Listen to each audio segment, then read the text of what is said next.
Kenny's lathering up for the show. It's a big show. Got to get that lather, because if you don't get that lather, the chat house will talk crazy about you. All over me. Like I mentioned to Damien, there's few things that bother me more in life than being ashy. Yeah, we went from ashy to classy. I like that.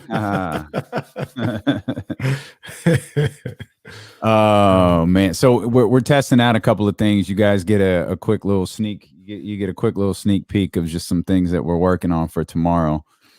So we got the logo up there. Let's get a quick check of the new PTI divider. Boom! Ooh, there we go. We'll give you the big tease. Here's the big tease. I don't know if y'all ready for this one. This is exclusive to the people that got in here early. Oh, yeah, let's go. Let's ticker. Go, baby. All right, that'll work. I think we're in good shape now. What y'all think, man? How's that look? It look all right? I like it. I thought it looked fly. Let's get the it. daily in there. Go ahead and leave that McQueen up there. It looks nice. Let's go, Metu. Let's go. So look here. I'm excited about Metu. I'm gonna save it for the show, but I'm gonna tell all you guys why you're wrong. Dead wrong, like Biggie would say. The weak of the strong. Who got it going on? I can't. What you mean, Ramsey? Hey. Actually, truth, we put number 1 in, we put number 2 in. It'll go live. The ticker won't be up right away. It'll go live after the 49ers make their selection. That's when the ticker will go live. It won't be live for the first 2 picks. Or I take that back. It'll go live after Zach Wilson is selected. Yeah, man. Niners. Because he's going second, because he's that great. That's a crazy thing. I mean, this is almost like Phoenix. It's like Phoenix passing on Luka, how the Kings get all the heat. Mm-hmm. But Phoenix is like always skates free. Mm-hmm. It's like, well, what are the Jets doing? Like, somebody said it perfectly. They were like, how did Zach Wilson just get ahead of Justin Fields? And nobody. No clue. No clue. And nobody questioned it whatsoever. That's crazy. Gotta make sure the shines is out. I look nice, man. I got 2 chains. 2 chains. Curtis, what up, baby? The best thing I ever heard 2 Chainz do was the True Religion mixtape. I mean, that's what put me on the true 2 Chainz, and I was like, yo, this dude is fire. Yeah, he can go. Yeah, that was. I still think that's the best thing he ever did. His best project. He was in sack. Remember when he broke his leg? No. He broke his leg. He still went on. He still did like his tour. It wasn't like Golden One tour. It was like Ace of Spades tour. Maybe I vaguely remember. But he was up there like in a wheelchair. Yeah, he was going. 2 Chainz. I'm gonna have to go back and watch that 2 Chainz versus Rick Ross versus. I gotta watch that. Yeah.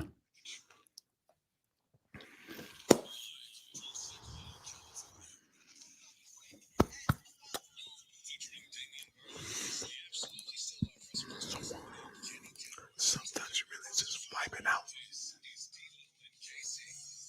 I'm the Street Boy Southwest Legendary Self-Made Broadcast. Last time that I checked. And here we are, baby, on the penultimate day before the NFL draft. It is draft day eve. We welcome you in here to the Wednesday, April 28th edition of D-Lo and KC. We're absolutely loaded today. Damon Bruce going to join us at 1 o'clock. Brian Baldinger, Odyssey Sports Insider, he's going to be with us coming up at 12:30. We've got Kings basketball to talk about. We've got trades happening in the NFL right now. We've got quarterbacks on the move. We've got speculation surrounding that number 3 pick in your San Francisco 49ers going on. And we are here to cover it all. I'm Damian Barling, along with my man KC, Kenny Caraway. It's the last day. Kenny going to be happy for a while. At least I'm going to be happy. I'm going to be happy. It ain't, like I said, one of 2 things happen. They don't draft Michael Jones, and I'm happy about that. Mm-hmm. Or they draft Michael Jones, and we just start the process of finding our next head coach and our next quarterback. There you go. There you have it. That's where Kenny is at right now with the San Francisco 49ers. We'll see what happens. You'll hear what Adam Schefter had to say this morning on Get Up, which reason for me is enough to fire Kyle Shanahan and John Lynch. But I'll pump the brakes. Slow down. I'm gonna slow down on that. You'll hear it. Twitch.tv/ESPN1320. If you want to watch the show, we encourage you to go follow that channel. Go follow our ESPN1320 YouTube channel as well. It's youtube.com/ESPN1320. You can watch D'Lo and KC for 8 hours tomorrow. As you're watching the NFL draft, you could put those guys on in the background and have us discussing everything that happens, both with the San Francisco 49ers and any major moves that happen within the draft as well. That's tomorrow. Today, we've already got business jumping off. Let's congratulate our mans in them. The chat been all over this. Chimezie Metu has signed a multi-year deal. Yes, sir. With the Sacramento Kings. Let's get it. Hey. Multi-year deal. We need it one more time. Multi-year deal. We need it one more time. Let's go. Show favorite, crowd favorite, fan favorite, Chimezie Metu locked in with the Sacramento Kings. No, haven't been able to get confirmation if he's moving out of Freeport or not, or off Freeport. We don't. This is where I was trying to say the chat is wrong, because the beauty of Freeport Boulevard. Okay, and we got Marcus in here saying, I feel like y'all, where you go? I feel like y'all hating on Freeport. Absolutely not, Marcus. I am a son of Freeport. I am a son of South Sac. I am a son of Freeport. Once again, Airway Market, shout out. A&W, that's there no longer. Shout out. Jack in the Box, right there. Shout out. But the beauty of Freeport, you just shouted out Jack in the Box, huh? On Freeport, that's love right there. That's the one. They know. Love. They know. There ain't many shows that gonna shout out a Jack in the Box on Freeport, but hey, we here. Now, the beauty of Freeport is Metu, who was on the minimum, who was just struggling to get by. Now he got the bag. He got the bag. He can stay on Freeport. Now he moves up towards McClatchy, up towards Lamb Park, up towards Sac City, and be in one of these old money houses. Yep. He's good. He's still Freeport Metu. He don't have to move nowhere. Check my notes real quick. Here it is. Yep, Metu wasn't struggling. I got it right here in my notes. Metu was not. I specifically, it was highlighted too. Metu not struggling. Now he really ain't struggling. And he's earned it. I mean, you talk about a guy who goes out there, makes the most of his minutes. He works his ass off when he's out there. We joke about him not being bashful when the ball gets in his hand. That's a good thing. He gets out there. He works. When the opportunity presents itself, he absolutely makes the most of it. Absolutely. Look, Ramsey know what it is. Freeport and 35th Avenue, Jack in the Box. He already know what time it is. Shout out to my people over there. That's all good, love, man. Good for Metu, man. I'm glad for him. And then also, we talked about this a little bit yesterday. He's not a franchise-changing player. That's not what we're trying to say he is.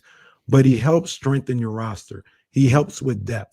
And if you have a guy as competent as Metu is, and I mean that, in a positive way, not to like say that's all he is. Maybe he could be even more than that. But at the very least, he's competent. You're not going to take a whole lot off the table when he comes into the game. You have a guy like that comes off your bench that maybe can spell your starter when they're injured for a game or two. That's how you build depth in the roster. That's how you can maintain, like if we do have a playoff team next year, that's how you maintain success throughout the season, where you have guys that can pick up for you. Metu, I think I saw somewhere in the last 5 games, he's averaging like 9 points or whatever. I could see Metu maybe averaging 6 or 7 points next year, but having games where he goes off for 17 points in a game. You know what I mean? Like having those type of moments. Sure. And I think you need those type of guys when trying to build a winning roster. You absolutely do need those type of guys. You're not going to have 15 franchise changers on your roster, like unless you're the Brooklyn Nets. Like you're not going to have that. Like the Brooklyn Nets, that's one thing.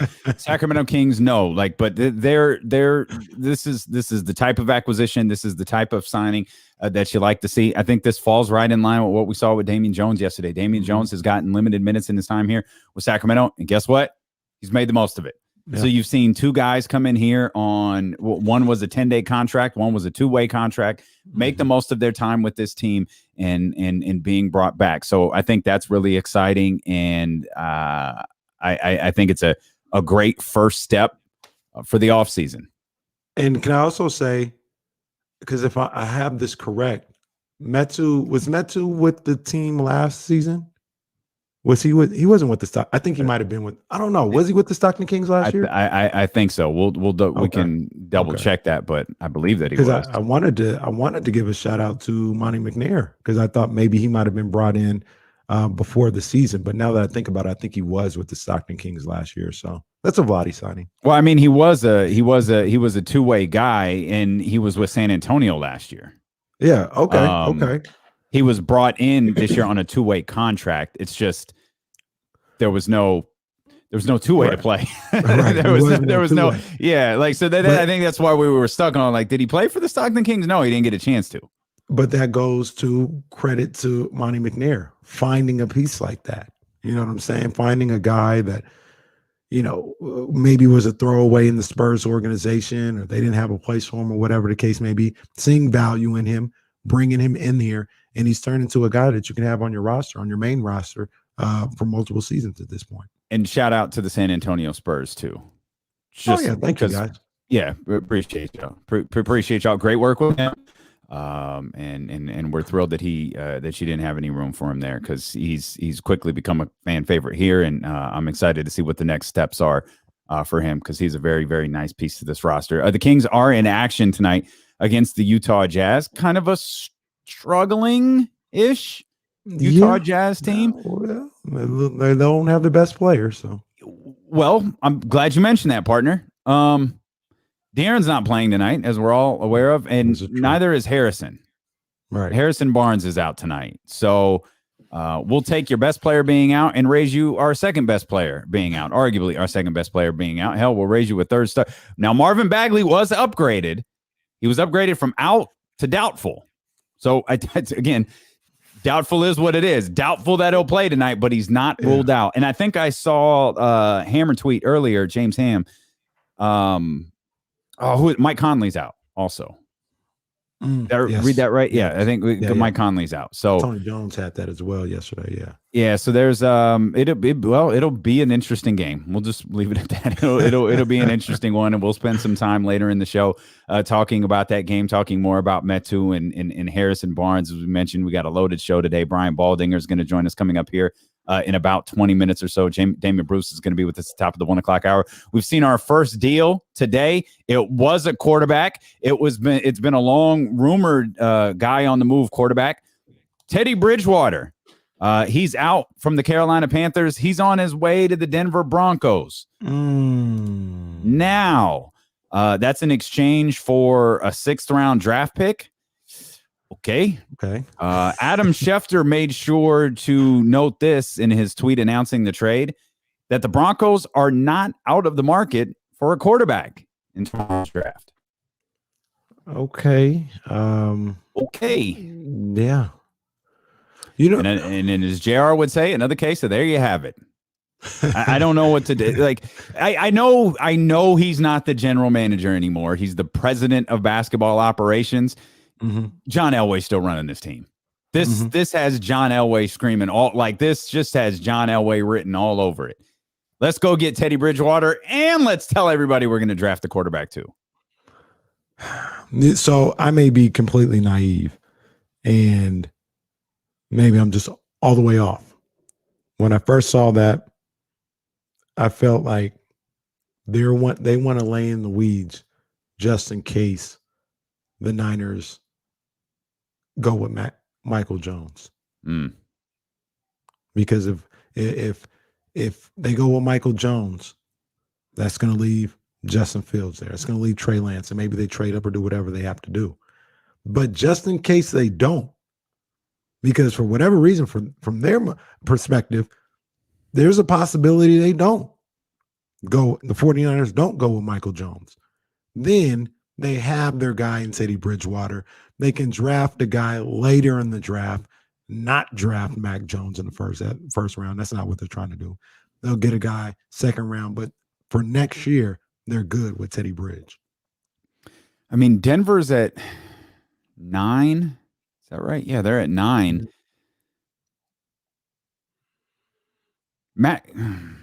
You think Mac Jones was Denver's guy, or is Denver's guy? That's the guy that they want. Hell no. Oh, That's my whole point. If the Niners go with Trey Lance, then they're settled with Teddy Bridgewater. I got you. Okay, I'm sorry. I misunderstood what you were saying. Okay, I got you. Mac Jones ain't going. But if they go with Mac Jones, he's not going in the first round. Right. I think you're wrong there, but I'm not going to fight you over it because I know you're testy over Mac Jones. I'm not going to fight you over that one. So I see you. The 49ers take Mac Jones. You think Denver starts maybe making some calls to Atlanta, Cincinnati, maybe Miami. One of those teams right there, maybe even Detroit. Detroit's a weird one as well. They got Jared Goff, obviously. Carolina, boy, imagine sitting in that war room going, we are all in on Sam Darnold. Yikes. You know what's funny, man? Our guy David Lopez saying everybody in the draft, everybody before the Cowboys drafting the quarterback, so the Cowboys get picked. Okay, they'll lose 52-50 now. That's great. Yes. Part of me is secretly hoping this happens, just because of what a freaking disaster it'll be. Like, part of me is really hoping that this. I mean, has there ever been a 6,000-yard quarterback? Because Dak Prescott may very well do that. He'll be a 6,000-yard quarterback on a losing team. Defensively, they are the Sacramento Kings of the NFL. They're not that good. They're not that good defensively. Defensively, they're the Houston Rockets, bro. Like, they're bad. Like the way the Kings are giving up a historic defensive, Well, they're Bertans. They're the Wizards. What Bertans say? We don't even need to play good. We just need to play slightly below average defense, and we can't do that. Dallas Cowboys can't do it either. We're going to continue to talk football. We're going to shift gears. We said moves are being made, including by the reigning, defending Super Bowl champions. We'll explain. In this draft, man, this is going to make or break a lot of coaches and a lot of general managers. We'll talk about that when Brian Baldinger joins us next here as D'Lo and KC. We're just getting started on Sacramento's #1 sports station, ESPN 1320. I got to read something for Baldy. There we are. I'm just seeing this. Damien, I'll do that right now. Okay, yeah. Whenever you have a minute. Man, they be hitting us with some. They be hitting us with some lengthy reads, boy. Goodness gracious! It's gonna take me 20 minutes to introduce Brian.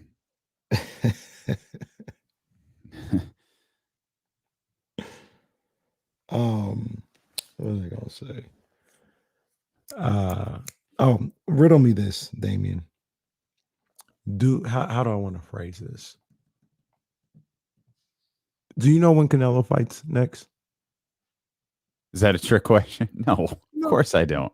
You don't, huh? No. And I asked Damien because he is the prototypical casual boxing fan. Like, if it's an event or if it's a big fight, you'll check it out, right? Am I correct? If you tell me to, I'll check it out. That's my new rule. If you tell me to check it out, I will.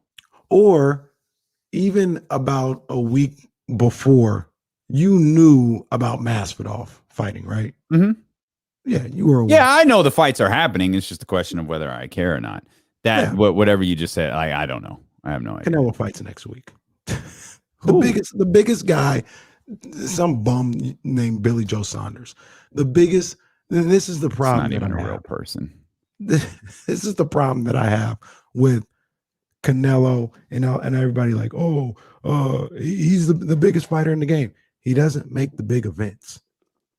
The big events are not. Does a boxing fan know when they're fighting? It's when the Damian Barlings do. They know they're fighting. I bet you know about Floyd though. I do. Absolutely. I do. Which is a sideshow that's not something Floyd should be proud of, but I get he's about making money and that's what it is. So whatever. Yeah. Whatever. So my whole point is with Canelo is I need him to be in the bigger fights. If he's going to be people saying he's the #1 boxer in the game. I've never seen a #1 boxer in the game be so nondescript with the general public. They don't know when he's fighting. They don't know who he's fighting. When was the last time you watched a Canelo fight? No. Him being at the top, the way he goes about it now, maybe he can change now that he's not with Golden Boy. But him going about it the way he does now, that is what's hurting boxing more than anything. You're only as strong as, in boxing at least, you're only as strong as your top guy. And if your top guy don't move the needle, it ain't gonna work. We ain't had these issues when Mayweather was the top. We ain't had none of these issues when Pacquiao was a top guy or top-ish guy. I need Canelo to step it up. Okay. Billy Joe Saunders ain't getting it done. Fired up today. You can tell. Be really on edge the next 2 days, aren't you? In my mentions in the last 25 minutes. Yeah, well, no, I saw you. I saw it last night too.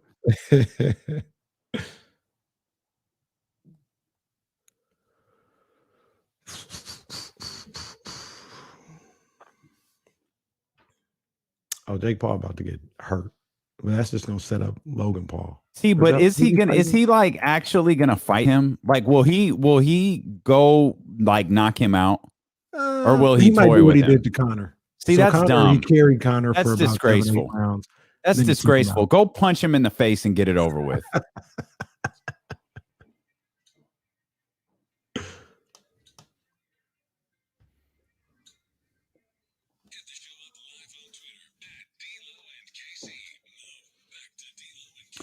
Yes, indeed. A very busy day as Brian Baldinger set to join us coming up here in 13 minutes. We're on the eve of the NFL draft. The San Francisco 49ers are selecting third. We got 8 hours of draft day coverage brought to you by McQueen and the Violet Fog Gin.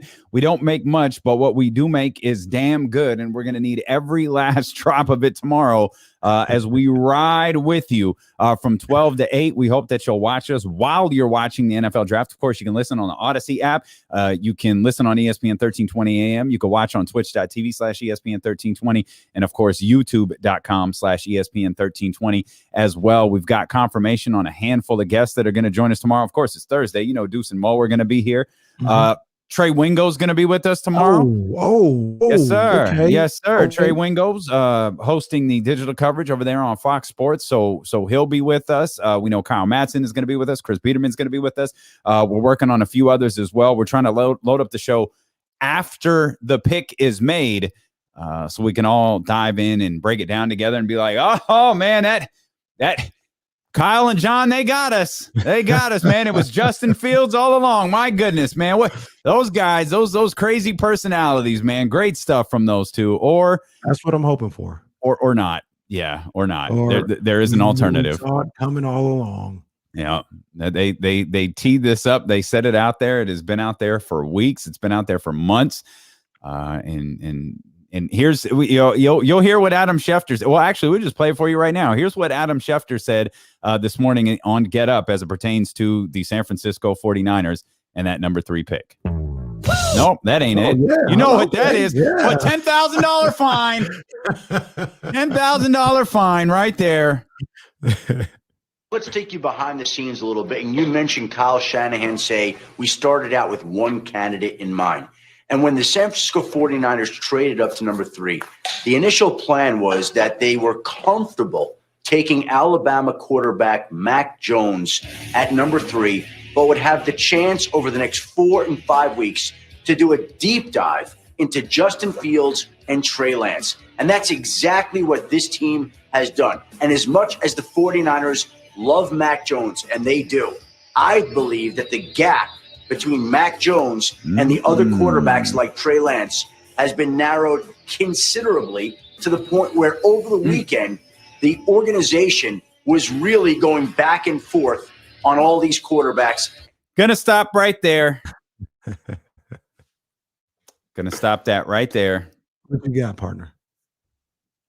That last sentence, and who am I? I'll answer that for you. Nobody. That last sentence to me is such a fireable offense. Like I'm the owner of the San Francisco 49ers. Damon Barley, Kenny Caraway. We own the San Francisco 49ers. John, Kyle, what are we doing tomorrow? Like we made this big selection. Who are we drafting? Oh, we're still thinking it over. Really? Oh, cool. You're fired. Oh, jeez. You're fired. Get the hell out of my office. Give me this contract extension back. You can't have it anymore because you traded my future. You traded future first round picks for what? Just this. We'll decide along the way. Well, nobody do that. Well, nobody do that. How many people get in a car? I know people say they do this. They're always lying. I'm just going to get in the car and see where it takes me. Liar. You got in the car with a specific destination in mind. Now, maybe you told yourself, oh, I'm going to stop at the Grand Canyon, or I'm going to stop, at the Hoover Dam, or I'm going to stop wherever. But I'm ultimately going down the street. I'm going to destinations. I'm going here. Like, I'm going to this place. But these dudes are trying to tell us, no, here's 5 quarterbacks. Who are the other 2, by the way? Did anyone ask? Like, was Zach Wilson? Okay, so we had an idea of 2 other quarterbacks that we had no chance of drafting. None. They have to say them, I guess. I'd like that question to be asked because I want him to sit up there and say Kyle Trask was one of the guys we were looking at. What's your man from A&M? Kellen Mond, the number 3 pick. We thought about it. Talented young man. We were getting ready to roll with it. The thing that really baffled me, and I'm going to go back on your thought in just a second, is they had to talk about how the gap was considerable and it has been closed. Mm-hmm. What are they watching? Like, even if you think Mac Jones is good, which I don't necessarily think so, but fine, if that's how you feel. He's not good enough to have any separation from anybody. Mm-hmm. I mean, the gap being considerable. Like, what are you looking at? Where is your mind even at? I don't have an answer, and I've long had that question. So if I could answer that, I most definitely would. Brian, go ahead. No, I was just going to say now, to your point about them not knowing up until this past weekend. Mm-hmm. I don't think that's as allegedly, even if it's real. Mm-hmm. I don't think that's as egregious as you think it is. Why? I mean, you can have a favorite in the room. If you were drafting at 3, if the 49ers were drafting at 3 and they decided today who they were drafting, I'm fine with that. Mm-hmm. But you're rolling the dice with the next 2 years worth of draft picks, or at least the most valuable next 2 years of draft picks, to move up, and you don't know. But you're not. Well, here's the thing: you're not gonna do that and be like, I don't like any of these guys. You know what I'm saying? Like, you like them all, so you can't lose in your head. You just gotta figure out which one you end up liking more than the other. So where's Kyle? Here, Kyle Shanahan. Yeah, I mean, I'll say, when we made this decision, we knew that there were 5 guys that we felt that we'd be okay with taking. We knew that there was 3 at the time exactly. That's why we thought 3 was a good spot to go to. After going through this whole process, I feel good about 5 guys at 3. We had a guy probably at first back then, but we knew that wasn't set in stone. And we knew the only way we could figure out a little bit more, especially when you can't work out guys, you can't meet with these people. There's a lot of things you can't do this year. The only way we could go off that is if we got closer to where we could do a little more in-depth thing that we didn't have to hide. And we did. And in that time, I think every candidate's gotten stronger. Stop right there. Mm-hmm. Every candidate's gotten stronger. Isn't there a scenario where every candidate could have gotten worse? Mm-hmm. Damn, we really dove into this film and it stinks. Here's my overall point. Yeah, I don't have to, as the fictitious owner of the San Francisco 49ers, I don't have to fire John Lynch or Kyle Shanahan because I don't believe what Adam Schefter said was true. And I don't believe all of these people are saying they're deciding between Trey Lance and they're deciding between Mac Jones, and it was this when they did it and now it's this. I don't believe any of that. The name that's called tomorrow is the guy they wanted when they made the trade. That's 100% fair. Now maybe, whether it's Mac Jones, maybe, Trey Lance is intriguing, but you would have had to beat you would have had to beat them with a stick. You would have had to have been Fernando Tatis with a baseball bat to tell them, yeah, Mac Jones isn't the guy. They wanted Mac Jones. That's who they're going to get. Or if it's Trey Lance, they wanted Trey Lance when they made this trade, and that's who they're going to get. And whether the gap got closed or whatever it may be, that's irrelevant. The guy's name who was called at number 3 is the guy they were going to draft all along. I think that's what Schefter said. That's what I took from it. That's what he said. He said they moved up with a specific guy in place. Shanahan just said and that. Shanahan said it too. And as they got into the process, they're like, okay, well, this is a little intriguing. This is something we didn't think of. And maybe, once again, maybe there was a leader in the clubhouse. But as far as saying, we don't need to do any more work, we're done, maybe they weren't there on Saturday or Sunday. They were still like, maybe they were like, wait, let's say it's Michael Jones. We want Michael. Let's just go back on our interviews with Trey Lance again. Because to me, personally, when you know exactly who you're getting, there is no more work to be done with anybody else. So if I'm dead set on Michael Jones, I'm not looking over anybody. I'm not doing no interviews, nothing. Maybe they weren't there yet. You know what I'm saying? Like, there's levels to not knowing who you want to get, in my opinion. Specifically, not having the bottom line answer. Maybe like, yeah, I think I'm going with Mac. Well, I think I'm going with Mac. Let me just look at this again, though. And then Schefter or sources, he calls and you're like, do you know who you're getting? We got an idea. We're not sure yet, but we got an idea. You know whose name isn't mentioned in any of these reports? Who's that? Justin Fields. Justin, I wish I knew what Justin Fields did to never ever do it. Just so hey, you know what, man? Hey, man, shame what happened to D'Lo, man. He's just like Justin Fields.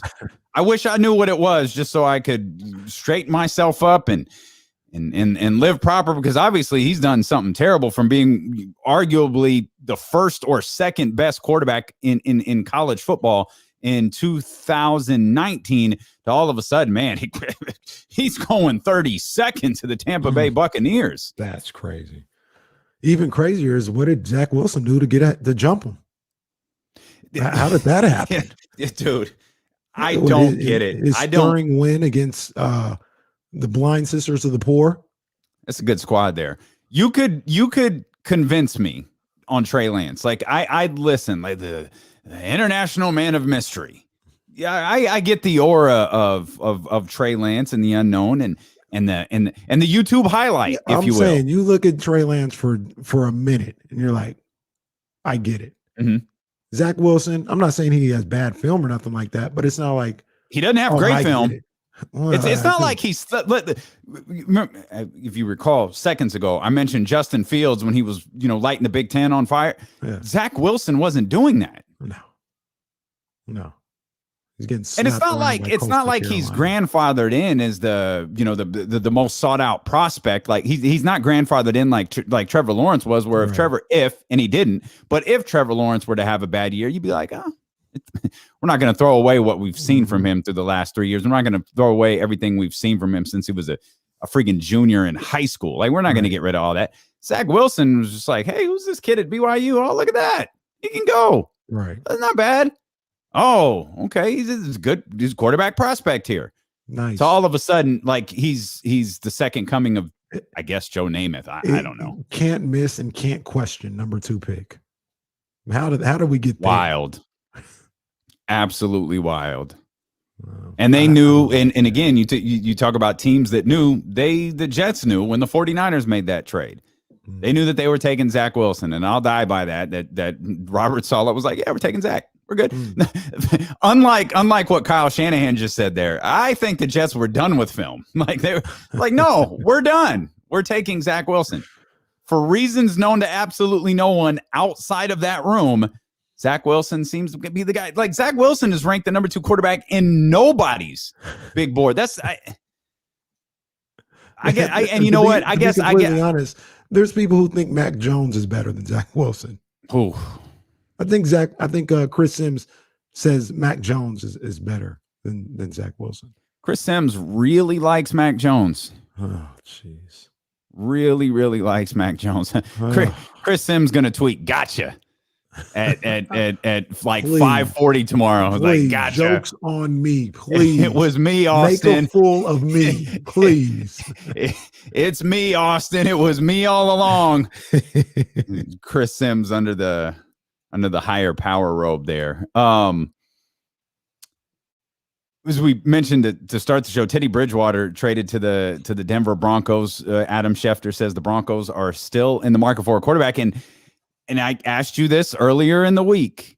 Now that we're here, now that draft week is here, do the chances of some of these quarterbacks, like, and I think we use Teddy Bridgewater as an example, are the chances of them traded? Jimmy Garoppolo, I think, falls into this category as well. Are the chances now a little bit higher of them being traded? We saw Teddy Bridgewater traded to the Denver Broncos today. You think Jimmy Garoppolo winds up getting moved? I know there's plenty of jokes to be made between now and Sunday and the end of the world, but assuming we all make it, do you think Jimmy Garoppolo is a 49er by the end of the weekend? See, Damien, I think a lot of the Jimmy G stuff is posturing. I really do. I don't think he's getting moved at all. Well, I don't think they're posturing because they've said all along he's going to be our quarterback this year and all of those different things. Well, I mean, like all the rumors and people that come up with the scenarios where he's moved. Nah. I mean, I guess the odds are better, with certain moves, and you can convince me of anything with Jimmy Garoppolo, but I'd be really shocked if he was moved this weekend. I'd be shocked if he was moved this weekend. I'd be shocked if he was moved at all. I'd be really shocked if he was moved this weekend. Okay. Brian Baldinger is going to join us here in just a moment. Insider calls are presented by BetQL. Get access to data and insights the sports books don't want you to see. Bet smarter and beat the books. Download the BetQL app or visit BetQL.com today. You can also hear Brian with Jason Lockenfor on Baldy's Breakdowns with new episodes out every week. Just search Baldy on the Odyssey app or wherever you find podcasts. Again, Brian Baldinger set to join us here in a heartbeat. I was just saying the GOAT, Baldy's Breakdowns, man. I love Baldy's Breakdowns. And that's a fun segment to follow. I draft day is fun because it's all there's just stuff. There's all sorts of stuff that is out there. And, the latest ESPN report here is that Broncos have received significant interest in the number 9 pick. So now that they got Teddy Ballgame, they're like, hey, you guys got your quarterback. Why don't we go ahead and see if we can get that number 9 pick? Brian Baldinger with us here now. Baldy, we appreciate you for joining us. As always, I want to bring you right into the conversation. Do you think the San Francisco 49ers knew who they were drafting tomorrow night when they made this trade?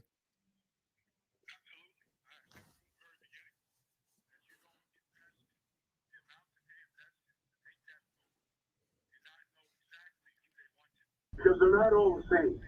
And not everybody fits with what you want to do. But I believe you only make that aggressive move from number 12 to number 3. If you know exactly who you want and you just are not willing to wait and be patient, you want to be able to get in position to take that guy. And I think once Robert Saleh probably kind of whispered in their ear that the Jets were very high on Zach Wilson, then it narrowed down the field. And I believe that when they made the decision, they knew exactly who they wanted. And I don't believe any of this posturing or anything that they're saying right now about, weighing the options. I don't believe that is the case at all. Baldy is my man, not because he thinks exactly like I do, just because he's the man. I love it. Baldy, I gotta ask you a question. So, if they have their mind made up, is it possible that their minds can change after going through the process, or are you so in that situation? Yeah, that's a fair question. That's a fair question because obviously you've done more homework, now than you did at the end of March when you made the deal, and you could have something could have swayed your attention between pro days, time at the board and just going through the mental gymnastics that they put these quarterbacks through. I think that could be the case. We've seen that with head coaches before.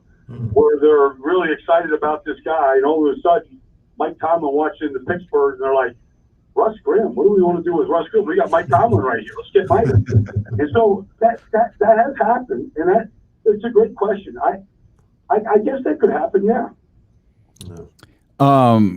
Baldy, like we've talked about Trey Lance, we've talked about Mac Jones. Why aren't we talking more about Justin Fields here at 3 or even know. 2? I don't know. Like I don't get it. And then look, mock drafts are just after mock drafts. They don't really mean anything. Everybody's got multiple ones. They all change.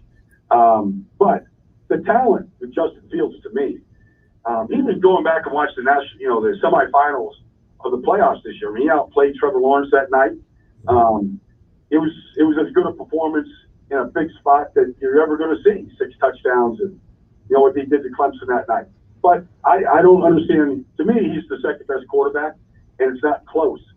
And so I like everything about Justin Fields. And if somebody is, if he's out of the conversation for quarterbacks or the top quarterbacks right now, I'd like to know why, because I don't see it from just watching the tape. Baldy, help me out a little bit and tell me what you think about Trey Lance, because I see a guy. I know he went to North Dakota State. I know, it wasn't SEC competition or anything like that. But if you look at the tape and you just look at him, he looks like a guy where all the skills that you see transfer to any level of play, SEC, NFL, or whatever. Just he looks the part. What are some of the things that you were able to gauge from seeing Trey Lance in that game film at North Dakota State? Does it transfer to you the way I think it does? Yeah, it does. I mean, it's 1 year of work. I mean, he played this year against Central Arkansas. He was awful, but we'll give him a mulligan because of the type of year that it was. I mean, he was not. You wouldn't think he's a top, 30 pick in this draft off that game. But that's one game, and it was a weird year. So we'll just give him a mulligan. But it's a running-based offense. I mean, he runs the ball a lot, and when you watch him run, I mean, he's good, but you're not going to run through, I don't know, big Fred Warner like this. You're not getting through the NFL linebackers, with the way that he runs. Nobody does. Maybe Lamar Jackson can, but he's not Lamar Jackson running the ball. But he's talented. Look, he's thrown a little over 300 passes. I mean, that's half of an NFL season. It's not a lot of work. So I do have some questions. I mean, it's not the SEC. You're not going up against Patrick Surtain and J.C. Horn. You're not going up against those players and getting rocked by 320-pound defensive tackles in that conference. So it does affect it a little bit, but you have to separate the talent from the level of talent, and the talent is first-round talent. Do you think Jimmy Garoppolo finishes the season as a San Francisco 49er? I think Jimmy Garoppolo is going to be gone. Like I don't see, and I'm not down on Jimmy Garoppolo at all. I like Jimmy. Everybody does, but he's owed $24 million. If you're picking at number 3 and you just gave up 3 number 1s to move up to go get a guy, like the clock starts now. Like, well, I'm gonna have this debate with Bucky Brooks on Path to the Draft tonight. I say you just move on and do what other teams have done. Josh Allen started right away. Justin Herbert wasn't going to, but nothing against Tyrod Taylor. But if he didn't have that unfortunate situation happen to him before the Kansas City Chiefs game, we've never seen probably Justin Herbert throw 31 touchdowns like he did a year ago. And they realize they've got a real talented player at that position. I just think you got to play these guys, and the sooner you can get them on the field and get them equipped for NFL action, the better off you're going to be. All right, Baldy, help me out here. Now, look, I'm a 49ers fan. I don't hide that. Everybody knows what it is. I'm not sold on Mac Jones. I'm not sold on him being a franchise guy or a guy that you pretty much mortgage the future to go get. I kind of feel like he would have been there as well. We felt that strongly about him. Help me out here. And let me know what you think about Mac Jones.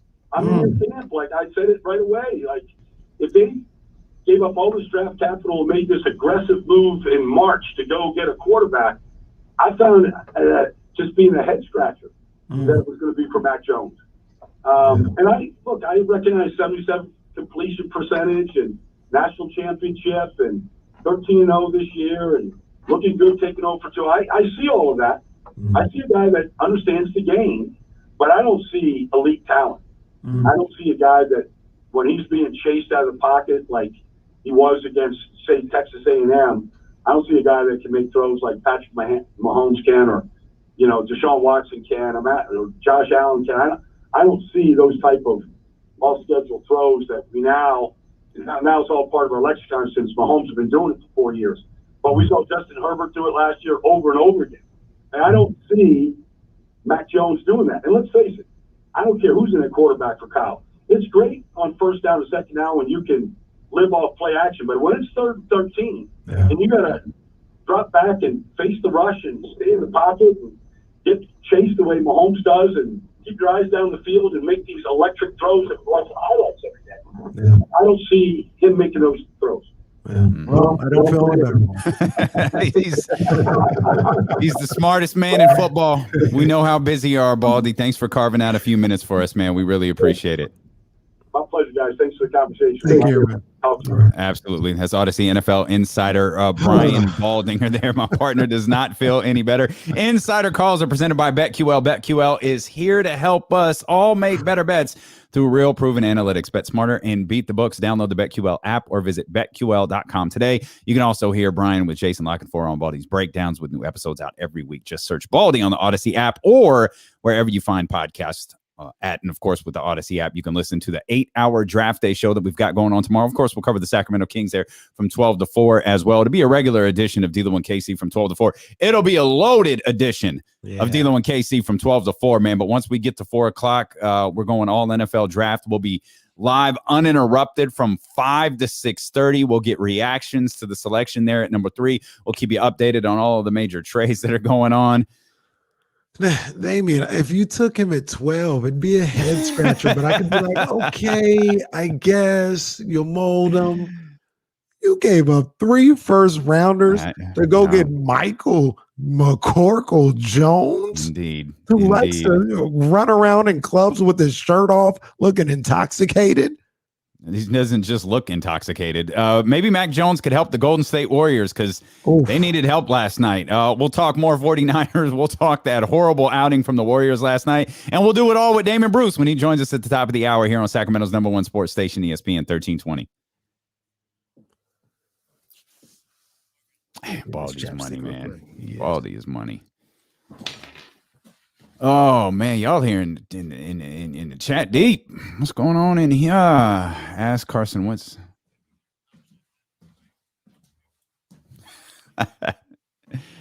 Yep. That's a big facts.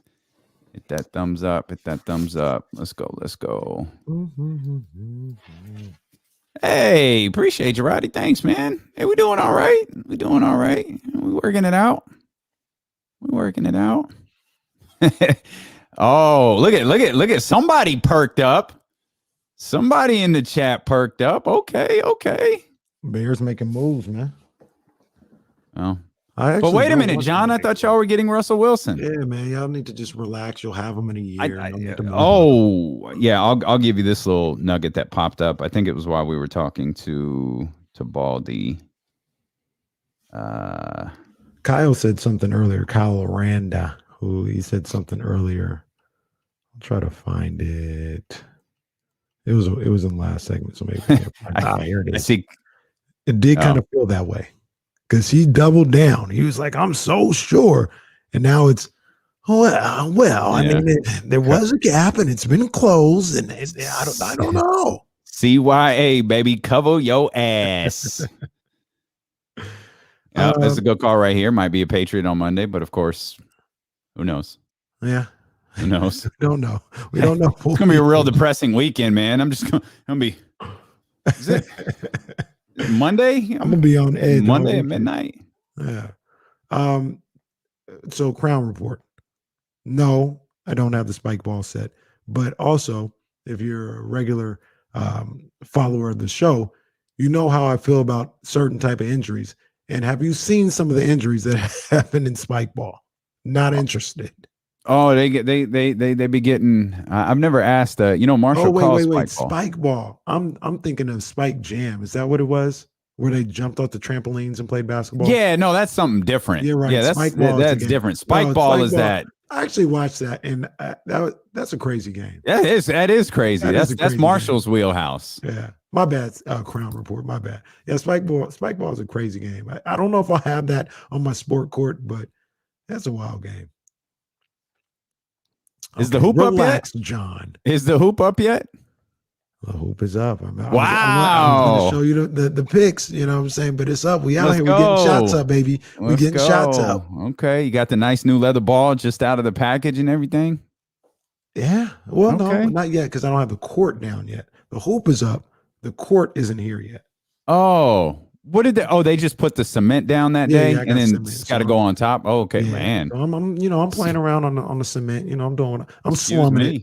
I'm slumming it right now. I'm just cement. I'm just trying to find a house where my girls got some room to play in the backyard. I mean, I ain't looking for a court or nothing. I'm just looking for, I want to be able to set a chair out there, while my girls, just lay out in the sun. But yeah, do you I ain't got an estate. I just got a little house here. Mind me. Hey man, I'm just trying to make it day to day. Y'all want to become famous. I need to holler at them because I need money to pay for this basketball. I mean, it's how you become famous. Bigfollows.com. It works. Look around the local media market. I love how they just slide in here. Where did the bots come from to slide into this particular? Dude, chat? Twitch. They be riding on Twitch, man. They be riding on Twitch. That's it. Leezy know what's up. I just need a little room. I don't need a court. I don't need the softball diamond or anything like that. I don't know what kind of dogs those are, but those ain't mine.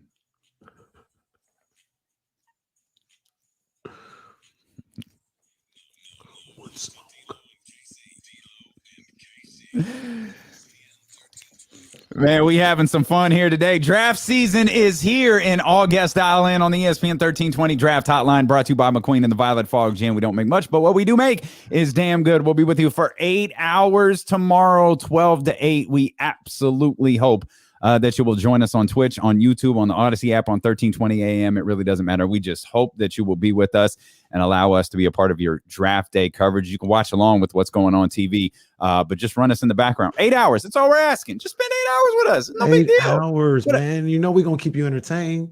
What else you got to do? What else you got to do? Nothing. Come in and hang out for 8 hours. Damon Bruce is going to join us here at the top of the 1 o'clock hour. It'd be nice to talk to Damon. Haven't spoke to him in a while, and obviously he's knee deep in draft coverage as well with the San Francisco 49ers picking at 3. Not a particularly great night for the Golden State Warriors last night. Oof. And that is putting it mildly. Oof. You talk about for paying for the sins of the Sacramento Kings. The Mavs went into that game motivated. A 28-0 run. That don't make no damn spanning sense. The first and second quarters. And you know how close we are with, Bonte and Butcher Boy. And then, of course, Danny in San Francisco and our whole crew in SF. They were hot. It was a meltdown going on Twitter yesterday.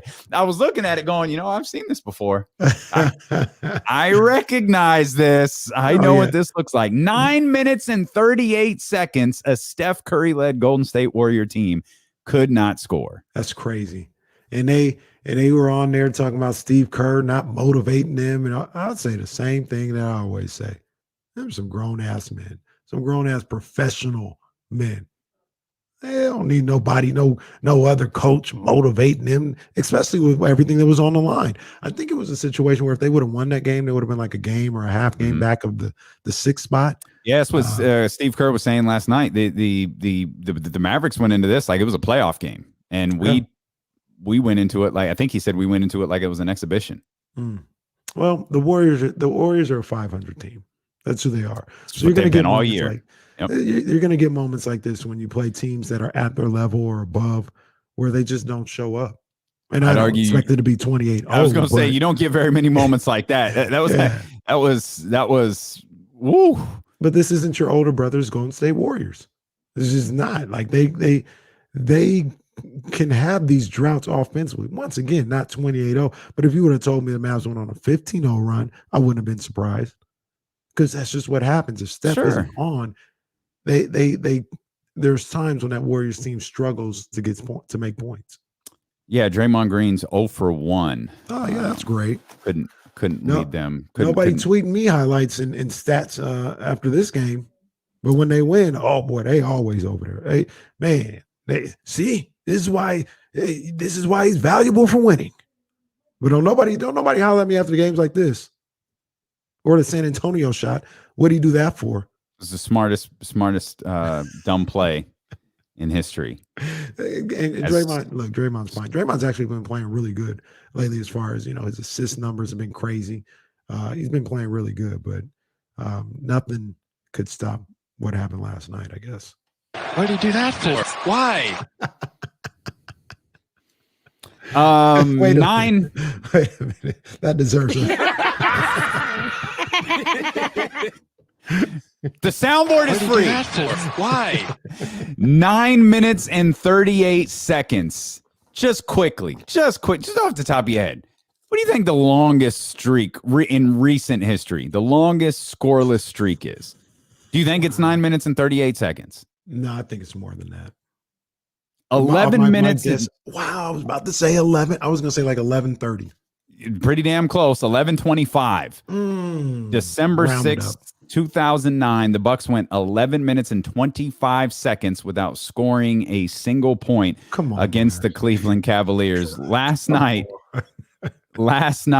the Golden State Warriors in that 9 minute and 38 second span were 0 of 9 from 3 and 0 of 18 from the field. Come on, they didn't even get to the free throw line. I would say, how you not gonna get a free throw in that time span? It was zeros across the board in that 2009 game we referenced right there. It was a 29-0 run by the Cleveland Cavaliers against the Bucks. Last night it was 28-0. In 2017, the Knicks 28-0 against the Raptors. In 2007, 27-0 the Heat against the Knicks. Luka Doncic had 39 points in just 28 minutes yesterday. Of course, it don't matter because he can't do that against the Kings. Nah, we got that on click clack. You know, we got that on click clack when he come here.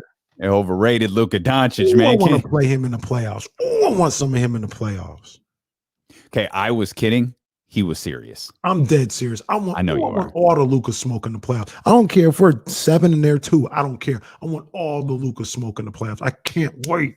I love that you've got the Kings all the way up at 7. I like that. That's solid. Forget 10. Forget 9. Let's go to 8. Fair. Let's go to 8. I'm not putting them at 3. I'm being fair. We sneak into the playoffs. 7. Give it to me. I want some of that Luka. Well, with the signing of Chimezie Metu, I think that's very, very possible. Metu, Damian Jones. I think a 7 seed is in sight. Maybe 6. Freeport Metu. Always. He was moving. He just moved on down the street.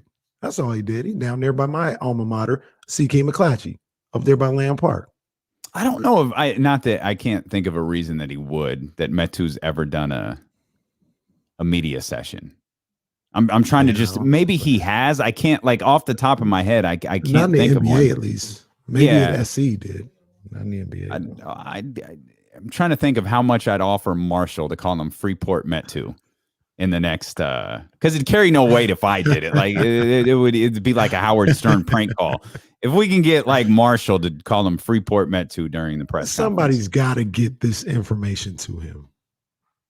Like somebody, whether it's Marshall, Jason, because when Valanciunas threw him off the rim and we was on a 2-way deal, we were like, come on, man. He's not even like $1 million guy or whatever. Yeah, that's right. That's what it was. He's probably living on Freeport. That's what it was. Okay, that's what it was. We was repping for him. That's how it started. We were coming to the defense of Metu. Man, but what a brutal. Again, can't relate to losing to the Mavericks. That just doesn't happen in the Sacramento Kings. Yeah, it don't happen over here. So sorry, Damon, who's going to join us here. Damon Bruce going to join us in 5 minutes. And Golden State Warrior fans, we can't relate. Step your game up. Yeah, I mean, come on, man. What y'all doing? It's easy to do now when they're not at like 67 wins in a 72 game season. Yeah, it's fine. Like that's fine. It was pretty jarring to see that though. Like, wow. It was like, what was it? 29 points at halftime? Yeah, man. They were My down goodness. like 60-something, 29. It's crazy. Do you think that, speaking of the Warriors, I think their championship window is done. And that's not disrespectful or whatever. I think it's gone. It can't be brought back. Steph, Clay, Draymond, they bring Wiseman in there. It's cool. Like, it's cool. You'll be kind of like where we see Portland, or better than that. Portland, last year, Portland was an 8 seed. I'm looking Portland more like a 6-5 seed, somebody that's hot and that's dangerous. People live off that reputation, but when it gets down to it, they're not going to beat the big boys. And I feel like that's where the Warriors are with this group. Now, they got possibly a Timberwolves draft pick. Maybe they got a trade up their sleeve. I think they're going to trade Draymond Green in the offseason. It's just my opinion. There's other transactions that can happen, but as is with Klay Thompson, I think this is just a playoff team moving forward. I think you said the most important part. I think they have to trade Draymond this offseason. I don't think that their championship window is closed. I think this version with Draymond Green, their championship window is closed. I think they have to trade him. I agree. And you probably you need to retool the roster a little bit. I think Clay healthy, we see what Steph can do. I think you can still get 2 or 3 potential championship I think you have 2 or 3 years where you could potentially be a champion. I don't think you have 2 or 3 more championships in you. I think you have 2 or 3 more years where you could potentially be a champion. But I think the catalyst to all of this is I think they have to move Draymond. So I understand he rebounds and everybody. I know. I think Matt Barnes is the latest guy to throw the word casuals keep strolling on his Instagram thing when he tweeted his Instagram profile when he tweeted a graphic of what Draymond Green had did with like 12. It was like it was something absurd. Yeah, it was in double digit rebounds. Yeah. It was like y'all just don't understand. Keep scrolling. Like okay. Matt said to keep scrolling. If you don't know, you don't casuals don't get it. I was like, well, I'm gonna show, man. I gotta highlight our. I'm gonna stroll my casual ass right past. I'm gonna do exactly what Matt Barnes told me to do because I don't doubt Draymond Green or how good he is. Like I'm a little higher on him than you are, but I also think at some point you gotta if you have to pick something to move on from, and you're the Golden State Warriors, it's probably that one. Now here's a conversation that probably should be had that won't be had. That should be had. Would you trade Draymond or Clay? I would trade Draymond. Think I would too. You're not sure though. So what? I'm not sure. I could probably get back more from Clay. And as much as we love Clay, and there's things that he's a shooter. Shooter's going to shoot for life. I still shoot, right? I still cash. That's all you do. That's all I do. Literally don't do anything else. Now, he's not. You didn't build that court in your backyard to play defense. Absolutely not. No, not my job.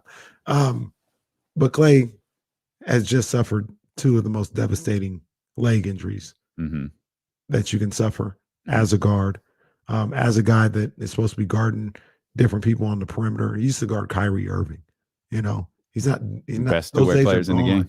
Yep.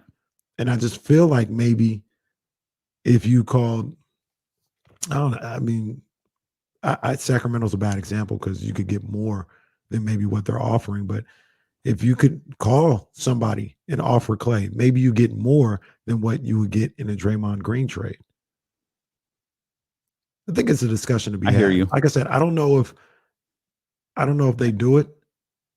I know they wouldn't do it. Actually, I know Joe Lacob would not do that. But maybe that's the move. I also feel like this offseason that they'll do the proverbial run it back. We want everybody healthy before we do this. You're listening to, I know, ESPN 1320 KIFM, West Sacramento, KRXQ HD2 Sacramento, an Odyssey station, and driven by Lashers, Elk Grove Dodge. Happy to bring in our man, Damon Bruce. Damon, we haven't talked in a while. It is great to hear from you, my friend. How are you? Damian, Kenny, always a pleasure to join you guys. I'm rooting for you. You know how happy I am for your success. So, yes, indeed. Yeah. It's been a long time, man. How you guys doing? Yeah. Good, man. It's good talking to you. Yeah. No, I appreciate it. Hey, have the Warriors scored yet? Not with me last night. I gotta tell you, that was like the first game I've turned off and not at least gone to my phone, at some point during the night to find out whether they won or lost the game. They lost my intention with that performance last night. That was straight up dreadful, man. I mean, even bad NBA teams don't miss 17 shots in a row. How that happens when you got Steph Curry on your team, I don't understand it. Well, Damon, we're going to talk about, the big day tomorrow, draft day and all this other stuff. But me and Damon, we were just kind of evaluating the Warriors from afar. And we had a couple of questions. Maybe you can help us answer it. I'm of the belief that they're going to trade Draymond Green at the end of the season. The money that they're cashing out for this team, I think if they really want to get back to the contention level, they're going to have to make some moves. But I also said I think there should be a discussion. I don't think they will do this, but there should be a discussion about where they're moving on from Klay Thompson and getting maybe more than what he has in the tank. Like off his name alone, you could probably get a good haul, and he's not that guy that people remember him as. He's not going to put home, but he's not going to be that guy. Well, where do you stand on that? Is any of that possible, given the scenarios? Is it even a discussion? I think loyalty to Klay means it's not even a discussion. So let's just remove Klay Thompson from your question about Draymond Green, which, hey, maybe, to who for what is my follow-up question to the concept of trading Draymond. To who for what? What asset do you get other than financial relief for Draymond Green? I don't think financial relief is the end-all, be-all goal of a singular roster decision that this team is going to be making anytime in the near future, which, given the pandemic, is pretty remarkable. I mean, it really is. Joe Lacob isn't using the Golden State Warriors to try to save money. If you can give me a competitive reason to maybe think of trading Draymond Green, I'll sit down and I'll listen to you. You're going to have to impress me. You're going to have to convince me. My instinct is probably not a no, but sure. Because what I will agree with you on, Kenny, is that it's going to take a little something dramatic more than just run it all back, everybody's healthy again.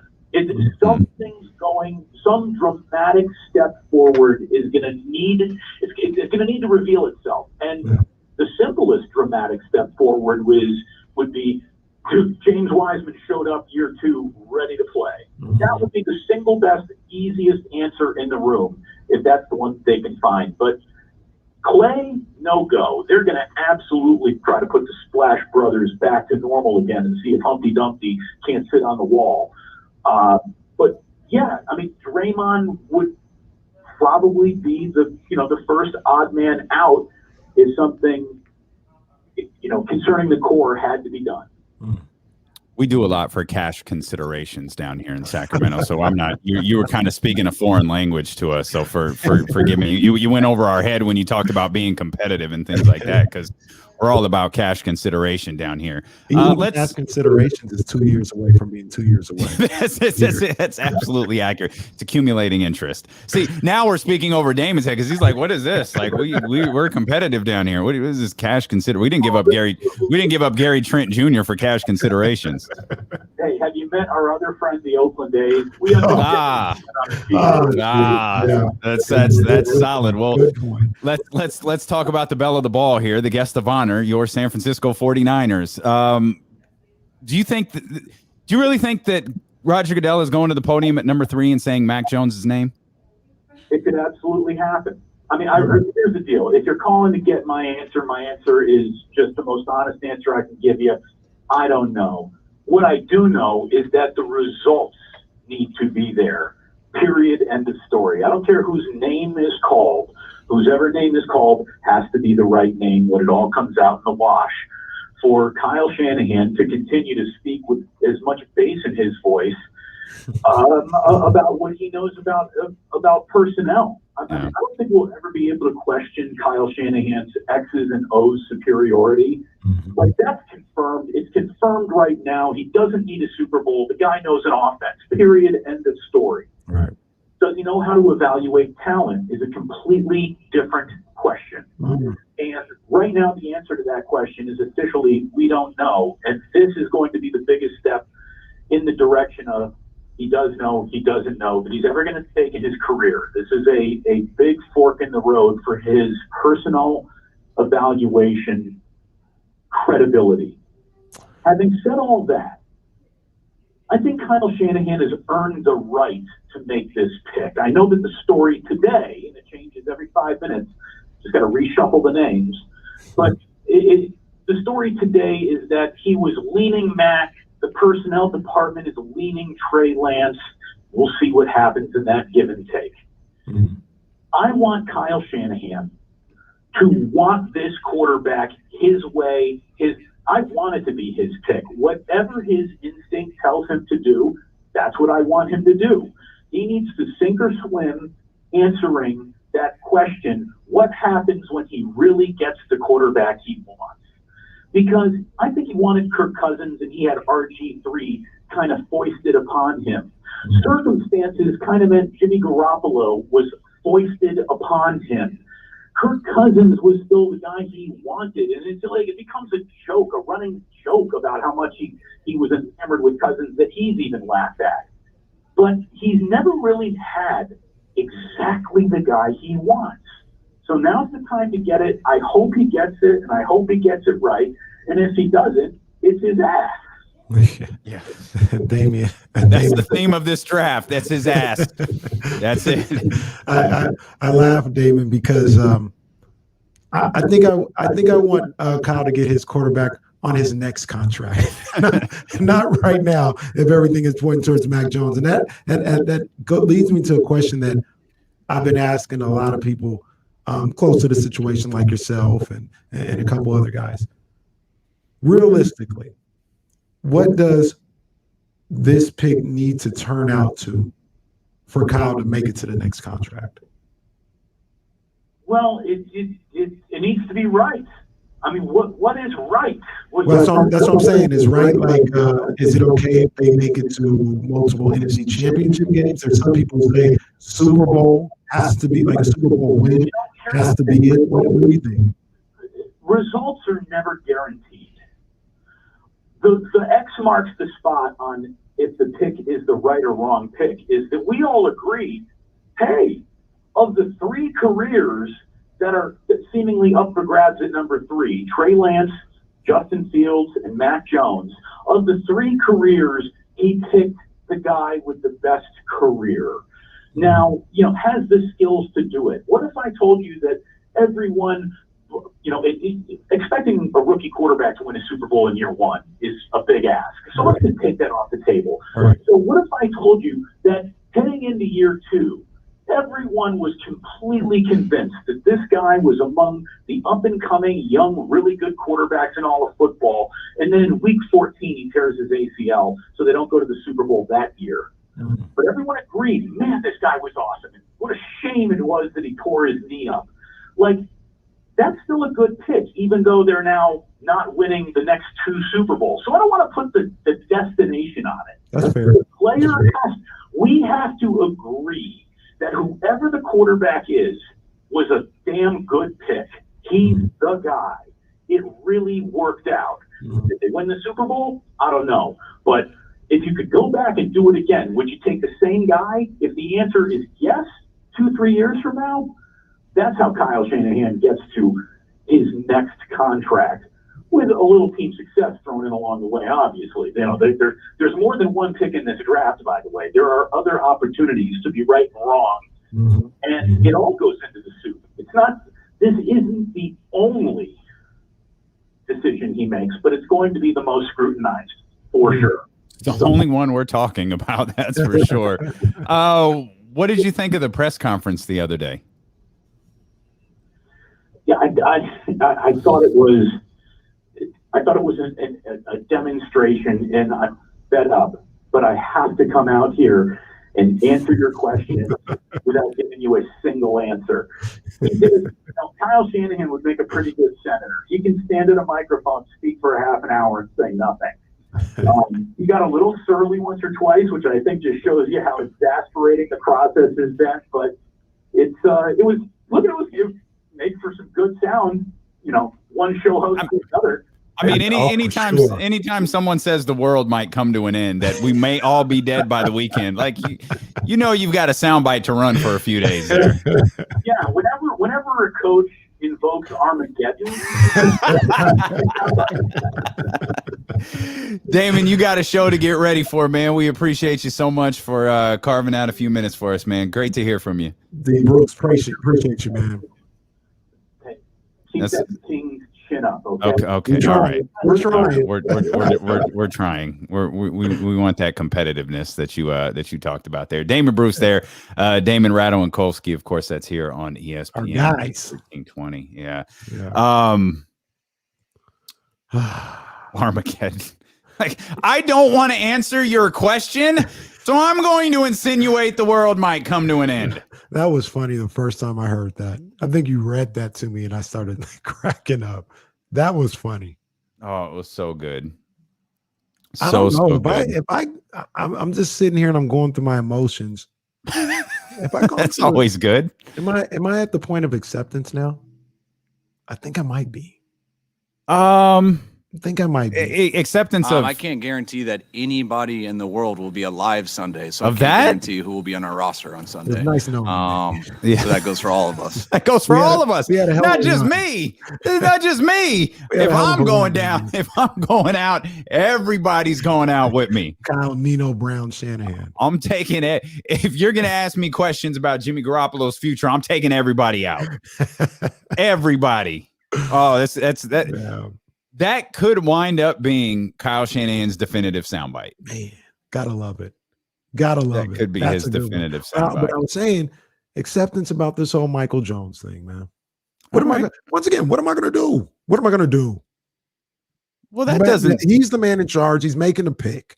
What am I going to do? It doesn't stop us from overreacting. I do have something that might drive you off of the ledge if you're stepping away from it. I'll let you know who the 49ers had inquired about trading for before a situation developed. Oh, boy. It's coming up here. Plus more on Adam Schefter and Trey Lance closing the gap here on Sacramento's #1 sports station is D'Lo and KC on ESPN 1320.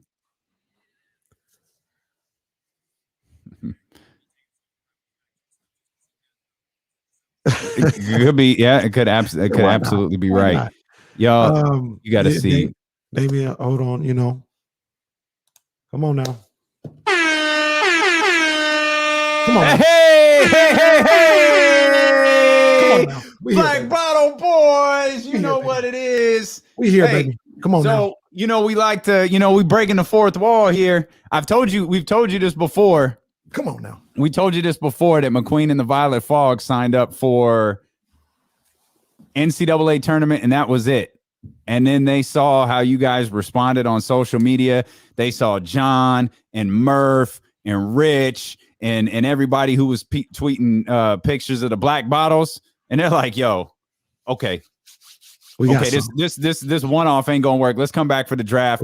Let's get Ricky Rose on." And then the bosses said, "Hey, let's go ahead and stick around for the rest of the year, man. That's good stuff." Yes, sir. That's good stuff, man. That's awesome. That's great. Yo, seriously, everyone in the chat, man, thank y'all so much. You are the runs, and not a knock. I mean, obviously, we are very much dependent on the people who are listening on the radio, but y'all are the ones who tweeted the pictures. Y'all were the ones who put us in the Instagram stories. I didn't know everybody in the chat was a photographer.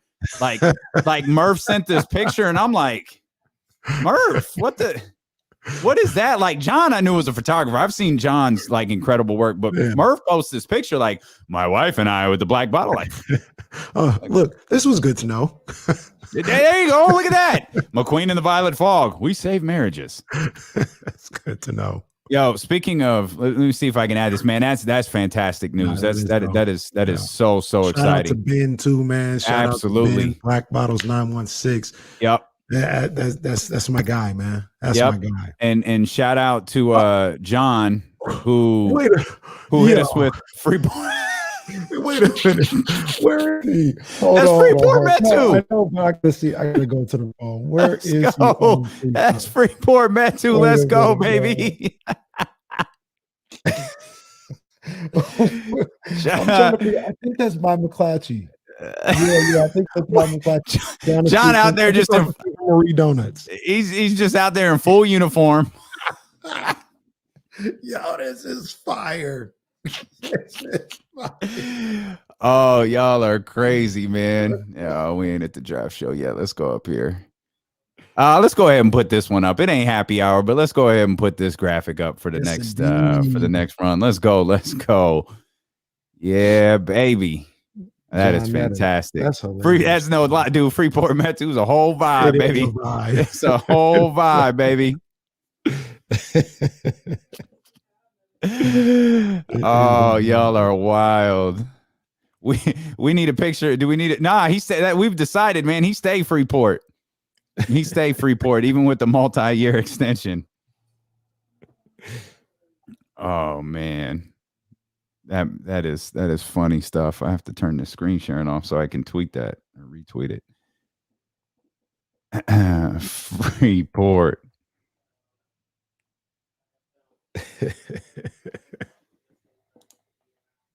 I wish I was good at Photoshop, man. Bro, stop, man. What?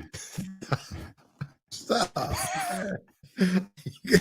I saw it.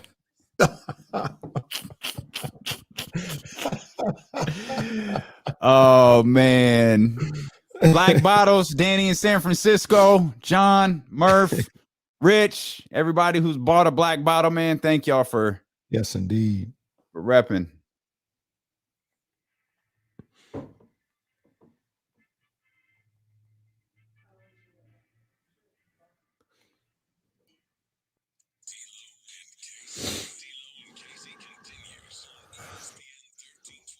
I can't stress this enough to people who are listening on the Odyssey app and on the radio, and we love you and we appreciate you. Commercial breaks over on Twitch and YouTube could be a lot of fun.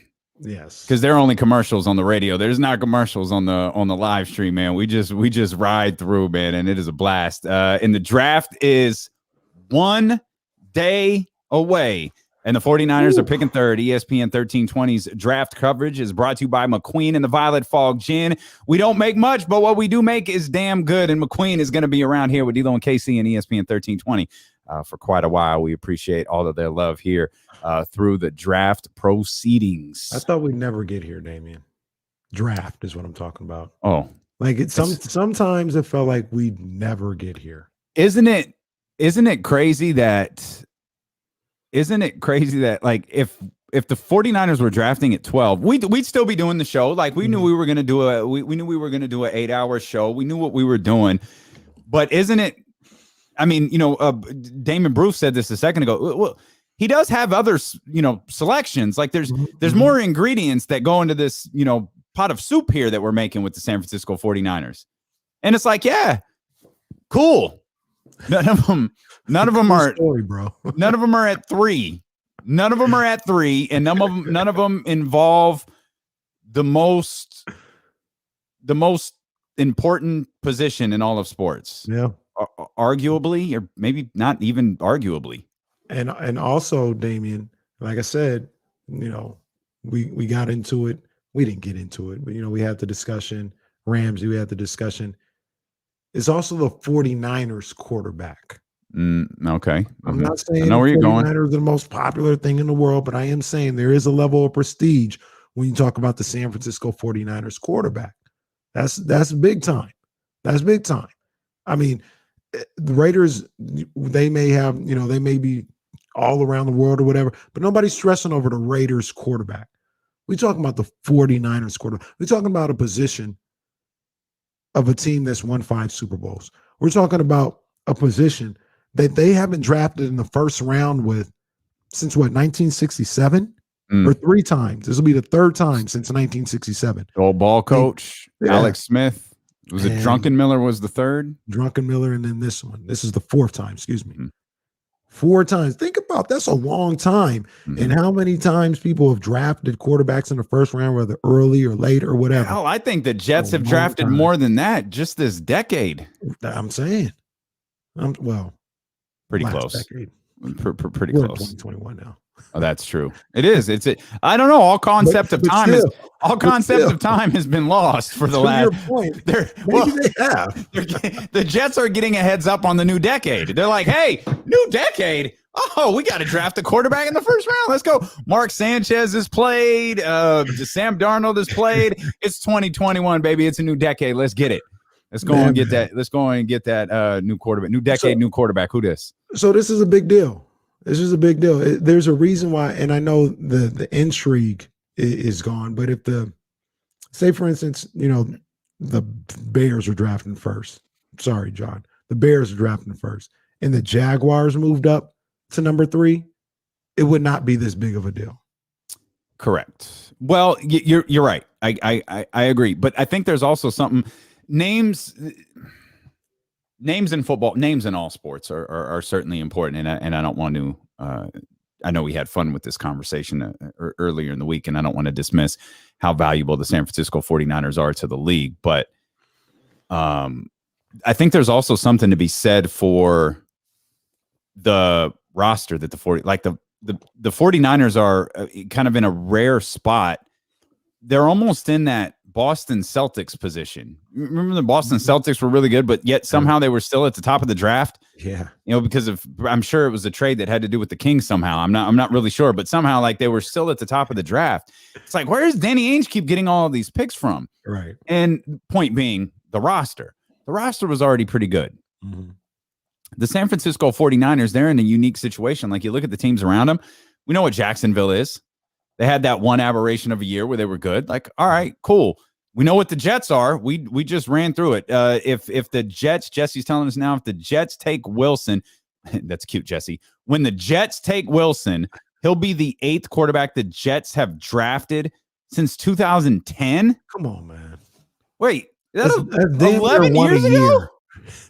That's damn near one a year. Oh, man, there's probably some great names in there. I think there's what is the kid? Is Christian Hackenberg a Jets quarterback? A Jet, yeah. He was big time. 4th round. Oh boy. James Morgan. That's amazing. That's the character from Dexter, I think. I'm not positive, but I think that's a character from Jesse made that. You could probably play a game like Jets quarterback or some guy, like some guy or Jets quarterback or actor, Jets quarterback or YouTube screen name. But when you look around, Atlanta's down. Cincinnati, they're building around their quarterback. Miami's in a unique position because of trades that they've made in the past and so on. Detroit, Carolina, you look at those teams, you go, I don't know that I just named any of those, but with the exception of Miami, who they're closer in the San Francisco conversation than anywhere else. San Francisco's roster isn't indicative of what their record was last year. Right.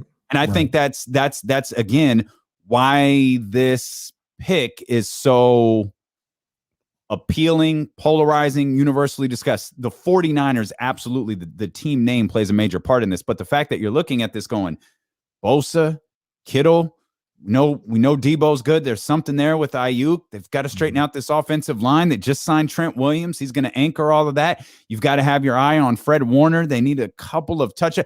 You don't need the filet with the San Francisco. You just need to salt and pepper it a little bit. Well, really, maybe throw a little onion powder on it. You don't need a lot. Like you've already got the steak. You don't need to do a lot to it. And I think that's why this pick is so appealing, because it's like you could upgrade, like you're upgrading the whole steak here if you draft right.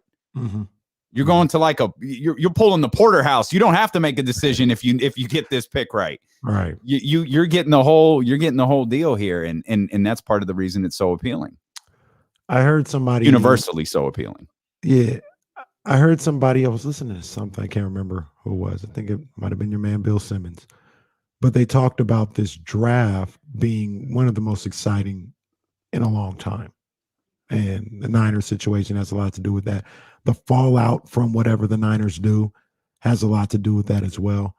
And I was trying to think if there's, off the top of my head, what the last exciting moment in the NFL draft was.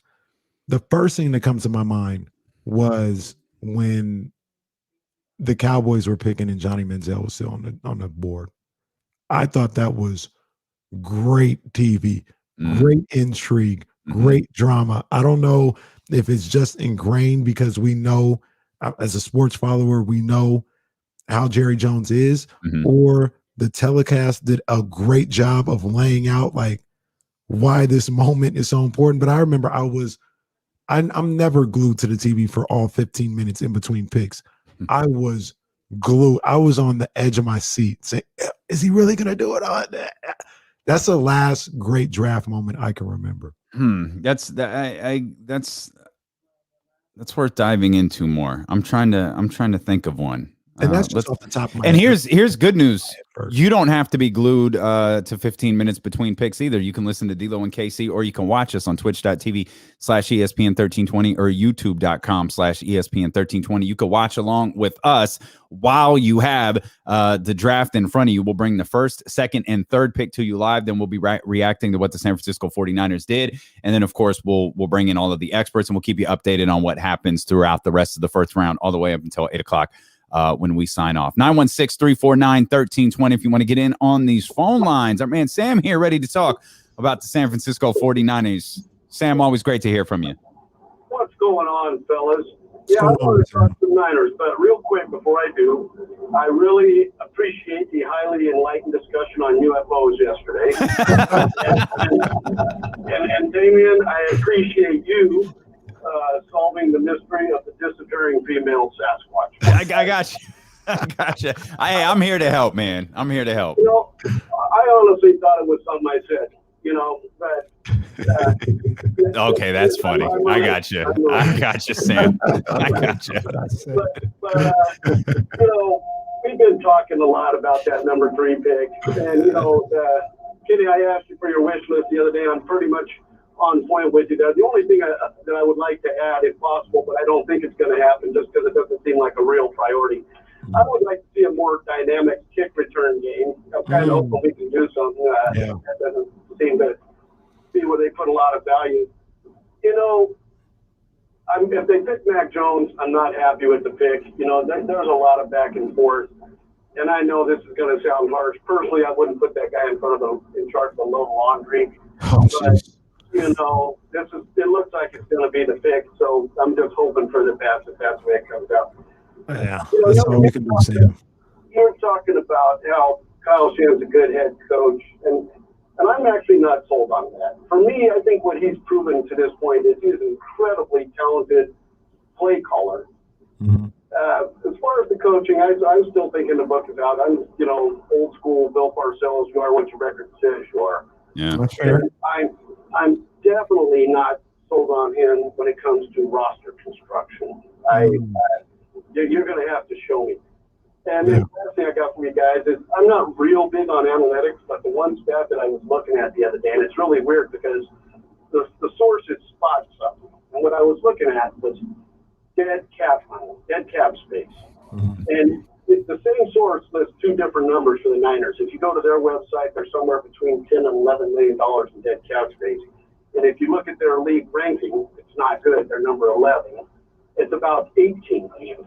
And I really think that that's an important number. You look down in those bottom 5, and you find the New Orleans, the Green Bay of the world. And the one outlier out there is Chicago. Not sure how that happened. But, that's dead cap money. That's not the Bill Gates recipe for success right there. That's failures for whatever reasons, either missed on guys or whatever. But it's also manipulated contracts too. So that's where a lot of money gets pushed off, and then that's why you sometimes find these teams. Like I think we joked, and Sam, thanks for the call, man. We appreciate you as always. As always, we appreciate you. I don't know why I repeated it. I think I just wanted to really stamp home that we appreciate Sam. Matt Ryan, which he legitimately has like a massive like there's cap hit and then there's money that becomes like dead like cap money. So we were trying to lay out like the trade proposals like for Matt Ryan or a release circumstance, and that cap hit converts to dead cap money and it just becomes a cluster. It's like, oh, you could shut down the Falcons for the next couple of years if they let go of Matt Ryan or work out a trade before a certain time. But understanding the analytics, understanding the cap analytics of the NFL is it's not as simple as just adding up. It's your man with the calculator. It's our favorite meme. It's the African actor with the calculator. That's what understanding. And then the big scream at the end. What is that number? He probably just saw the dead cap number. That was the number he was calculating there, and he got the dead cap number. So yeah, man, it's another guy not sold. I continue to work on it. I continue to work on it because it's my job. But sometimes I'm just. I told you. I asked an agent. I asked Adrian Ross one time. Can you explain this to me? I was more confused when he finished. I did like, okay, no, thanks, Adrian, appreciate it. And I'm looking, and I'm like. Okay, I should have asked him to explain it to me in English because he just explained it to me. Like maybe another agent would understand it. Maybe someone like within his agency. I'm looking at it like, okay, all right, Adrian, I don't know what you mean. And then like how the salary cap is laid out, it's for a company that makes like billions upon, but they sell a game to Amazon for $1 billion, like a game, not a package of games, a game to Amazon for $1 billion. Yeah. You would think they would make this a little bit easier for us to follow, but. Indeed. Hey, can we go back to something Sam said there real quick about Kyle Shanahan and his head coaching ability? Can you differentiate those two? Is there something to be said for, because he acknowledged I'm an old school guy. You are what your record says you is, what your record says you are, the old Bill Parcells line. But is there something to say? No, Kyle Shanahan is a great play caller. Maybe he's not a great head coach. Yeah, it's a different ball game being a head coach. And I think in some areas, like I said, being a leader of men, they respect him, they follow him.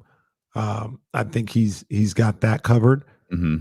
Being able to manage everything that encompasses being a coach, preparation, health, personnel decisions, all that other stuff.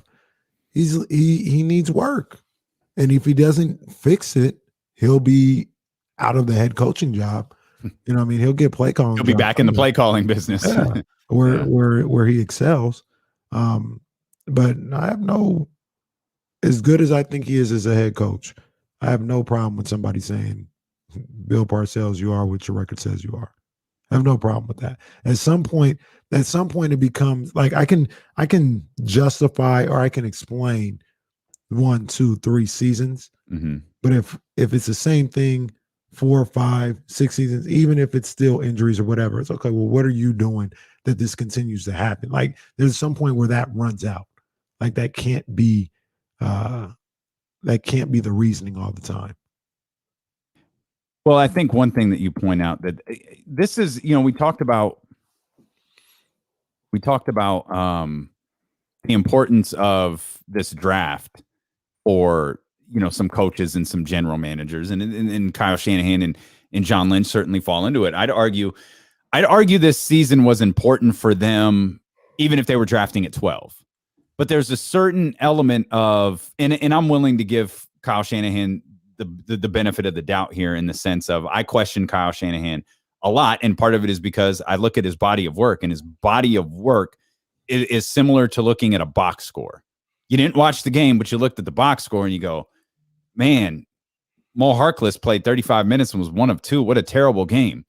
You sit down and you watch Mo Harkless for 30 plus minutes, nah, my man's good. Right. Like he had a big impact on what happened in that game.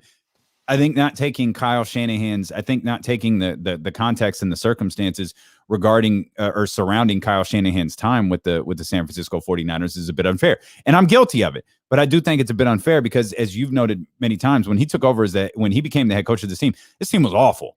Like the San Francisco 49ers were just like, bruh. 2-win team. They were bad on every level bad. And then, you know, you do the deal with the Jimmy Garoppolo. Jimmy Garoppolo gets hurt. What was that, week 2? I don't even remember if it was okay. It was really early in the season. Yeah. Really early in the season, he gets hurt. You wipe that whole thing out, come back, he's healthy, plays 16 games, and it's like, oh, okay, something there. Mm-hmm. Next year, I mean, what gives me pause on last year a little bit, and it's one game, so it's not fair, is they did get beat up by Arizona. They lost. They didn't play well.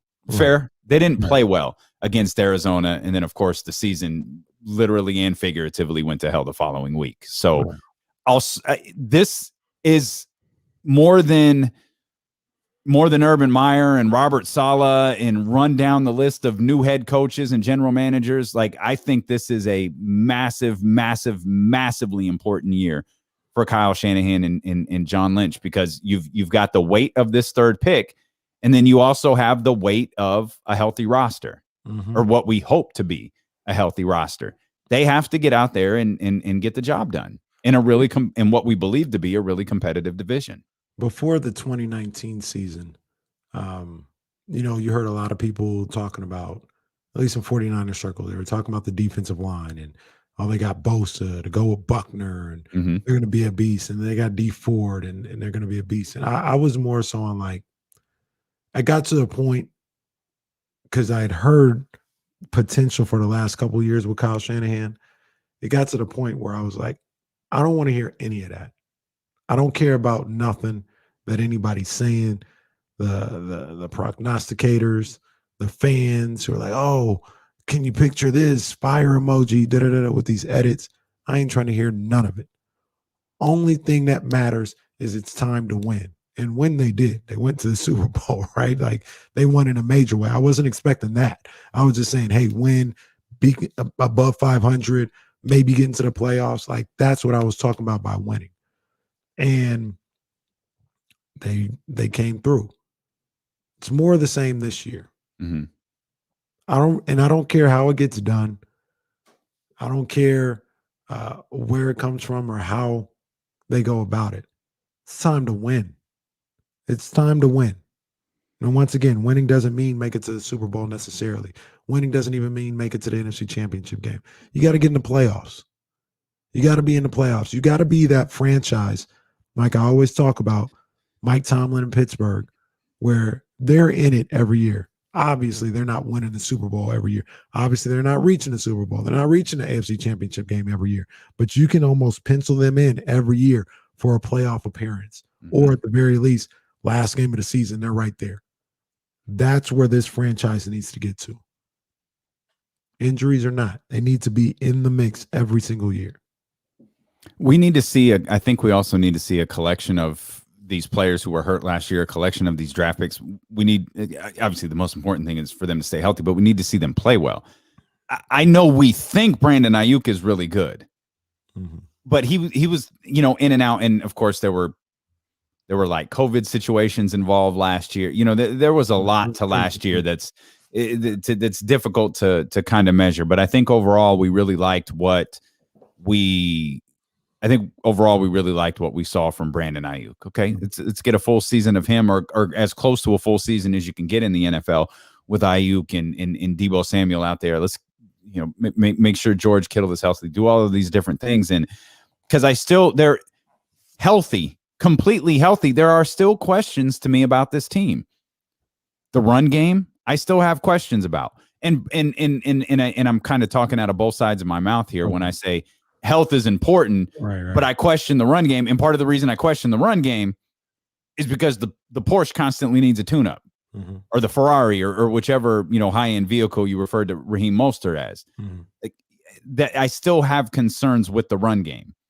And then I have concerns with the secondary. So as Damon pointed out, you know, a little bit ago, there are other selections. Once we get 49ers weekend isn't over unless the world ends. 49ers weekend isn't over after they select at 3. Like, they've got a second round pick and a third round pick and so on and so forth.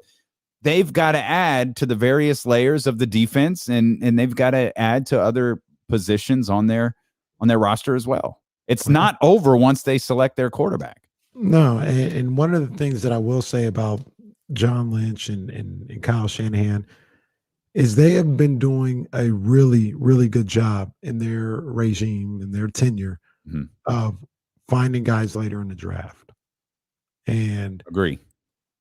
that's where they excel. That's where their talent evaluation is at its best, where these guys that, are kind of diamonds in the rough that they find later in the draft. So I think that'll help them out a little bit. So does it concern you that their most important pick is the third one, not the 43rd one or the 53rd one? Like they're absolutely. And when you talk about a quarterback, I've been saying the same thing the entire time. Kyle Shanahan talking about a quarterback. What was it? Well, not even just that. What was we had a line, Solomon Thomas, it was like the big, it was the Peter King line. Yeah. That's what it was. The Peter King line. It was Miles, the big board. It was Myles Garrett, Solomon Thomas, and Reuben Foster. One of these guys is guaranteed to be here. Like, oh God. Wow. That's tough. That's tough. Because we all knew Myles Garrett wasn't going to be there. Yeah. The other two, whew. They've had hits and misses at the top, more misses than hits at the top of the draft. So no, I'm not confident at all in those two at the top of the draft. Not at all. But rounding out this roster and filling it out in the draft with the rest of the picks, I don't want to say I feel great, but they do a really good job. They do a really good job later in the drafts and with the undrafted free agents. Yeah, they do well there too. Again, they have so we talk about Kyle, we talk about John, we credit them, which is fine. That's kind of how this game works. But there's reports, whether you choose to believe them or not, there's reports that, like, allegedly the talent department or the scouting department, again, if you believe the stuff that's out there, likes Trey Lance. It's it's Kyle that likes Mac Jones. It's like, okay, I'm not going to give, they deserve the applause for sure. I have to imagine that department that we're speaking of has something to do with the George Kittle picks late or Matt Breida, who I think was undrafted. Like you talked about the late picks that they've succeeded in. I got to imagine that scouting department has something to do with that. Yeah, absolutely. Maybe they know what they're doing. Maybe they do. Nobody. Well, I've said it numerous times. Nobody on God's green earth is out here trying to pick Mac Jones, Michael Jones ahead of Trey Lance and Justin Fields, except for Kyle Shanahan. I was going to say there's one. There's one, and unfortunately, it's the one person that has all the control. Can do it. Yeah, absolutely. We'll step out. We'll come back. There's a lot more to talk about as it pertains to the draft. We're talking about college football here a little bit. I think I've got a story you're going to like. Okay. And I've got a question about tonight's Kings game that just dawned on me in the middle of a conversation that I have to throw your way as D'Lo and KC continue here on Sacramento's #1 sports station, ESPN 1320. So I don't know if this is worth speculating on the air. That can, not be good. So did you see Sham's tweet? 2 new NBA players tested positive for COVID-19 during the week of April 21st. Did you see it? So, I mean, you put 2 and 2 together in some situations. Maybe. Yeah. Maybe. I mean, again, I don't know that it needs to be speculated on, but I don't know. Yeah. No, it's out there. So. Yeah.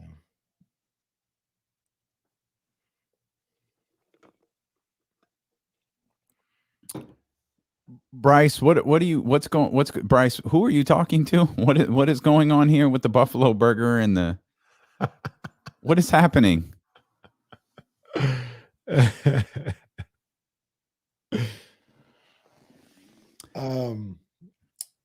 On this day, I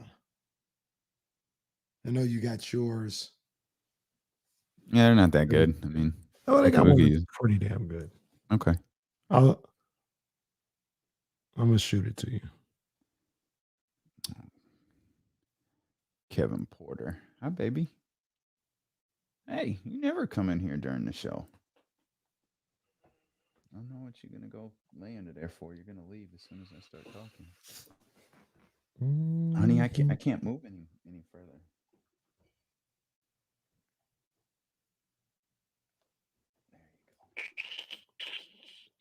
I love you, baby, but you're gonna get up and leave as soon as we get back from commercial. Shaq.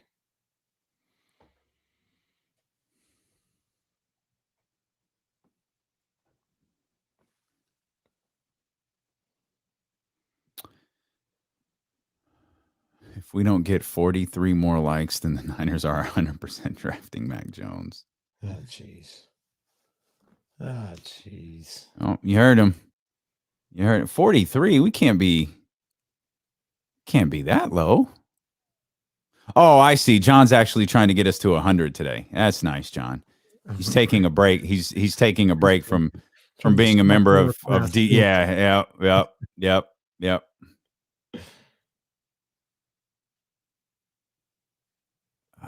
Do they understand? I'll never. Oh yeah, my dogs absolutely 100% understand me. It looks goes through the Sacramento women's team from coming here. Looks like they're headed to San Diego.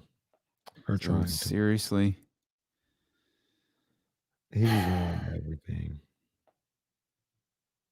He has absolutely ruined everything. Don't ever come here. yeah, fam, you are not welcome here. You are not welcome here. That pisses me off. That really sucks, man. That really, really sucks. Such trash.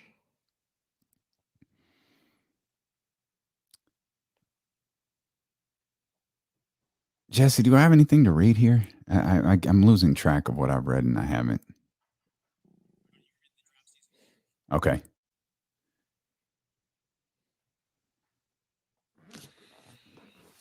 That Freeport Metu still cracks me up. Oh, that's so funny. That's so funny. Oh, man. Will the Jazz jack up 53s again tonight? Yeah, stop shooting threes, girl. Jazz. Whoa, Jazz. I took the first shots on the hoop. I started off 0 for 4. Mm. Out here in like her slippers, shoots a one-handed shot and makes it. I said, what the hell's going on here? Mm-hmm. Buckets. Jazz goddamn buckets. Jazzy buckets. Shit. 7 more, John.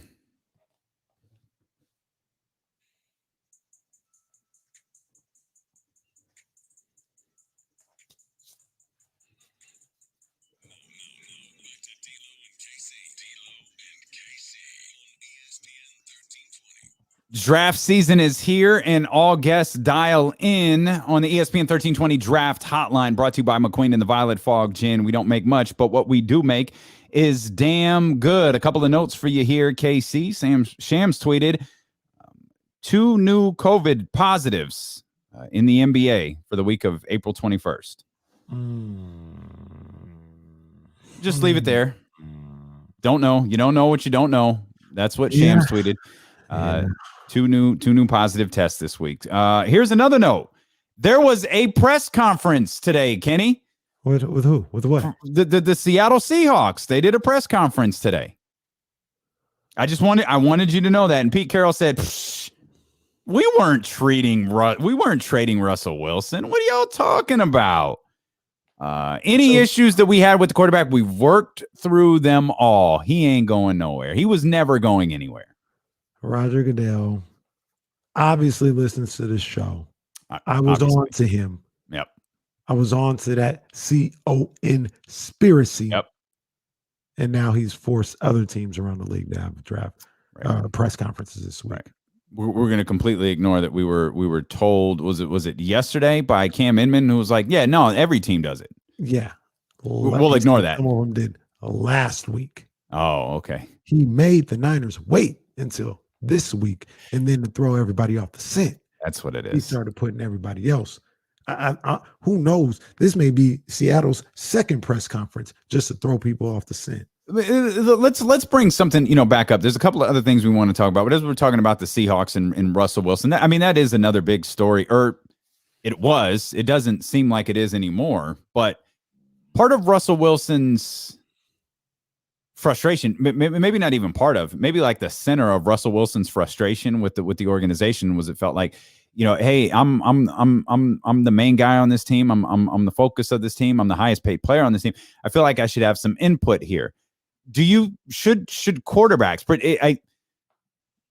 I'm using quarterbacks because they're almost always going to be the highest paid player on the team. Like, should they have input on what a team is doing? Like, should Baltimore run over to Lamar Jackson and, hey, like, what do you think here about this draft? Like, what do you think we need to do here? Like, here are our ideas. I'm not saying throw them out there on an island. I'm saying, like, here are some of our ideas. Like, what do you think? What are your thoughts on what the roster needs? In a perfect world, yeah, maybe so, but I don't think they should do that. Like we mentioned before, it's just a slippery slope. You got to deal with some of these people that end up coming into the locker room, and it's like, well, did you vouch for me to be here? Did you not want me to be? I would leave it alone. That's how I feel. But like, let's look around, like just a little bit. The two teams in the Super Bowl. I think Patrick Mahomes has a little bit of maybe not influence. I don't want to insinuate he's in there calling the shots, but maybe him and Andy Reid, and they have active discussions about what the roster needs. Maybe Patrick Mahomes, Andy Reid, maybe the front office and ownership group, they have active discussions about what the roster could use. Tom Brady's, I don't know why Tom Brady doesn't get the LeBron James treatment. It sure feels like Tom Brady is the general manager of the Tampa Bay Buccaneers. Oh yeah. And when drunk ass Bruce Arians stood on that boat, oh my, he was lit, and that's okay. He was celebrating the Super Bowl. He could be as lit as he want to be. Shoot, Tom was lit. Tom was stumbling off the boat. Yeah, we saw how he came off the boat. Nothing wrong with that. Hey, he wasn't driving. He was responsible. He was celebrating. He was popping a black bottle. Nothing wrong with that. But he looked at all of the free agents and said, you're not going anywhere. You're not going anywhere. You're not going anywhere. This is the first time in the Super Bowl, because Antonio Brown signed a deal to rejoin, or not rejoin, but to stay with the Tampa Bay Buccaneers next year. 1 year, 3.1 guaranteed, with an opportunity of hitting about 6.25. Okay. All 22 starters for the Tampa Bay Buccaneers are coming back. Every single free agent that Bruce Arians pointed to at that parade, that boat parade, he re-signed all of them. They're all coming back. Point being, he was the same guy who was like, nah, I don't need a jackass like that in my locker room, or something along. His words might have even been stronger as it pertained to Antonio Brown when he was a head coach the year prior, before Tom Brady, when Jameis Winston was down there. And okay, well, you brought him in. Why'd you bring him in? Well, Tom wanted him. Tom wanted Rob Gronkowski as well. I'm going to guess Tom wanted Leonard Fournette. Tom Brady had some influence on what the Tampa Bay Buccaneers did. Now, it's not for everybody. Right. You don't go to Jimmy Garoppolo, right? Like that. You don't. Hell, you can't even go to Kyler Murray yet. Right. As good as he is. But who's the other quarterback that's having issues with his team? He's a Super Bowl winning quarterback. He once famously said, they're not. I don't regret it nearly as much as they are for not drafting me. Aaron Rodgers, we're waiting for this thing with the Green Bay Packers to blow up. Why? He feels like he doesn't have influence in what they're doing. They drafted Jordan Love, for God's sakes, instead of adding to the defense, instead of adding to the offensive line, instead of giving him a weapon. They didn't discuss it with him. And it's like you were talking about yesterday. There's probably only a handful of guys in the league who are legitimate, not market-wise, but like legitimate $30 to $40 million a year players. And Aaron Rodgers is one of those. Patrick Mahomes is one of those. Deshaun Watson, who we'll get to in a second, issues aside, probably one of those. Like there's only a couple of guys that fit into that category. Maybe you can avoid some problems if you just invite them into a meeting and say, hey, here's what we're looking at. Here's how we might approach this. What do you think? No, that's a good point. But I mean, it's those guys. You know what I'm saying? And like you said, that isn't extended to everybody. And those guys specifically, those top 4, 5, 6 guys, yeah, you talk to them a little bit, especially somebody that has already brought home a championship for you. Not to say that Deshaun Watson wouldn't get that type of say so. But if we're talking about a guy that's already seen the mountaintop and is one of the top 5 NFL quarterbacks in the game, a potential Hall of Famer out there, I Tampa Bay situation, I don't see anything wrong with them because we already know what it is anyway. You know what I'm saying? We already know if you're not getting along with Tom Brady, you're not going to be there. Yeah. Even in Seattle, if you're not on the same page as Russell Wilson, you ain't going to be there. And I don't need him to not be a part of the personnel decisions or publicly be a part of the personnel decisions for me to say like otherwise. You know what I mean? I don't need him having this facade. Like we all know you have that type of power. You have that type of say-so here. So if you want to be involved in a little bit with what the process is, by all means, go ahead. John McClain, you may remember that name of the Houston Chronicle. He's been,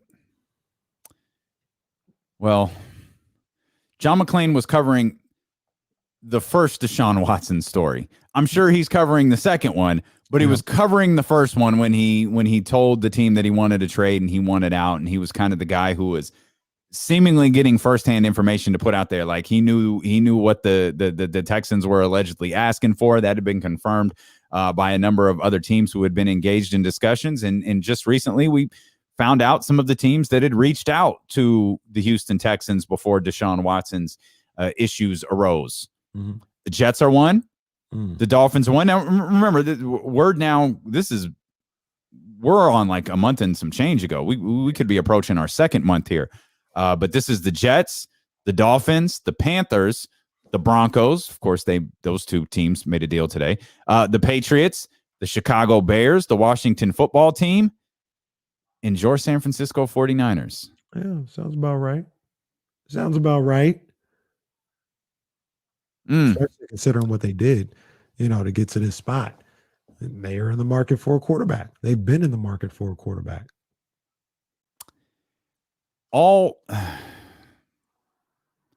Okay. We don't know how this story is going to end. We have no idea. Would you still do it? If you had the opportunity right now today, if you had the opportunity to engage in trade talks with the Houston Texans, would you do it?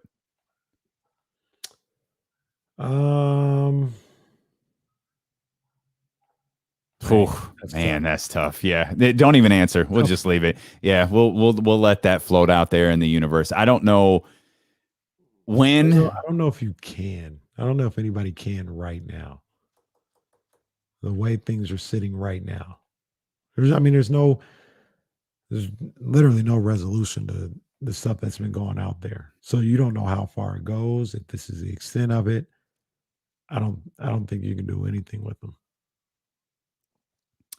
Yeah. That's crazy. There's a lot of, I'm trying to figure out how to say what's on them. I don't want this to.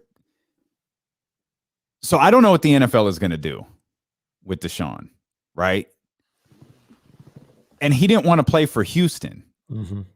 So there was going to be, we were talking about a situation where Houston, they would just have to sit on it and be stubborn over it. Right. And you fine him and you do all of this stuff. We just became familiar with this term in like the last 5 or 6 years, the commissioner's exempt list. If he's heading for that, and we have no idea, if he's heading for that, he doesn't play for Houston, but he still gets paid. Let's leave it. There's a reason we haven't talked about Deshaun Watson, so let's leave it. Yeah, I don't know what to do with that. Well, I will say just one quick thing. It complicates it even more. The fact that what's going on with him, as far as I know right now, isn't criminal; it's civil. So it's not like in terms of a court of law. Right. So in terms of that. And so I say that to say, like, commissioner's exempt list is typically, as we've known it, somebody that may be facing jail time or something like that. No, it's Roger Goodell's discretion. Remember Adrian Peterson. I don't think Adrian Peterson having any criminal things against him, did he? I could be wrong. I thought there were charges that people were possibly bringing against him. I don't know if he would have gone to jail, but maybe it would have been. He certainly didn't. If it was a situation, he certainly didn't. But I think that the authorities are brought in for that one. This one is just, it's civil. It's going to be a money exchange. It seems like it's weird. I think I think there's at least one police file. I again, just erase all of this. Jesse, edit this out of the live show. Just, I really wanted to focus on the part that the 49ers had inquired about Deshaun Watson, which a month ago was something we'd be ecstatic about. But alas, it's not a month ago. It's today. You're listening to D-Lo and Casey on ESPN 1320, KIFM West Sacramento, KRXQ HD2 Sacramento, and Odyssey Station, and driven by Lashers, Elk Grove Dodge. He's Kenny Caraway. I'm Damien Barling. We're thrilled that you're here with us today. We hope that you'll be with us tomorrow for our 8-hour draft show from 12 to 8 o'clock. We'll be live here on ESPN 1320 AM. We'll be live on the Odyssey app. We'll be live on twitch.tv/ESPN 1320, and we'll be live on the ESPN 1320 YouTube channel. You can watch us or listen to us while you're watching the draft. We'll provide you all of the local content that you need. We'll bring you the first, second, and third selection live from Roger Goodell. And then, of course, we'll dive into whatever move the San Francisco 49ers make while keeping you updated on what's happening throughout the rest of the first round. We invite that interaction here in the chat house. And, of course, the phone lines are always available for you at 916-349-1320. The Sacramento Kings are back in action tonight, and we've got a loaded guest list for tomorrow. We're still getting a couple of names confirmed. Kyle Matson's going to be with us. Trey Wingo is going to be with us tomorrow. He's hosting draft coverage for Fox Sports, Digital Fox Sports. He's going to be with us. Again, some other names that we're working through. And, of course, it's Thursday. Deuce and Mo are going to be with us. It's going to be a fantastic show. And, again, we hope that you will be here with us. The Kings are in action tonight. All right. They got the Utah Jazz, and, we've had some fun, and we'll really dive into the Kings in this game tonight in the 3 o'clock hour. We'll let you know what BetQL says. We'll have Kenny's keys to a Kings victory. It seems absurd to even be discussing this, but one, the Kings have played 2 really good games without De'Aaron Fox. It's going to be a lot different tonight because Harrison Barnes is out. And my question for you is, who's starting for Harrison Barnes? My guess would be Harkless goes at the 3, and maybe Metu at the 4. Okay. I mean, that's the first. Okay. I hesitated saying it at first because I know they probably would want, somebody maybe a little smaller, a little Barnes-like at that 4 spot to go with Rashawn, but I think it'll end up being Metu getting the start. Our guy. I think that is a fantastic way to that's a fantastic way to celebrate the new deal. Yeah. Other than partying on Freeport, other than that, starting tonight against the Utah Jazz is a fantastic way to celebrate the new deal. Hey man, get out there in the starting lineup, see what he can do. In a situation where I know Donovan Mitchell isn't there, but you're playing one of the playoff teams, the premier team in the league record-wise this year in the NBA. See what you got, Metu. See what you got. Yeah, they're going up against maybe Derek Favors. Is that who starts at the 4 for them? They're struggling a little bit. Yeah, they're struggling a little bit though. So I'm not terribly. This game is a little bit more interesting than it actually should be. With De'Aaron gone, Harrison gone, I'm looking at Utah like Utah. We joke about this with the Kings all the time. Oh, it's a get right game for whoever they're playing. No, this is a legit, Utah needs to figure some things out. This is definitely a get right game for them. They need to figure some things out against the Kings. Well, with the Sacramento Kings, we talked about it yesterday against the top teams in the league, in the conference at the very least. Mm-hmm. Play well. I think after the Dallas win, I think we said they were 8-6 against the teams in the top 6 of the Western Conference standings. So, yeah, it seems like a get right game, but oh man, I really hate this term. I hate saying this. They seem to play to the level of their competition. Yeah, which is abysmal. for this team to even have that going on. But that the numbers have shown that's what it is. That's what they do. Yeah, no, that's no lie. And as my man Max points out, Metu Mania will be running wild, brother. I'm just gonna keep saying this. Number one, we need Metu on the show. Number two, Metu needs to know how hard we go for him on this show. Mm-hmm. And you're the liaison. You need to go on and send that text message and see if we can get Metu on. I'm a holler. I'm on the ignore feed. I'm on the block list. Like at all. You get the response like, hey, can we get Rashawn? Can we get Tyrese? Nothing. Oh, we only got Rashawn when you made moves. Kenny sends the text, hey, can we get Tyrese? Yeah, 10 minutes. I get a call from Casey. Hey, Tyrese gonna be on in 10 minutes. Casey, it's 5:00. What do you mean? The show's over. Yeah, we're gonna record it for tomorrow. Like, Tyrese, we're gonna be ready in 10 minutes. Like, let's go. All right. I tried for a week. Kenny tried for 5 minutes and it got done. So hey, man, it's all about timing. It's not me personally. It's all about the timing, man. We gonna get Metu on here, man. We're gonna explain to him the phenomenon that is the movement that is Freeport Metu. Yeah. And we're going to take him to Freeport.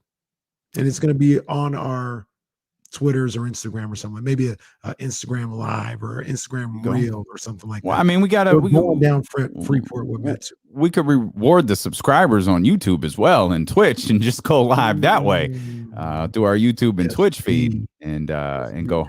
We're gonna stop everywhere. We're gonna stop at Airway Market, where he used to live. We're gonna stop at Jack in the Box where he used to live, and then we're gonna go all the way down past McClatchy. We're gonna go to Marie's Donuts where he lives now. In that old money area because he got paid now. Well, he's moving to that area. Like the first check ain't cashed yet, so as soon as he does, then he can move over there into that new area. So we'll talk more about the Kings and the Jazz coming up and the 3:00 hour. Should note a couple of other basketball notes here as we spent some time picking apart the Golden State Warriors earlier. The Brooklyn Nets, your Brooklyn Nets. First Eastern Conference team to clinch a playoff spot. Yeah, well, looks like they're headed to the NBA Finals. No, that's 100% not what this means at all. No, that's absolutely not what it means. But I think they're the first.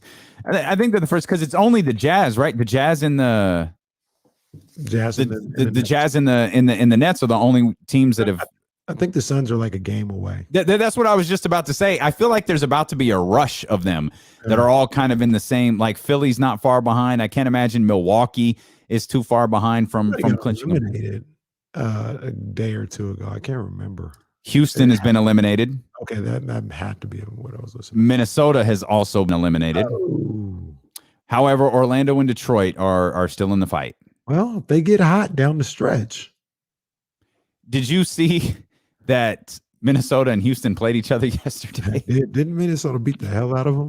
I don't know if they beat the hell out of them. They beat them, though. Yeah, Oklahoma City's 14-game losing streak came to an end, too. Did not see that one coming. They beat Boston Celtics, though. Yeah, shorthanded Boston Celtics. I mean, not that shorthanded, but mostly shorthanded. I mean, that's embarrassing. Jaylen Brown went for 39. We can't let this ride. We can't let this ride, Damien. Jesse, get in here. What the hell was that all about?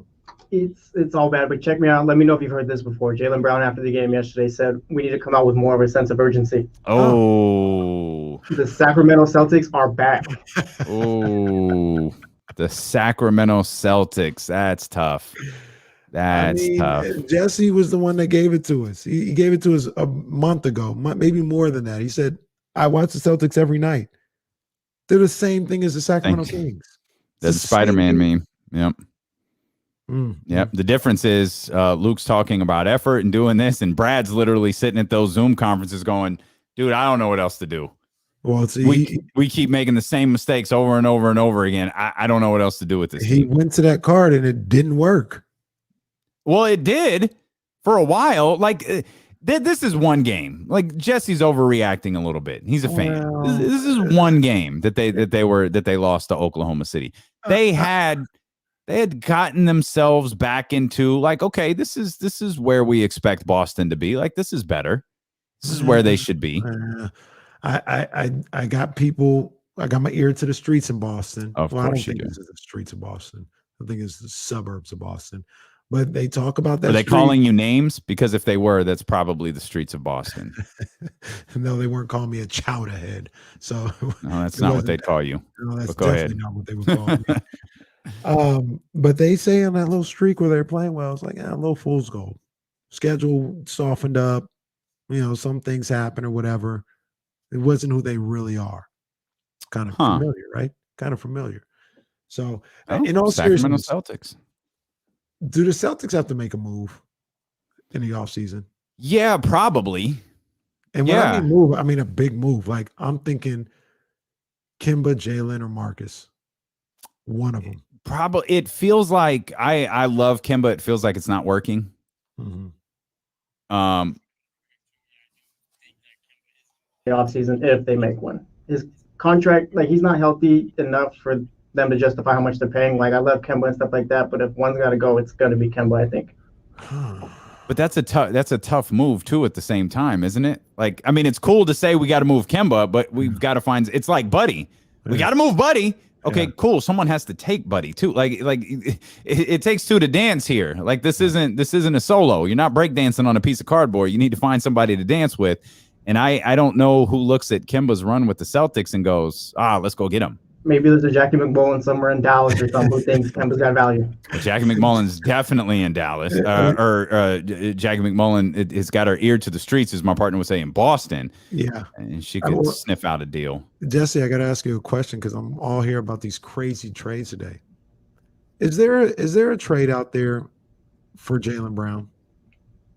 For me, no. Jaylen Brown and Tatum are untouchable. Let me ask you this. I'm going to present a scenario. If Minnesota said, we'll give you Cat for Jaylen. You got me thinking now. I'm not going to lie. That might fit a little better. That might. Jaylen's a bad boy. Don't get it twisted. But I don't know. Yeah, Cat's, Cat's just as good, and he'd fill the need at center. So, I mean, if you got to do it, you got to do it. How about Kemba for Buddy? Oh, let's work. Just you do that? You take Buddy?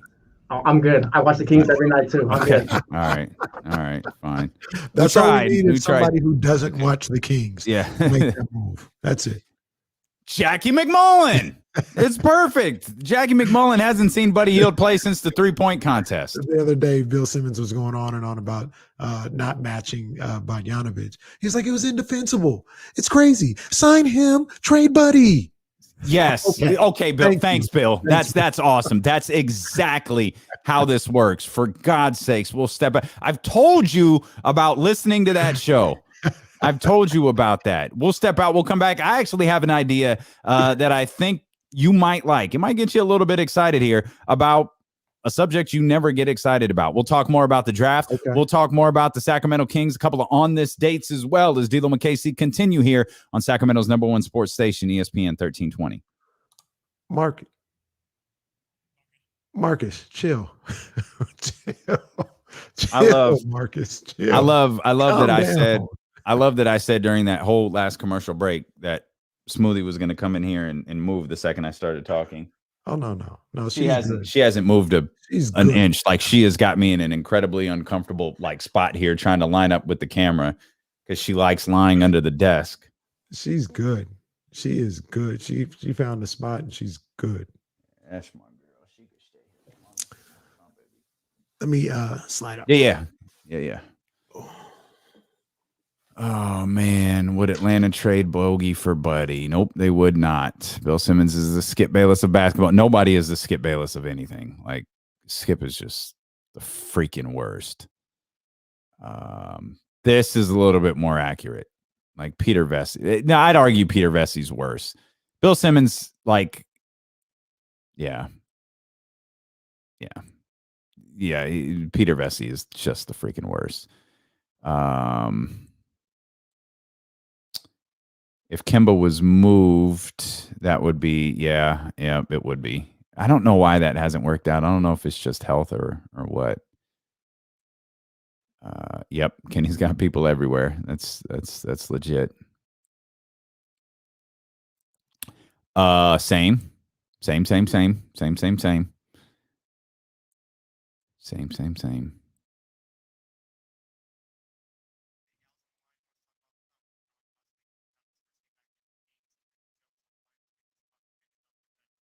Okay. You said Big Al and Joe? Okay. Big Al and Joe. That'll be fun. That'll be fun. Oh yeah, they're pretty close. They're pretty close. Y'all are really on Freeport here. Okay. Non-disclosed.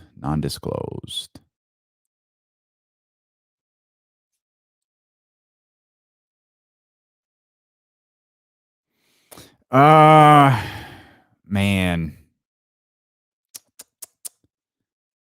I don't think so. I mean, I don't know. I'm curious if Metu does run that 4, like if Mo Harkless goes to the 3 tonight and Metu runs the 4. I don't know that that's what's going to happen. I feel like they might go to the DeLon Wright route, but I'm not sure. He's listed as doubtful, which is an upgrade because he was out. Now he's listed as doubtful, but like the name says, is Bagley playing tonight? Doubtful. I don't think so. I doubt Chicago's not doing that. Chicago has to be thrilled. Like Chicago's not. They're piecing together. Where is Chicago? They got a shot. Like they've got a shot to get into the tournament, if you will. They've got a shot. I know you can. We're rooting for you, buddy. Like I think you can start. I absolutely know you can start. And I think you could have a bigger role next year as well. Metu on Freeport. What's this?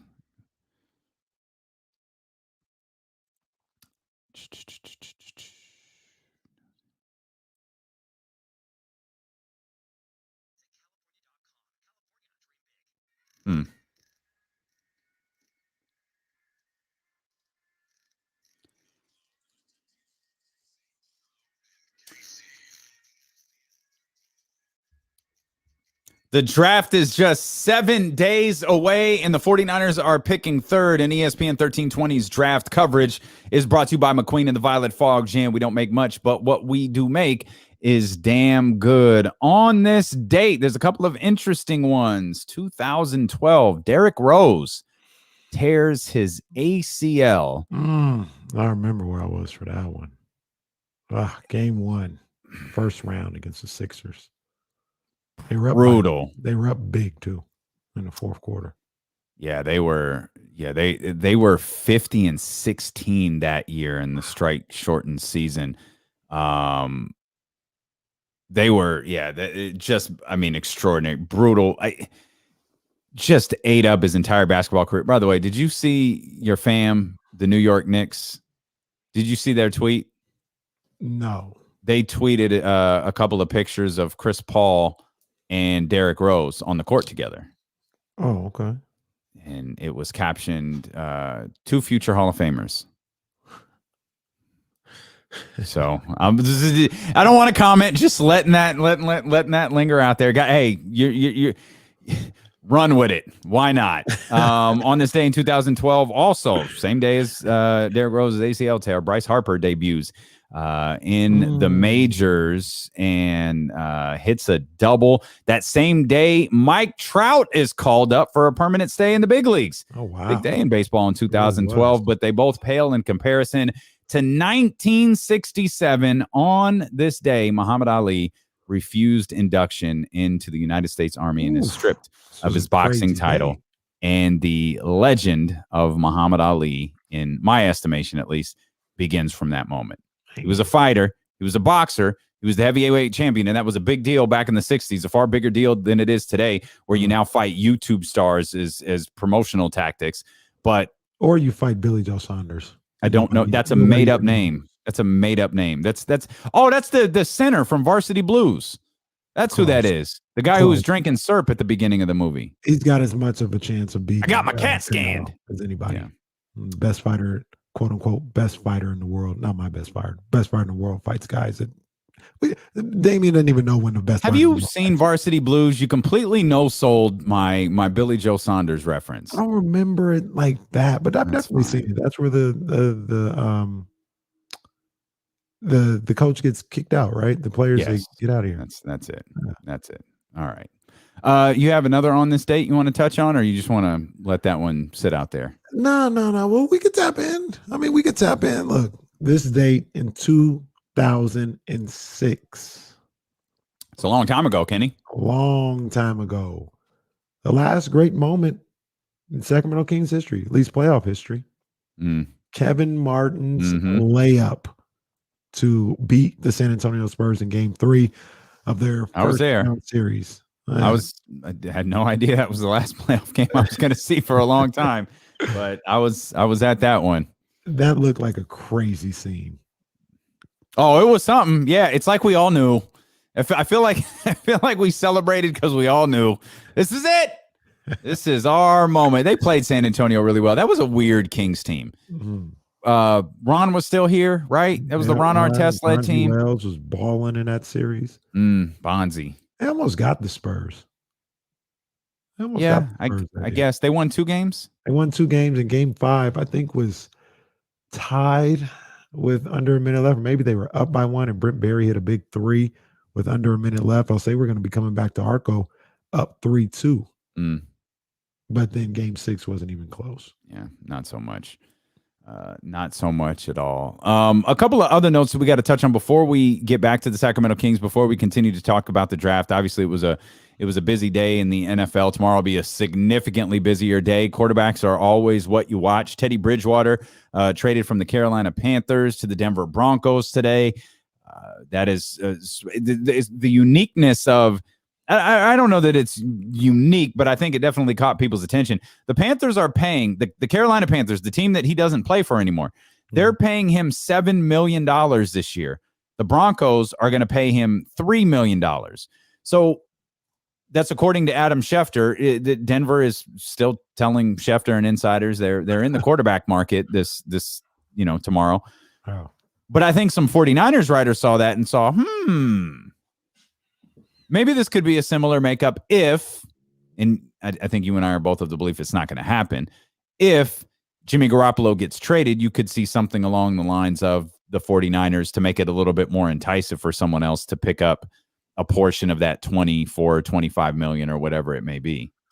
Yeah, I wouldn't be that anxious to get rid of him to have to do that. If I'm getting rid of him, I'm all the money's coming off the books. Well, if I'm getting rid of him, it's not to start Mac Jones. Well, if I'm getting rid of him, so I think that's something worth watching. I guess it's not because it's not happening.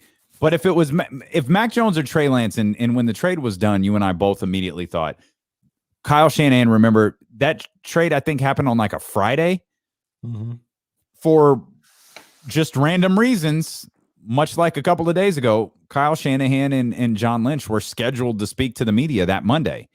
And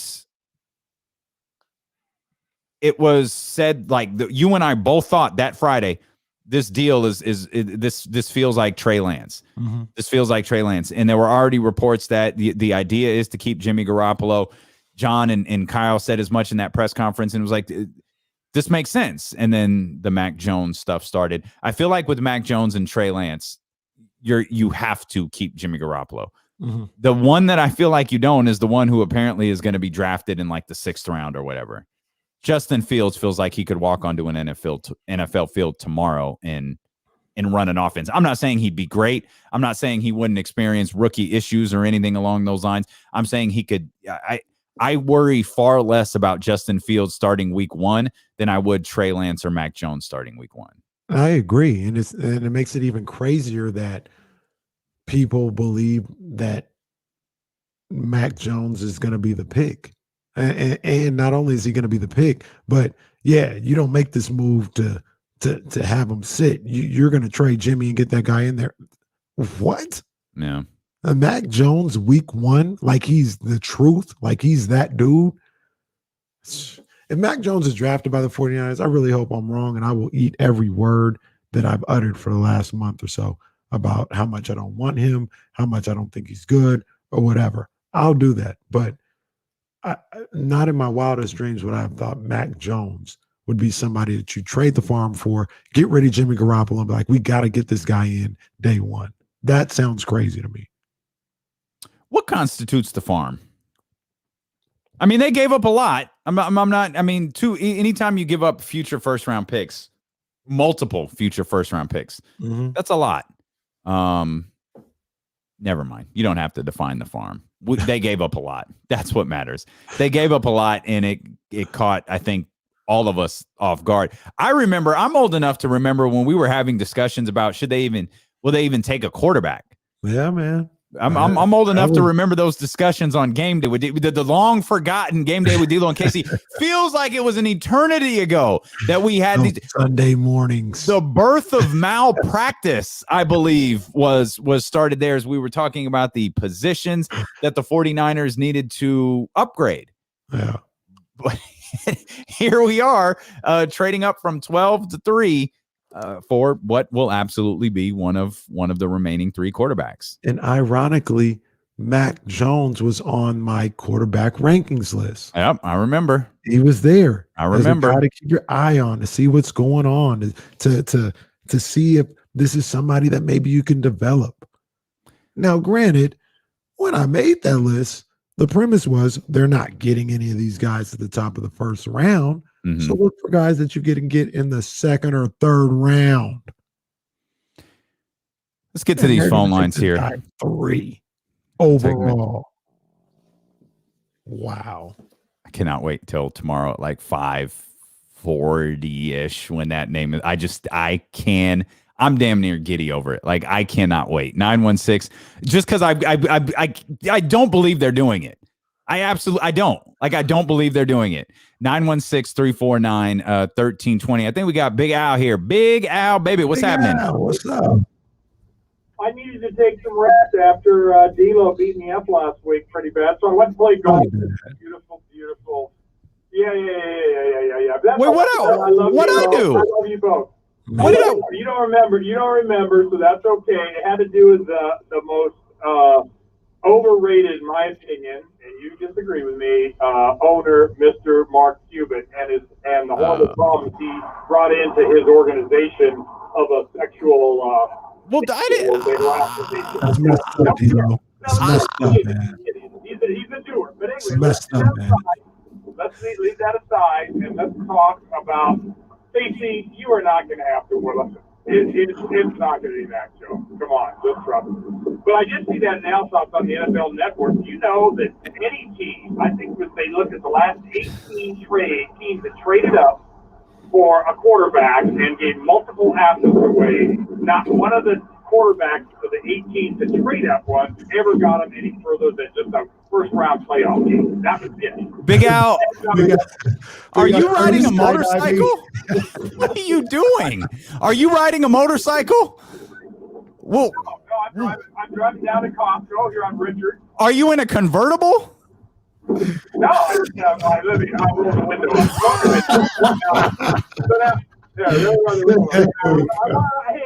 I rolled by putting my arm out the window, and I want to roll my windows down. Come on now. I thought you were skydiving. I thought you could possibly be skydiving up there. Oh, man. You think any credence that maybe King LeBron might get to play the Kings? I saw that. I doubt it. Hope he gets to play the Kings for his first game. Why do you doubt it? Like that, I read that too. I was like, okay, yeah, it's a home game for the Lakers. It seems to make sense. Well, they want a few more days off for LeBron when they got to play against the Nuggets and who is it? The Nuggets and maybe it was the we don't need the Lakers schedule. It's okay. It's all right. Yeah. Well, oh no. Jesse the Body strikes again. You're like, all right, roll the window down, Al, and put your arm back out there. Big Al, we love That's you, not Big us. Al. I just If you- did it like Big Al listening to us on that good AM dial. he is. Well, Big Al's old school. Now, I do want to point something out. I know we had a laugh at that. I did not in any way, shape, or form excuse Mark Cuban in the things that went on. I'm actually not clear what he was talking about. I know I know you don't like Mark Cuban. I know Big Al doesn't like Mark Cuban, but I know I didn't defend any of that stuff with that nature. He made it seem like I dragged Big Al made it seem like I dragged him in the mud as he was skydiving there on, I think he said Richards Boulevard. Well, that's why we had heard from him for a while. I was like, hey, we'll call again tomorrow. Big Al call anytime he wants to. He might get the hook from the Sandman there in the studio, but I gotta go find Big Al be diffusing bombs. He be skydiving. Oh man, Big Al, he is legendary, man. He is a character on this show for real. Big Al, man. Whenever we out in the streets, man, Big Al got to stop by wherever we're at, man. That's true. I got to be honest. I can't wait to meet anybody here at this point. I'm getting really tired of these four walls that we do this. These, no matter how much we dress them up, no matter how beautiful these bottles are behind us, the Bel Air and McQueen and the Violet Fall, we'd really like to be somewhere. Yeah, just be out there somewhere all together. And they're building D'Lo and Casey, just D'Lo and Casey, no one else. They're building us a brand new studio. Yes. So we're going to be, you're going to see this set up for a while before we get into our brand new studio sometime next year. But hopefully we can be out amongst like actual people sometime soon. So go get those shots. Crossing my fingers. It'll be after the 4th, which our president said we will be good. It was really smart of him to do that because that's definitely not blown up in anybody's face before. Definitely not. Fingers draft day show. Okay, an 8-hour draft day show. Oh boy, that'll be something because we're going 8 hours that day. We're absolutely going 8 hours day. We may go live from Airway Market. Freeport. Yeah, we absolutely have to do the show on Freeport. Here's some months to go. And Bryce says a Freeport field trip. Shams just tweeted Boston Celtics guard Marcus Smart has been suspended 1 game without pay for directing threatening language toward a game official. Isn't that the second time he's done that? That sounds like a Marcus Smart suspension right there. That's on par. Didn't he do that like a year or two ago and went off on the referee? Says the two guys who go, we really need a Marcus Smart here. That's what we really need. We need someone to direct their anger towards officiating. Yeah. Because the fan base doing it, that doesn't work. We need a player out there on the court. Marcus Smart would very literally be the voice of the Kings fan base if he executed that in Sacramento. Bring him over. We need him. Here's something. So here's just a stupid observation before we continue moving. I can't imagine people hanging on my every word in a way that, or every tweet in a way that, like Shams tweeted this seconds ago, and it's been retweeted 148 times and counting, and it's been 772 times. We've got Shams and Woj and Schefter and all of these guys, we're so concerned about what they're saying about our favorite teams and favorite athletes and favorite players and everything we know around the league. We've got alerts set up to tell us exactly when they tweet something. That's power. I can't imagine that level of power. Yeah. That level of control. Would you say they're what? Nah, it's not more than a LeBron or something like that. But I don't think nobody has alerts for LeBron. I wouldn't say nobody does, but I don't think more people have alerts for LeBron than Shams or Woj or Schefter. Yeah. Yeah. I agree with that. I don't have alerts on anybody. Maybe I should change that. I run ESPN 1320's Twitter account. I've got alerts for everyone. So it's just your timeline. Well, not literally everyone, but if it's Ham, I get Kings News, Jason, I get Jason Jones, Jason Anderson, Shams, Woj, I got to stay on top of stuff. We got a business to run here. This is true. And speaking of business, we're in the content business. Yeah, you're right, Lisa. I do have Queen Bee alerts. Got to have those. It's big facts. You got to have those. So a couple things. Number one, I am right. Marcus Smart went after a referee last year, post game, and I just watched the video. Okay. Man, it's what we need. We need one of those guys in Sacramento. He went after that. I love that you said he went after him, because now I'm envisioning Marcus Smart actually chasing an official down. It was close. Similar to Bill Belichick, like just running a guy down and trying to grab him by his arm. It was close. He had to be held back, and I don't feel like it was one of them hold me back situations. It's never a hold me back situation with Marcus Smart. It's more like a dear God, somebody hold him back situation with Marcus Smart. I think he maybe would have smacked the hell out of that referee. Yeah, and that's why you hold him back. Yeah. So there was that. And then Jesse, you remember that moment? Not that moment exactly, but don't forget Marcus Smart doesn't play. Remember at Oklahoma State when he pushed that fan?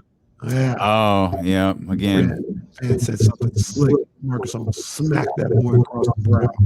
You know what we need here in Sacramento? We need a Marcus Smart type. 916-349-1320. Let's get to Joe. I think Joe wants to talk to you. Joe, what's happening, baby? Joe from 6th Street. What's happening? Hey, KC, we're going to lock our bet down. What's our bet again? I forgot already. I'm taking Kyle Shanahan as the quarterback he picked versus the choice of your rookie quarterback. Oh, yeah, for sure. They're going to have a better year. So we're just doing a year? The season? And I'm going to explain why. Because rookie quarterbacks get eaten up by bad situations. Okay. Kyle Shanahan is the best NFL play caller in the league. So great defense, great offensive weapons, and Mac Jones is the pick. So let me ask, that's going to be the one. So let me ask you this, and I probably should sneak this up on you after. I shouldn't give you this warning. But if Justin Fields goes to the Patriots, we still got our bet, correct? 100%. Okay. Oh, all right. Okay. Because I will take Shanahan over Josh McDaniels any day of the week. I like Shanahan too. I don't like Mac Jones though. And I like that Niner defense, and I like the Niner offensive weapons better. Sounds like you're betting on the roster more than the quarterback, Joe. Is that fair? I'm betting on the situation. Absolutely. Okay. All right, Joe. We're locking it. We got to get some specifics here. Well, no. It's just friendly wager. It's just friendly. There's nothing on the line. Yeah. Definitely friendly. Yeah. You can call back and taunt me. But we have to know if Mac Jones even plays. So if I say that Justin Fields is going to have a better season and Mac Jones never plays. Yeah, I think that probably should be outlined too. Yeah, he's got to start. Is Justin okay? Let's go with your scenario. Justin Fields to the Patriots. Does he play, or does Cam play? That's a good like question. week one. That's a good question too. I feel like I think it would be Cam. I feel like they kind of maybe without giving a press conference about it. Yeah. I feel like the Patriots' plan. And this certainly will be the case, I think, if they draft a quarterback. The Patriots' plan is to do what Kyle Shanahan and they're doing with Jimmy Garoppolo here. Yeah. Look, we're going to play Cam. If Cam doesn't return to some semblance of Cam Newton, then if he's last year's Cam Newton, then we'll sit him down and we'll run Justin Fields, who apparently is going to fall to 15. That's which is high end. Absurd. It's on the high end, according to Chris Sims. If Justin Fields is there, that's stupid. Dude, Chris Sims was being stupid there. That's what that had to be. That he couldn't have been serious with that. Having him at 32 is ridiculous. That is ridiculous. Real quick, I also wanted to point out something. You would appreciate this. This is maybe not on topic, but who cares? I think it's interesting. So I was looking for that Marcus Smart video. I saw it. He was going after the ref, almost gave him a tombstone. But they had an ad that came on before that YouTube clip, and it was about deaf people playing basketball. It's like deaf Facebook, like deaf, like can't hear, impaired.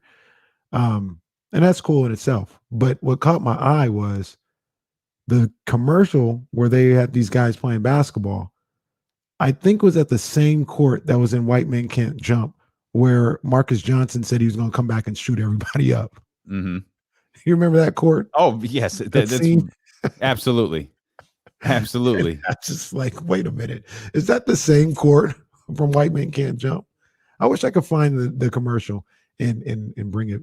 I'm gonna show you.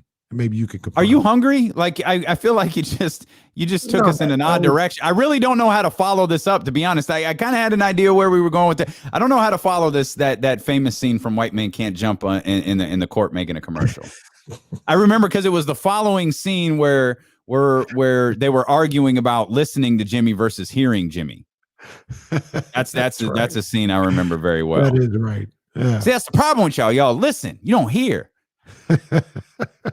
This is where I wanted to he's go. right. That's right. I wanted your White Man Can't Jump. You can't listen to me. You got to hear music. You don't listen to music. You got to hear it. Yeah, that's the most important line from that movie. Great movie, right? I think it's a great movie. Great movie. Absolutely. Great movie. White Man Can't Jump is very, very, that's a great movie. They did a great job. Yes, Lizzie, Rosie Perez, phenomenal in there. Yep. Young Rosie D'Lo really appreciated Rosie Perez in that movie. I don't know if you are aware of this. Rosie Perez, huge boxing fan. She's at all the fights. She tweets about it every Saturday night. Huge boxing fan. Yeah, was not at all aware of that. One day. Do that. Talk about her time as a fly girl. Hey. A lot you could do with Rosie Perez. Yeah. It's sorry. I don't know how to get back to the draft after this. Is Rosie Perez a big football fan too? I'm sure she is. I'm positive she is. I'm positive she thinks it's ridiculous. Was Whiteman is falling as well? Was White Man Can't Jump the birth of the really long insult? Like, remember, your anorexic, malnutrition, tapeworm habit was that movie the birth of when you started throwing a bunch of words together to insult people? Maybe it was. Because that's the first time I remember it. Of course, I was like 12 or something when the movie came out. So I wasn't versed in insults at that time, but I feel like I still remember something like that happened on Family Matters where Eddie said that to somebody and he said 9 things and everybody was like, woo, woo, woo. But is that before or after? I think it was after. So and that point, I think White Man Can't Jump is first. Is the first. Okay. And then the terribly oversized jersey on Kadeem Hardison. What was it? The Jordan? It was just it was 8X. He had an 8X jersey on. He was wearing it out there on the court. With the shorts that are now back today. Yes. Yeah. and also Wesley Snipes looks like maybe the worst basketball player I've ever seen in my life. He double dribbles, he travels, he looks awkward, he's terrible. Did you hear that right before we get out of here and we get back into focus when we come back? But did you hear that Puffy was supposed to play Willie Beeman, but Oliver Stone said I mean, this is what he said. This is not how I'm not putting it on nobody. He said Puffy threw like a girl. I've never heard that. No. Yeah, he was supposed to. Never heard that. The thought was for him to be Willie Beeman, and then kind of it wasn't even a formal audition, but he kind of got around Puff. They talked about it, saw him throw, and it didn't look right. Huh. Then he went with Jamie Foxx. Interesting. That was Oliver Stone's line, huh? Okay, that's it. No, I never knew that. That's a good little Any Given Sunday nugget that I was not aware of. Man, we'll step out. We'll come back. We'll talk more Kings basketball. It's the Kings and the Jazz tonight. We'll dive back into the draft as well. Plus, there's something coming up. There's something brewing in college football that I think my partner is gonna like. We've got that coming up as D'Lo and KC continue here on Sacramento's #1 sports station, ESPN 1320. Willie Beeman. My name is Willie. Man, I can't believe it. I'm getting up before she is. I'll be right back. Okay. Let me see, man. Let me see what the chat talking about. Oh, hi, baby. You're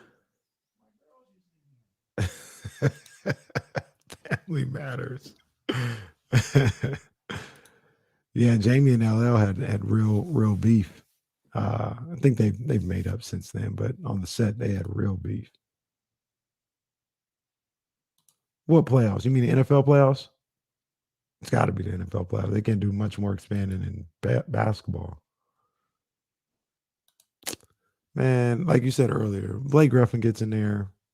That would be trash. Do not reboot White Man Can't Jump. They're gonna do it though.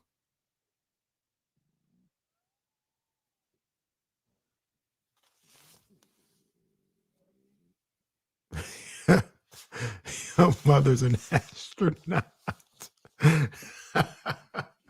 That used to be a bad one.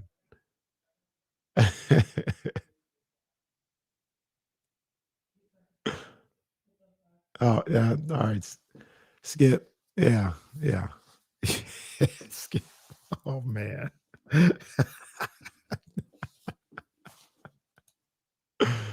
Oh man. Yeah, Rosie Perez. Still, like I said, big fight fan. Big fight fan. Yes. Yes, indeed. She looked great in White Man. Jesse, have you seen White Man Can't Jump? Now that is one you got to see. I think that still kind of holds up. You will watch that and be entertained. Oh snap! Hold on, let me bring you on here. Let me move that out of the way. Oh yeah, I gotta move that. Jesse's here. He said he watched Above the Rim about a month ago. How did you feel about it? What were your thoughts? I liked it. It's not my favorite 90s movie, but I liked it. It's cool. It's cool. I love Above the Rim. I haven't seen Above the Rim in a couple of years. I need to get that back. Jesse just said he watched Above the Rim. Oh, okay. Loved it. They did like a Bernie Mac 30 in that movie, though. Oh, yeah. Yeah. Hey, that was heartbreaking. I'm not gonna lie. I was like, Bernie Mac, such a nice guy, and they ended up killing him off. Sliced them up for no reason. Just, what you think you're gonna do to me? He's a really good actor too. That's what I noticed from that movie. And everything I've seen. Yeah, I remember when I watched that. Was it like a couple months ago? I was just like, man, damn. That's what stood out the most was watching. He did a great job in that. He was perfect. Obviously, Juice is the one. That locker room, that locker scene. Ain't seen me in school the last couple of days. Sup? Dude, you're crazy, man. First time you said that. First time you said that, I was kind of bugging, right? Mm-hmm. There's a lot of streaming services but now, each filled with reality TV, comedy, you know what? and of course, superheroes. You're right. Dedicated entirely to nonfiction And you know what else? documentary films. And I don't give a luck. History, I don't give a luck about you. space, I don't give a luck about Steel. got that too. I don't give a luck about Raheem. Want to explore? Go ahead. Add some I don't give a luck about myself. And you have the man that I am. So what you think I think about you? Thank you. That was nice. Well done. Well done. And the award goes to so the start of round 1 in 2019 was at 513. Start of round 1 in 2020 was at 516. Well, that's fine.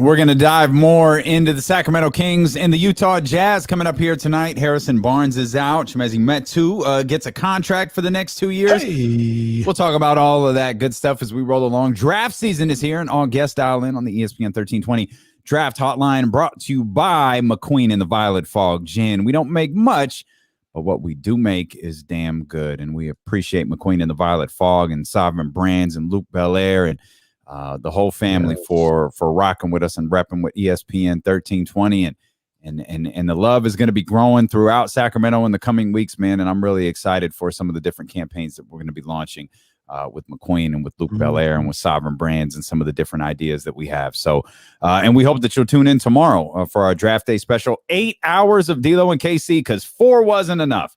My goodness, we're on the air for 8 hours, 12 to 8. We'll be with you regular edition of D'Lo and KC from 12 to 4. We'll talk about the outcome of tonight's game, all of the different things pertaining to the Sacramento Kings. Lots of guests scheduled to join us, including Deuce and Mo. They'll be with us here for their regular visit. Trey Wingo will be with us at 2 o'clock. Nice. And then we're loading up with guests following the draft pick from the San Francisco 49ers. We'll keep you updated on everything else that is happening in the rest of the draft, but we'll focus on what the 49ers did. We'll be commercial free from 5 to 6:30, 90 minutes. No commercials. Will be uninterrupted. Of course, on the stream, we're uninterrupted for 8 hours. On the radio, we'll be interrupted for 90 straight minutes there starting tomorrow at 5 o'clock. So just make your plans to be with us from 12 to 8. Just block out your whole day. Do it. Whether it's Odyssey, Twitch, YouTube, 13:20 a.m., just block out the whole day. Just do it. And hang out with us. I've got a couple of notes here that I think you might dig these a little bit. Okay. There were rumors this morning because of an article published in The Athletic that we might see an expansion of the college football playoff very, very soon. Now, some of the initial reports were, yeah, we could see an expansion in the college football playoff from 4 to double digits. It's like, whoa, that's okay. And now it appears that it is double digits, that the number could be as high as 12 right now. They could be expanding the college football playoff. And we've talked about this before. This is something that's definitely going to happen. Yeah. But I was under the mindset of it's probably not something that's going to happen for a couple of more years until the first round of television deals is over and you renegotiate and be like, look, we're giving you much, much more product here with essentially a 12-team tournament. Right. Well, given the way 2020 went for college football, there's been a push to potentially implement this new 12-team playoff as soon as possible. You're right. First of all, you know your partner because I am all for that. I like that. I like that. And I'll tell you why I like that. You know, I've been big about college football just kind of being the same every year. Same 4 to 5 teams that get into the college football playoffs. And that's why I would say, in my opinion, one of the reasons the tournament is better than the college football playoff. Because even if can I piggyback off of that before you continue? I just want to accentuate that point right there. Of the 28 available spots in the playoffs so far, Clemson, Bama, Ohio State, and Oklahoma have occupied 20 of them. Come on, man. Come on. Yeah. I mean, I know Georgia's been in 2 or 3, maybe. Oregon, Florida State. I mean, that's another. Florida State's probably been in 2 or 3 of them. So, you know, I mean, we're talking about like 7 teams. And expanding this situation, it'll allow for an Alabama to lose and still get in, but not knock out a team that is undefeated. So, for instance, I say about that, typically Alabama, and really the whole thing with the SEC West and everything like that, say Alabama loses to LSU during the season and they went out.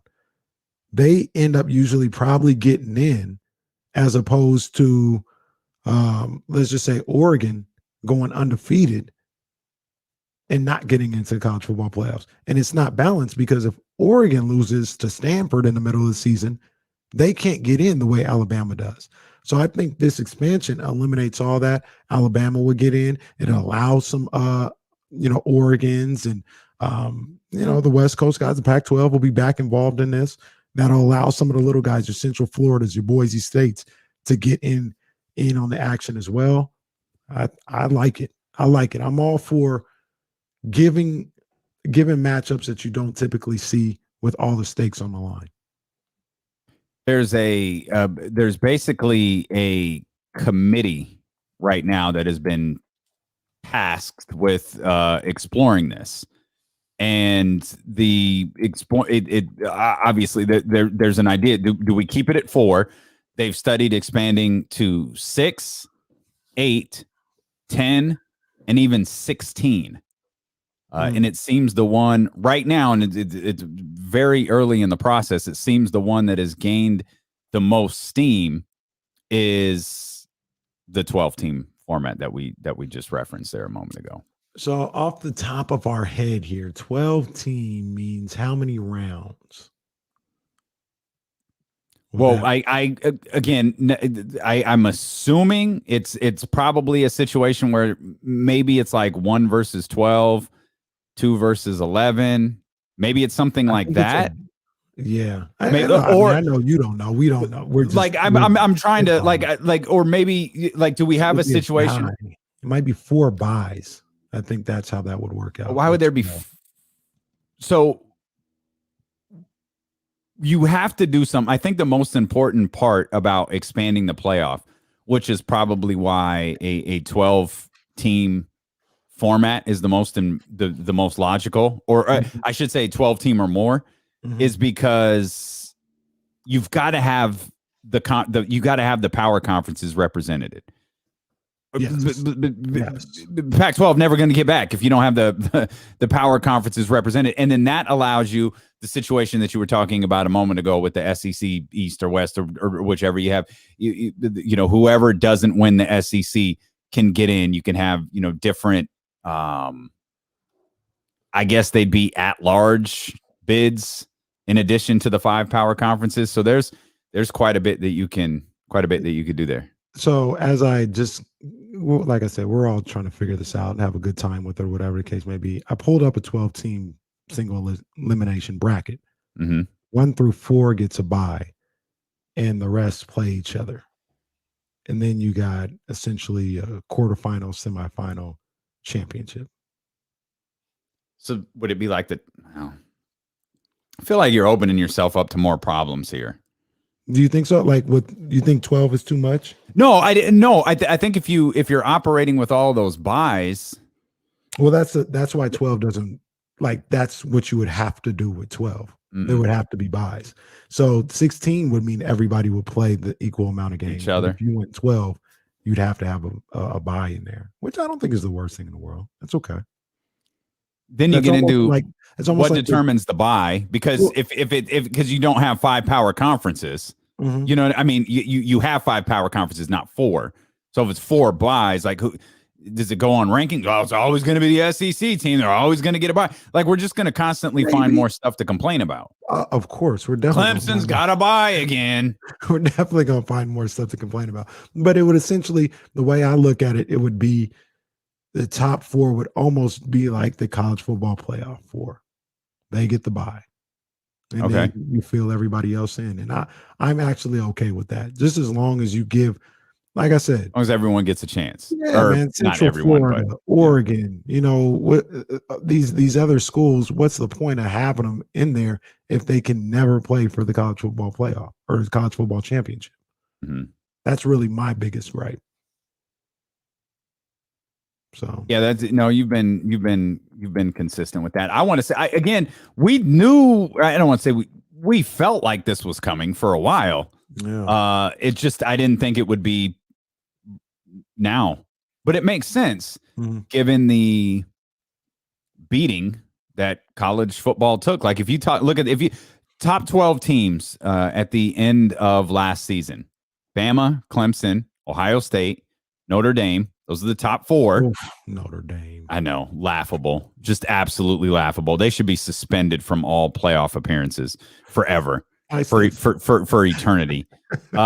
Texas A&M was at 5. Oklahoma, Florida, Cincinnati, Georgia, Iowa State, Indiana, and Coastal Carolina. Them boys that beat up on Zach Wilson. Zach Wilson, the number 2 overall pick. Yeah, undisputed. The consensus. Yeah, consensus. Yeah. There you go. Okay. Yeah, they beat up on him. Interesting. Maybe I missed something. Is the Pac-12 still not in there? Wow. Damn. Yep. That is. Let me. That can't be right. Bama, Clemson, Ohio State, Florida. Yeah. Wow. The Pac-12 would still be eliminated if you went to 16. What they get in then? There's BYU at 16. You got Iowa, Northwestern, North Carolina. Jeez. Still wouldn't make it.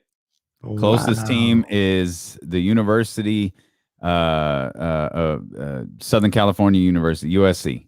Wow. The Trojans, 17. That's crazy. That is crazy. But Southern California University, that's funny. they, You expand to 16 teams, they still ain't making it. That's terrible. Pac-12, get your stuff together. They're the kings of college football conferences. Dude, get your stuff together. Man, I'm trying to find the next Pac-12. Okay, this isn't fair, though. The next is 25. It's Oregon. This isn't fair, though, because it was this goofy season. Games or something. South Carolina. God bless it. USC was 5-1. Mm-hmm. I mean, they were 5-1. I don't know what you're going to do with that. They didn't play enough games to get to the Pac-12 championship or something like that? Ohio State was 6-0. I don't even know if the Pac-12 had a championship. Like, we were operating with a bunch of different rules. Remember, the Big Ten had a rule about how many games had to be played, and then Ohio State, Michigan got canceled, and they changed the rule. They were like, okay, they were Carl Lewis in the middle of the national anthem. Like, I'm gonna make up for it now. And they waived the rule, and Ohio State was able to get this. This was their own like man-made rule that didn't exist. It existed for no reason. They waived it, and Ohio State got in. Now, the other thing that they can do about this, with this format, is they can say Power 5 champions guaranteed in. That'll of course. That'll get the Pac-12 in there for sure. Absolutely. That's a given. If you're going to 12, the Power 5 winners have to get in. And it's got to be the championship now, game. Everybody has to play in a conference championship. Mm-hmm. And I think we've pretty much eliminated all of that, right? There aren't any more non-conference championship games.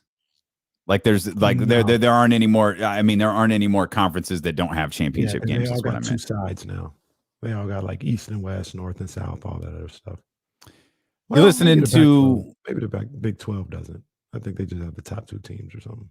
You're listening to D'Lo and Casey on ESPN 1320 KIFM, West Sacramento, KRXQ, HD2 Sacramento, and Odyssey Station, and driven by Lashers, Elk Grove, Dodge. We'll talk about the Kings and the Utah Jazz tonight. We'll talk about Harrison Barnes being out and Chimezie Metu's contract extension. We're talking about the potential expansion of the college football playoff. This would be good for everybody.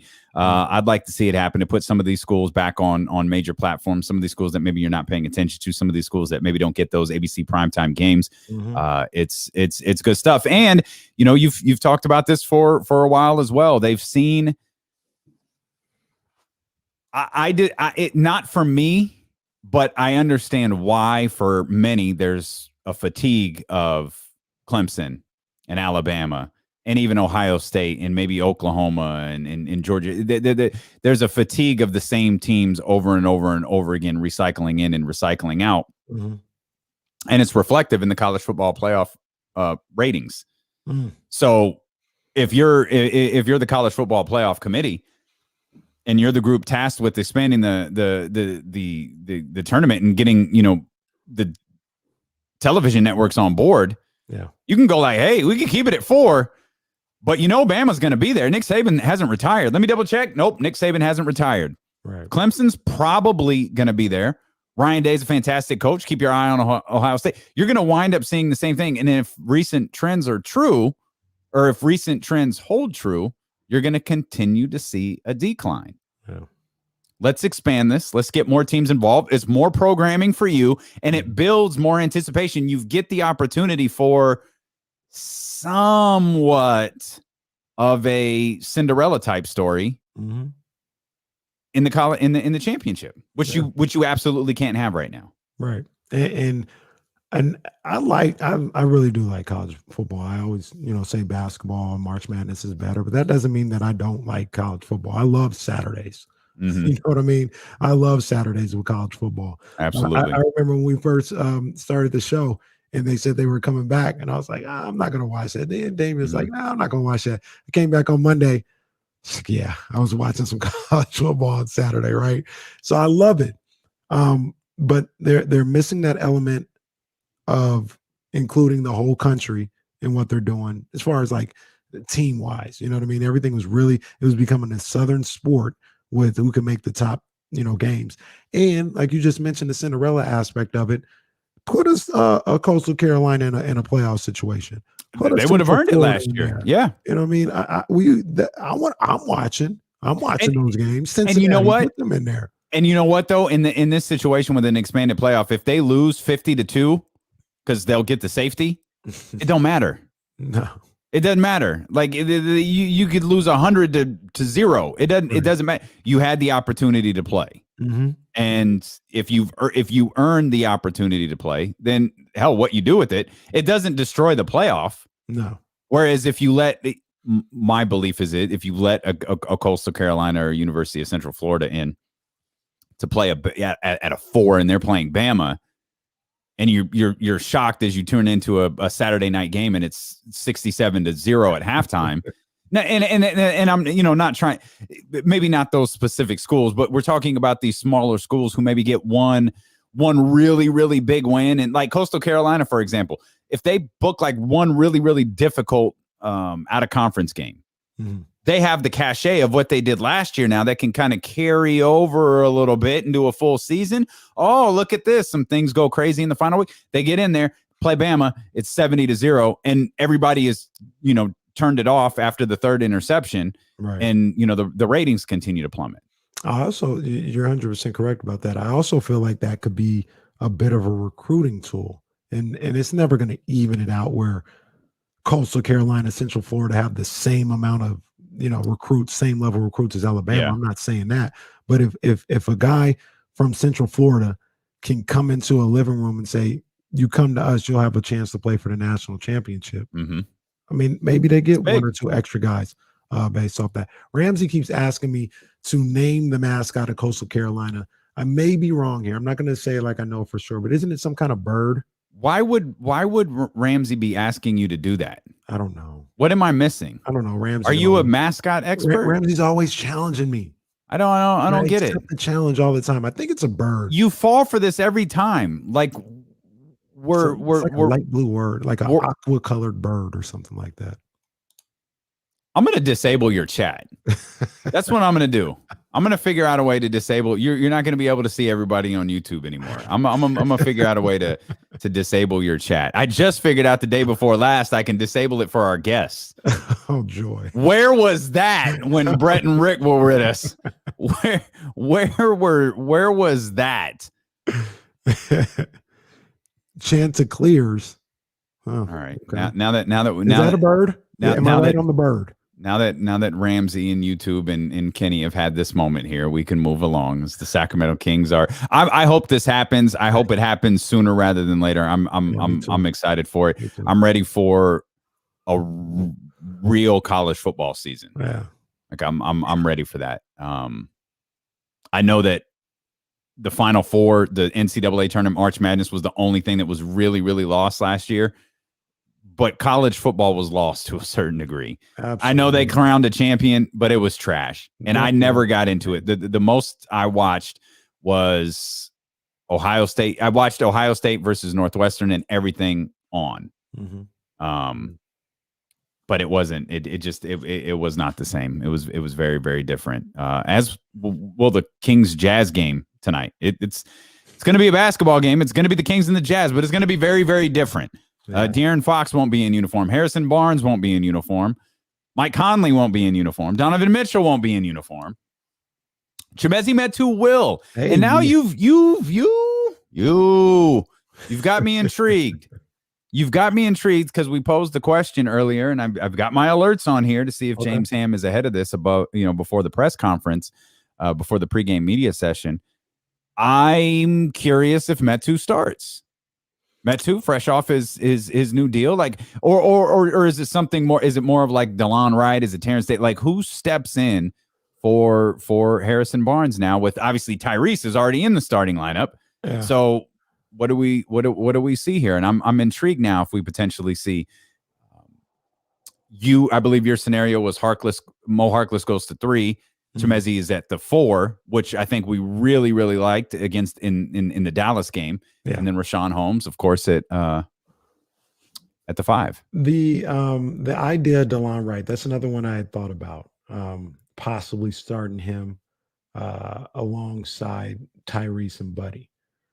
But I think Metu is the move to make. If I'm Luke Walton, I think that's the move to make.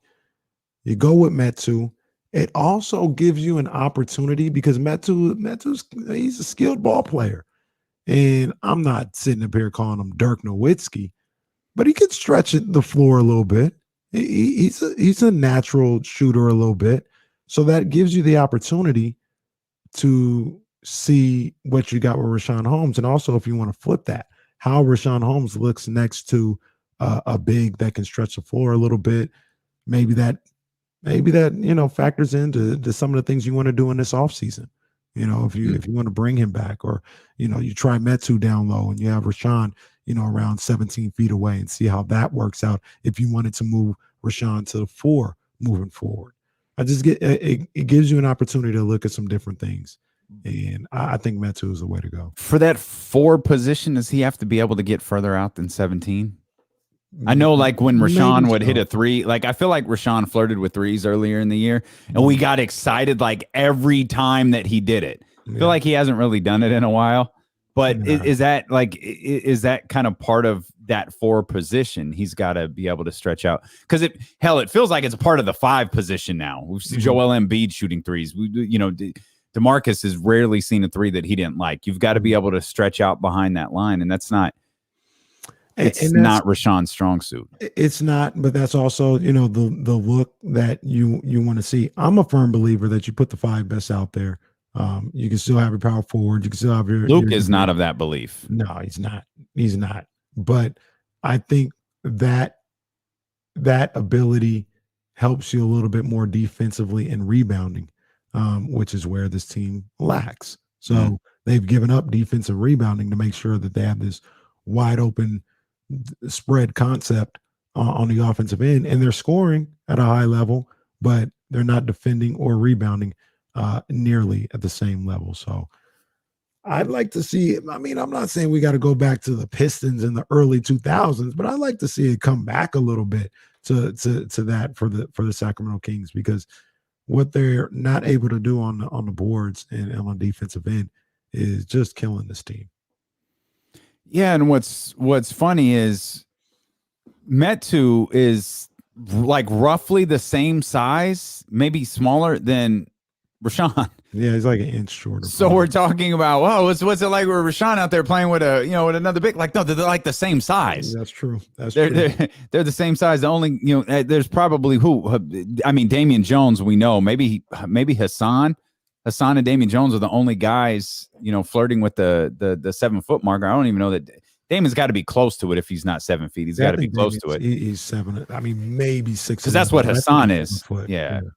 We'll talk more about this game. We'll give you the notes from BetQL. We'll talk a little bit about the Utah Jazz. We talked about them struggling.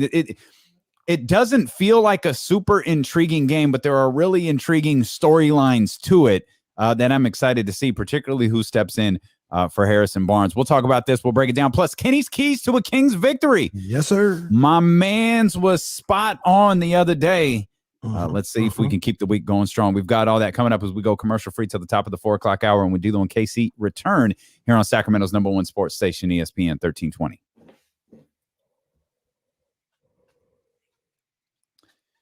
You're with us all 8 hours tomorrow. I'm going to ask that be changed. Are you okay with that?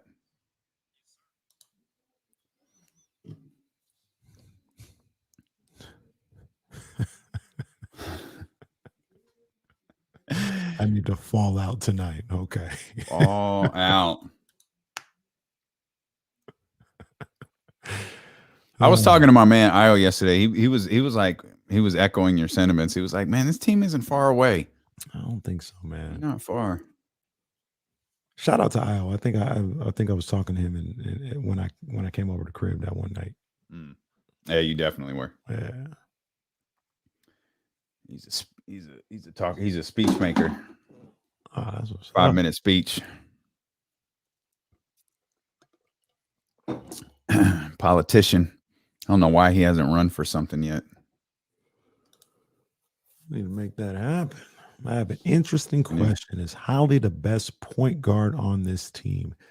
Not saying best player because that is by far Fox's best point guard in terms of setting people up. I mean, maybe. I think we're picking nits at that point because De'Aaron is 8-9 assists a night. You know, he out there working, getting it going for other people. Bro, what is wrong with John? Did you see he updated the picture? No. Come on, man. Let me see if I can get this up here on the screen quick enough. Hold on. What's wrong with John? I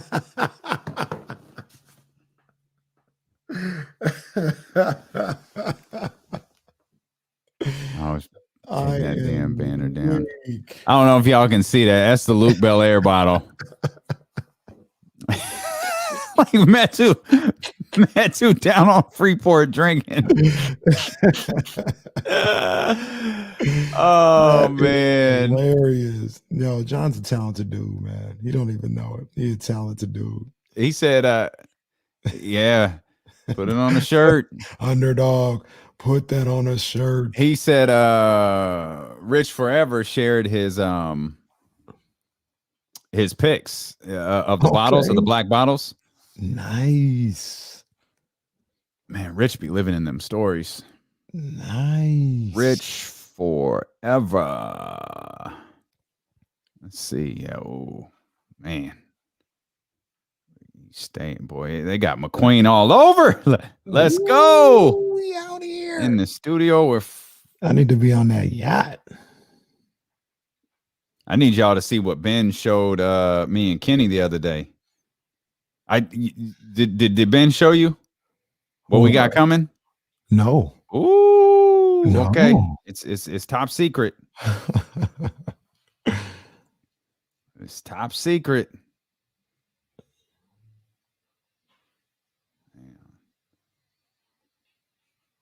Mm-hmm.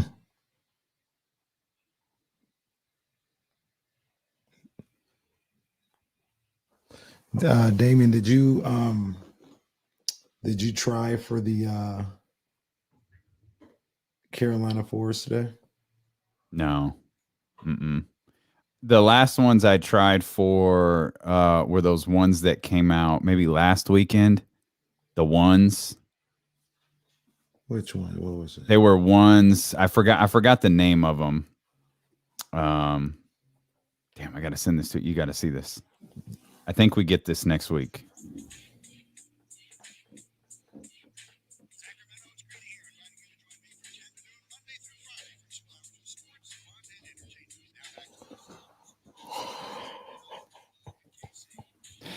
The draft is just one day away, and the 49ers are picking third. ESPN 1320's draft coverage is brought to you by McQueen and the Violet Fog Gin. We don't make much, but what we do make is damn good. Everything the Sovereign Brands makes is damn good. Our man John Bull Photography has photoshopped Metu out on Freeport with 2 bottles of Luke Belair in his hand. Hey, that was hilarious, bro. I was looking at this like, why did John send the picture again? I was like, oh, there's an addition to it. All right, John. John really could work on Inside the NBA. Oh, man, for sure. For sure. Metu's a black bottle boy, man. He don't even know it yet. He's down with the black bottle boys for sure. As the Kings are back in action tonight, obviously a lot of our focus today has been on the NFL draft. There were some trades today, or at least a trade today. It was I don't know. I guess a starting quarterback was traded. It's a big trade. I feel bad for Teddy Bridgewater. If they draft a quarterback, if Denver drafts a quarterback tomorrow, has any quarterback been jerked around more than Teddy Bridgewater? The answer is probably yes, and I just can't think of who. But man, Teddy's been booted around quite a bit and not like really given a chance to. Off the top of my head, I can't think of anybody who's been jerked around more. I really can't. I mean, he just had the worst timing with that injury that happened in Minnesota. Things kind of going the way that they did. He landed in a good spot. He was the backup for Drew Brees, right? In New Orleans. Went really well. The 6-0, I think. Lands in Carolina. Doesn't necessarily go well. And 1 year, Is that right? 1 year with Carolina and then gone. With Carolina, yep. It's failed. We got to get out of here. 1 year. After Man, that quarterback really position. Well. He was playing really well with New Orleans when Drew Brees went down. And then, he had some moments at Carolina. Carolina was a complete embarrassment this year for a team that we thought was going to be one of the worst in the league. They were in situations where like, okay, they win this situation. They're in the playoff hunt. And it didn't matter. They're ready to move on. That's so frustrating.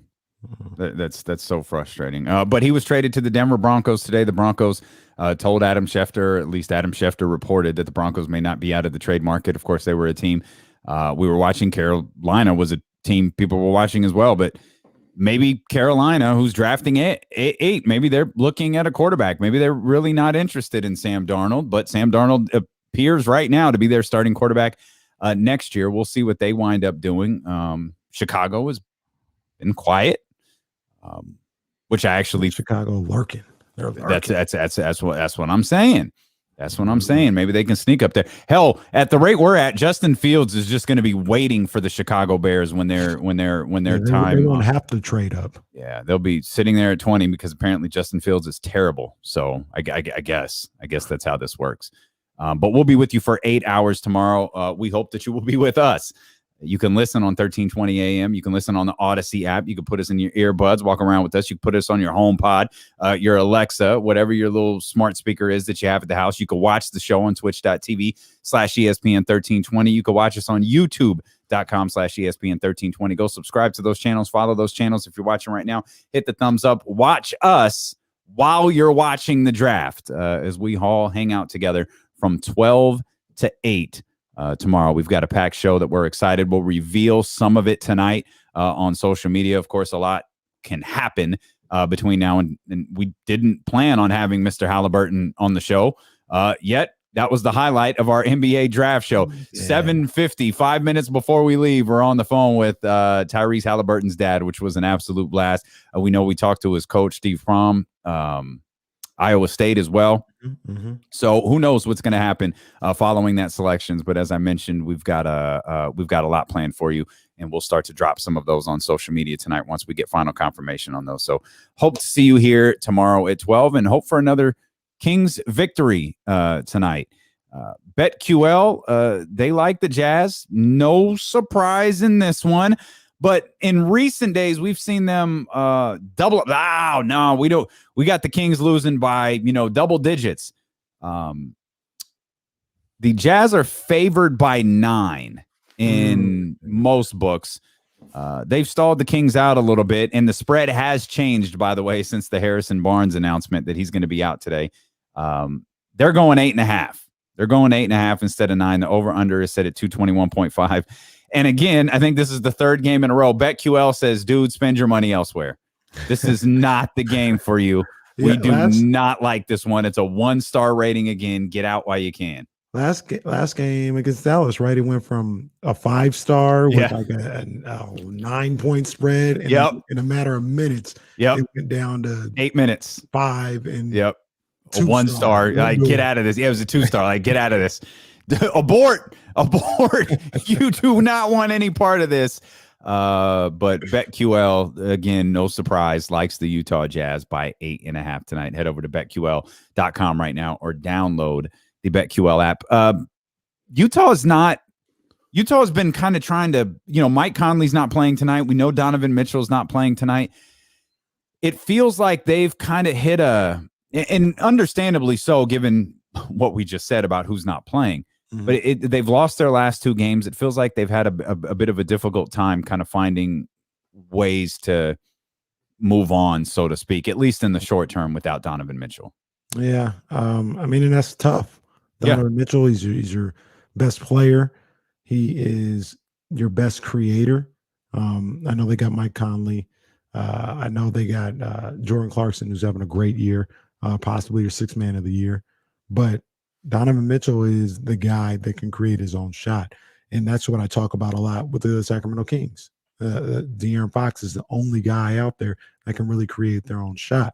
Now, the Jazz have better role players around that. So that's why with Donovan Mitchell there, they're able to be such a great team. But when he's gone, that loss is felt. Yeah. It's felt in a major way because it's like, well, where are we creating the offense? Where's the threat of creating offense outside of the structure of a play? Where is that going to come from? And they don't have that. Yeah, these two teams played not that long ago. You will not be shocked to be reminded that the Utah Jazz won that game 128-112. Again, the Jazz, you don't make too much. They've lost 3 of their last 5. You don't make too much of loss, like especially at this time of the season. Their last 2 losses were against Minnesota.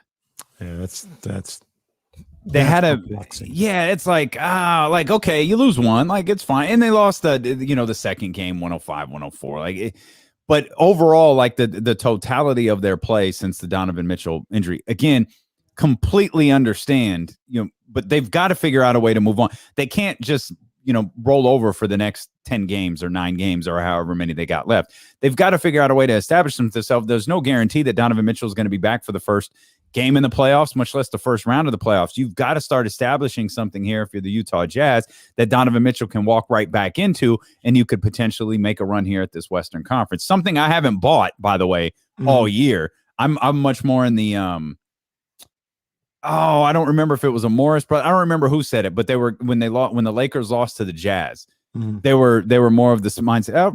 Regular season is like, it's fine, it's a good win for them, but the playoffs are a different animal.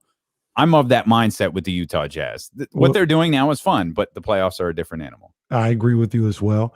And I can tell you this, you talk about they got to find a way to get some momentum, and they can't just roll over because Donovan Mitchell isn't there. They don't have a choice, Damien. Like, they're not anywhere near the same team without a guy like Donovan Mitchell. Yeah. I think it's a big issue of being able to create shots. And not only does he create shots for himself, but he leaves openings for somebody like a Joe Ingles, Bogdan. That's right. Bojan. See, Yeah. there you go. Bojan. Yeah. Bojan. Openings for him. Alley-oop opportunities for Gobert. Opens up so much. And with him not being there, maybe with Conley, you can get a little bit of that, but Conley's going to be out tonight as well. So, I like I said, I don't know if they have a choice to whether or not bounce back. They're going to have to hope and pray that Donovan is ready to go come round 1. They're in danger of losing a 1 seed. I think the Clippers are going to get that 1 seed. I think so too. Yeah, I'm kind of with you on that. Yeah. I'm with you on Phoenix that. Is there. Phoenix is doing some good stuff. Once again, I talked about it yesterday, but Chris Paul, MVP at the Chris end of Paul. that Knicks game was just insane. Insane. But something I think the Clippers are going to sneak up and get that joint. We'll see that they've got a little bit of work to do. It would require Phoenix to drop a couple, which is something that what are they at? 18 losses this year. They really haven't done that very often. There's only a few teams. I think it's the Jazz and the Suns. Yeah, they're the only 2 teams with losses in the teens.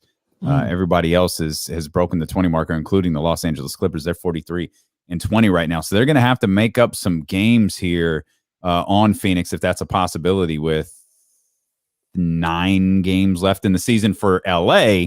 A couple of more. Looks like 11 games left for Phoenix. Clippers Suns tonight.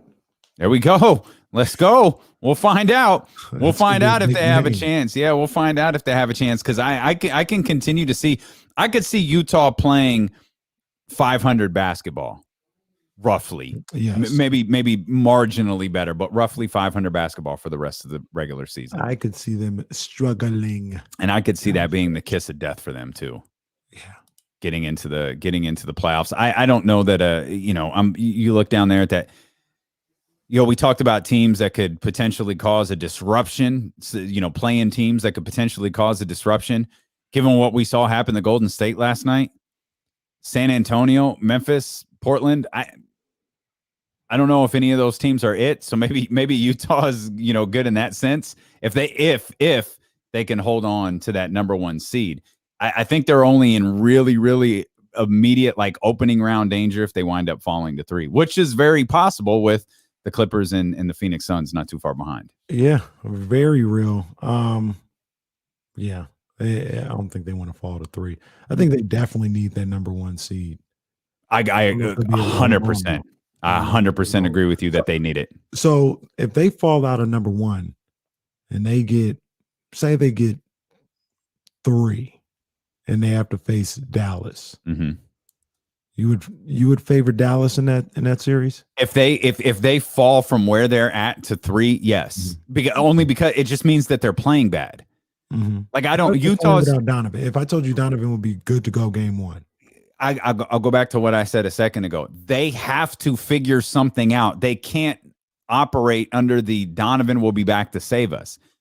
No, Donovan Mitchell is coming back. The belief is Donovan Mitchell, but don't bring Donovan Mitchell in to put out a dumpster fire. Oh, man, I'm not asking Utah to be what they were when Donovan Mitchell was here. Like that's not unfair, that's not fair. But this is supposed to be a talented roster. It is a talented roster. Mm-hmm. Figure it out. You had no Donovan Mitchell or not, Donovan Mitchell, Mike Conley or not. You don't have any business losing to the Sacramento Kings. You don't have any business losing twice to the Minnesota Timberwolves. But with the way that the Jazz are playing right now, Utah, no Harrison Barnes, no De'Aaron, this is gonna be a blowout. You ain't gonna sign. I ain't signing up for that. No, it should be a close game. I ain't signing up for that, especially the way that they've played. They being the Kings, the way that the Kings have played versus the way that Utah Jazz have played. I ain't rolling over on the Kings at all tonight. No, absolutely not. This should be a close game. Chimezie starts, it's a wrap. It's a wrap. First steps to MVP are happening. Black bottle boy. Chimezie Metu. Utah is a good example, though, of a team that, like, what is Utah's highest draft pick in recent years? You know what I mean? I mean, they're praised regularly for what they were able to do with Donovan at 13. Mm-hmm. You know, the talent that they've acquired, they kind of fit into your, the top 5 guys. The big breakdown that you did a couple of weeks ago, where you were looking at top picks in the draft.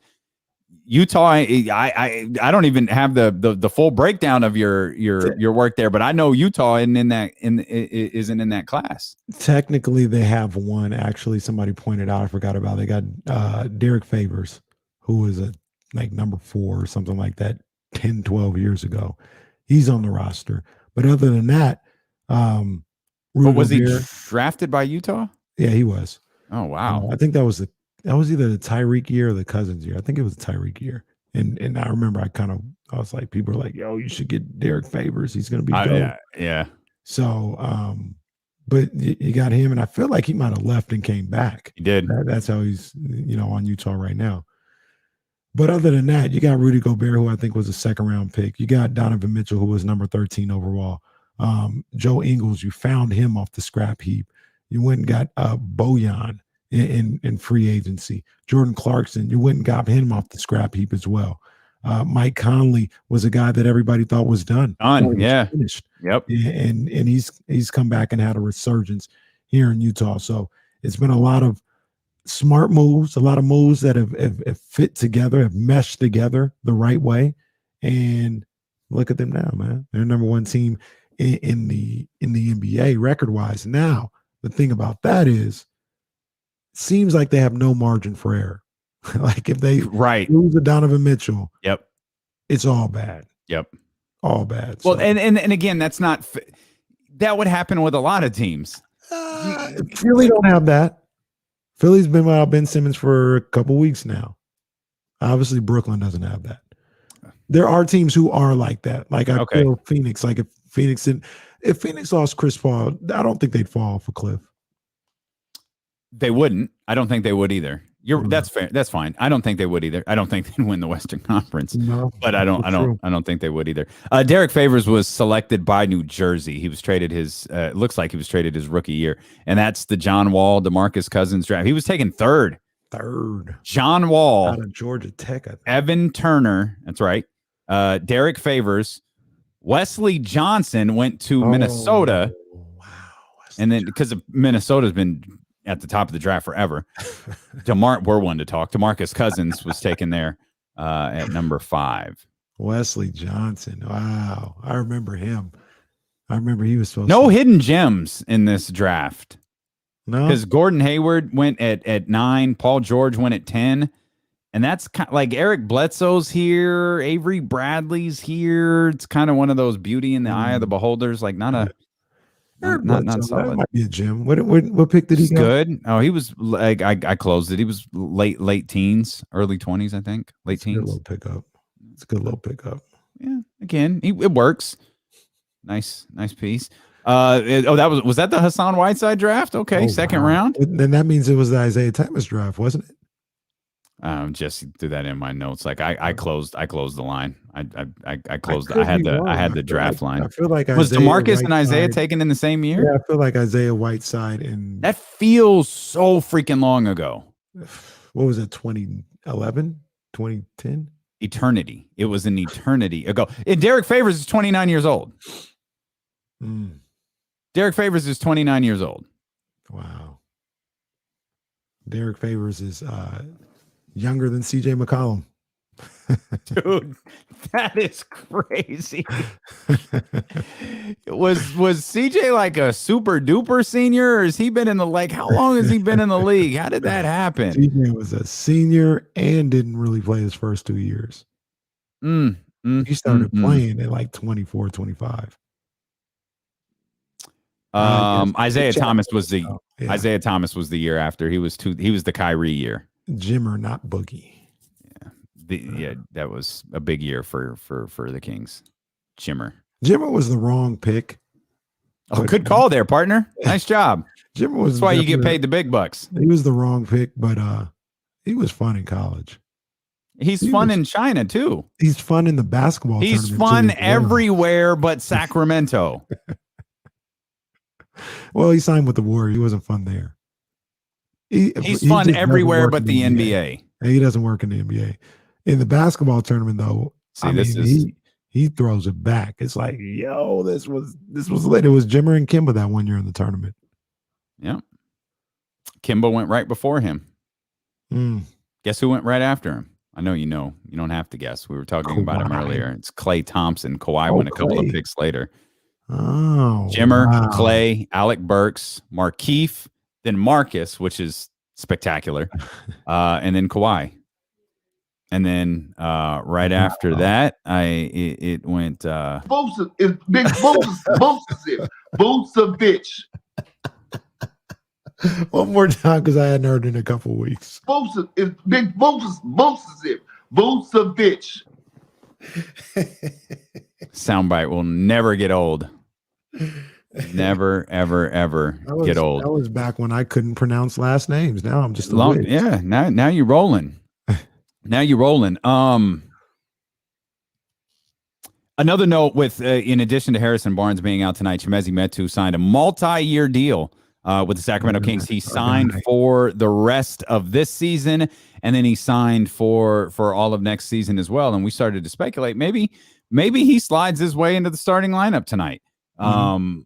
Who knows? Harrison Barnes is out. They've got to start somebody. Tyrese can't start for two people. Mo Harkless is already in the lineup, and your idea was maybe Mo Harkless moves to the 3 and Chimezie Metu comes in and plays the 4, and Rashawn Holmes, stays there at the 5. And then, of course, you got the backcourt of Tyrese Halliburton and Buddy Hield. Looking back at the last game between the Kings and the Utah Jazz, bench did not have a very productive night. This was a DeLon Wright, Terrence Davis group here. Yeah, they did not have a good night. They combined for 25 minutes and 0 points. More bad news from that game, and which is as if they were already overmatched. De'Aaron Fox had 30 in that one. Yeah. I'm going to double check my notes that De'Aaron's not playing today. So that's tough. Now, good news, Rashawn was fantastic. So Rashawn had 25 and 10 in that one, and we know he's coming off a great game against the Dallas Mavericks as well. So that's probably something that could carry over in here, even though the starting lineup is going to look a little bit different. And again, more good news, 42 and 26. That's what the Jazz are going to be missing from this Kings game. 42 from Donovan Mitchell, 26 from Mike Conley. That's what those two guys put up the last time these two teams played. Well, let me ask you, you kind of ran down what was going on in that game. Do you remember the story of that game? Kings were up 1 or tied with 4 minutes left, and the Jazz went on like a 17-2 run to end the game. Okay. You talked about Rashawn Holmes' numbers. Remember, he didn't play in the final 4 or 5 Oh, minutes that of was the that the plus 18 game? Yeah. Is that the game where he was plus 18 and then didn't see the court? That's a bold strategy. Yep, it sure is. Plus Didn't play 18. like the last 5 minutes or so. Bold strategy, Cotton. It did not pay off whatsoever.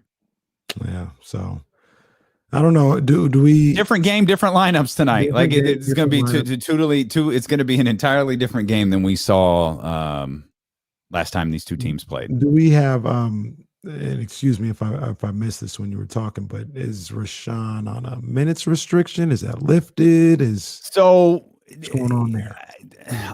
I don't know. I assume that'll be something that is asked and addressed by Luke Walton in a little bit over an hour and a half from now, when he speaks to the media before the game. Mm-hmm. He was on. I have to imagine his minutes restriction was allegedly, like, I think it was 20 the first game, blew past it. I think it was 25 the second pass, went past that one as well. At some point, do you just call it off? Do you just go like look, we've played you over your minutes. Like, I mean, maybe you extend it to a more. Okay, you're not here, Rashawn. You're not playing 48 tonight. Mm-hmm. But as long as you feel good, and maybe in there, I don't think there's anything wrong, unless not an expert, unless there's something in sports science that says no. You really want to monitor it, and you want to keep it below a certain number. If there's not, can't you just check how you feeling, fam? Like you good? You still got your win? Anything bothering you? You good? Give him the old Marvin Bagley thing. Like, hey, I'm good. Let me roll. Let me go. And whether the sports science thing says that's the right thing or not to do. Luke let him roll. Marvin played well. Mm-hmm. It seemed to be a little boost of confidence for him coming out of that game, and well, it hasn't really amounted to anything since then because he got hurt shortly thereafter, but still not related, by the way. No, completely unrelated because we have to divide all of Marvin's injuries that we talk about here. This was a completely unrelated injury. I don't even remember what it was. It was because it wasn't it was wrist. I feel like it was a hamstring. That's what I was thinking too. But that's Rashawn. Isn't Rashawn a hamstring? Yeah. Hamstrings are the new pandemic in the NBA. No, it might have been a calf strain. That's it. Okay. Yeah. All right. I knew it was all right. And I think that's when Luke said it's nothing, and we're gonna make sure it stays nothing. Like, we're just gonna monitor it and make sure that it's nothing now, and we're gonna make sure that it remains nothing. Who gives you better quotes, Luke or Kyle Shanahan? Kyle. I mean, because come on, I can't guarantee that anybody in the world will be alive Sunday. I can't guarantee who will be on our roster on Sunday. I mean, so that goes for all of us. What's Luke's equivalent to that? Like, until Luke hits something the equivalent of that, Kyle Shanahan will be the better quoter. Oh man, that's a good point. That's a good question right there. Another chatty house will probably have some opinions on that one. But what's Luke Walton's best quote? I mean, Vlade has his. Yeah. Vlade's will live forever. Yeah. I had a better deal 2 days ago. And I'm telling you, my favorite part, and forgive me for the people listening on the radio on the Odyssey app, you can't see this. My favorite part is he looked at the reporter, and I don't even remember who it was because most of the reporters were still in New Orleans at the time. They called this press conference they called a press conference with the press when the press was gone. And so he hits the line, I had a better deal 2 days ago. And I don't know I feel like I don't remember who he looked at. Maybe Alien Vasan. I don't remember who it was. I had a better deal 2 days ago. And he looks down like he just dropped this great big juicy nugget of gossip. And it was like he did something good. Like, in actuality, he did the opposite. Bro, like, did you hear what you just said? And I think, I honestly think, because I was critical of the people there, I honestly think they were so dumbfounded they didn't know what to say. Because I would have immediately followed up like, I'm going to need you to elaborate. Like, and I think it was months before we learned it was a deal with New Orleans. not a different deal with a different team. Yeah, I think thought it was a Lakers deal before. We were left to figure it. And then, of course, adding fuel to the fire was Danny Ainge the next day. Why didn't nobody tell us? Of course, Danny Ainge is the king of reacting to something after it. In there. He's the king of reacting to something after it's already happened. Instead of he's like, nobody told us. We would have called. We would have tried it. We had no idea. Ramsey, the two dribble movement, as he likes to call it, that was a good one. I asked the guys, can we just a good one. Keep them in front of us for two dribbles? But come on, that's not predicting Armageddon. It's not. That's not. I can't guarantee that anybody in the world will be alive Sunday, so I can't guarantee who will be on our roster on Sunday.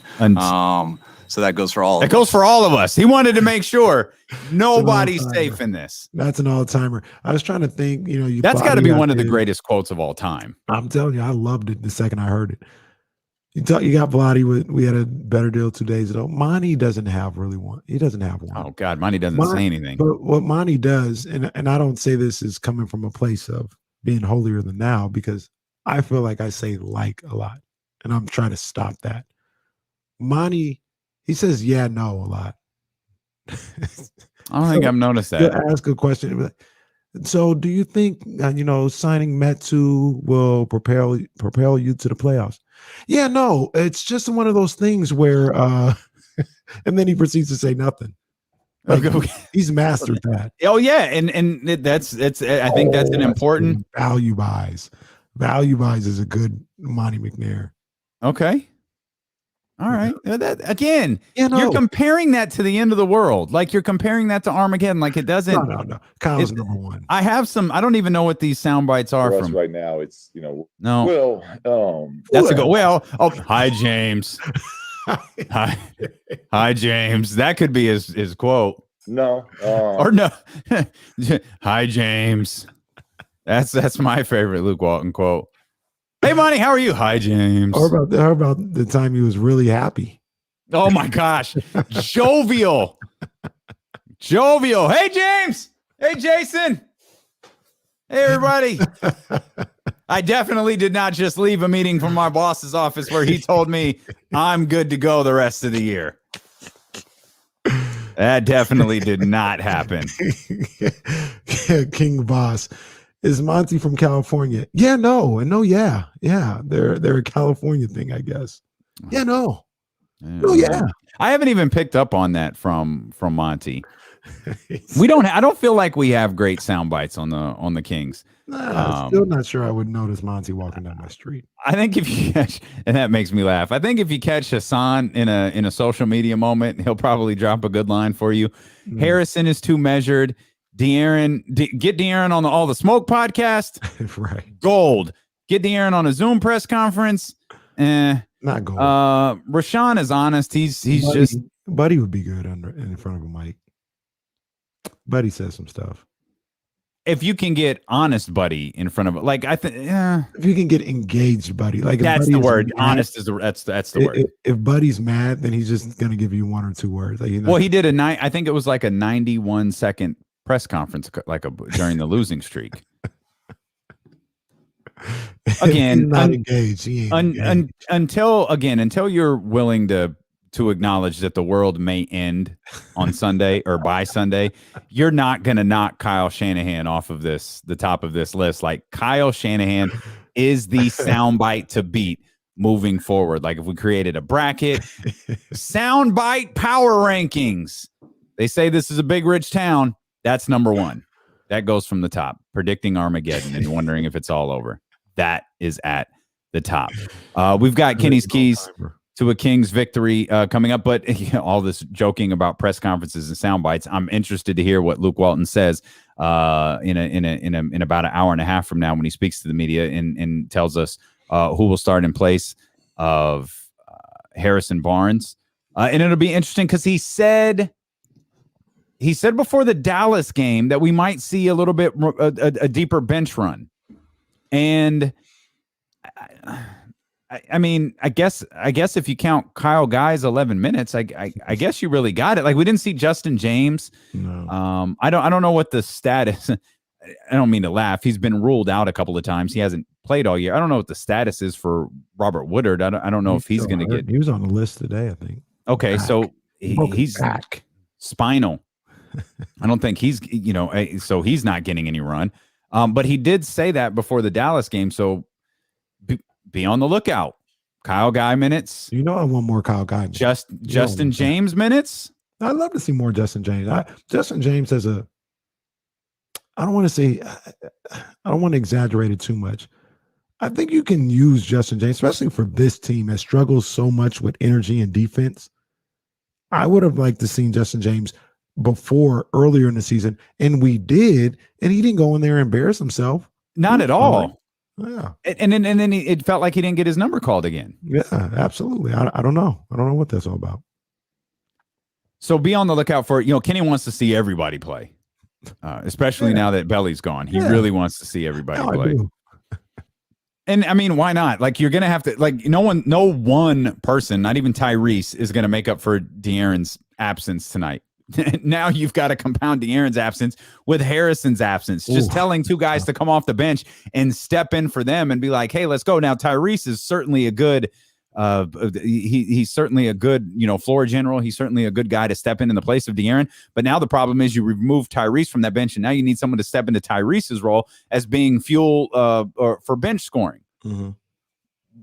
While potentially taking your next best bench player and putting him in the starting lineup for Harrison Barnes. So it's going to be it's going to take a village. It's a community effort.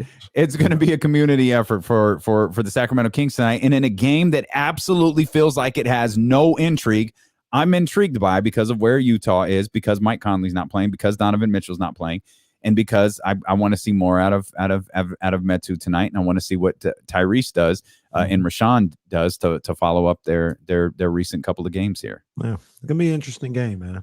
Interesting game. Interested to see how it plays out. Obviously, I'm rooting for a Kings win. Of course, that's what we do here. And we tell you how the Kings are going to win each and every single time they play with Kenny's Keys to a Kings victory. You hit the nail on the head a couple of days ago, my friend. You explained to us exactly how the Sacramento Kings were going to beat the Dallas Mavericks, and they executed two of your three keys to perfection, and they went on to beat the Dallas Mavericks. It's going to be a tough task against the West top team tonight, the Utah Jazz. How can they get it done?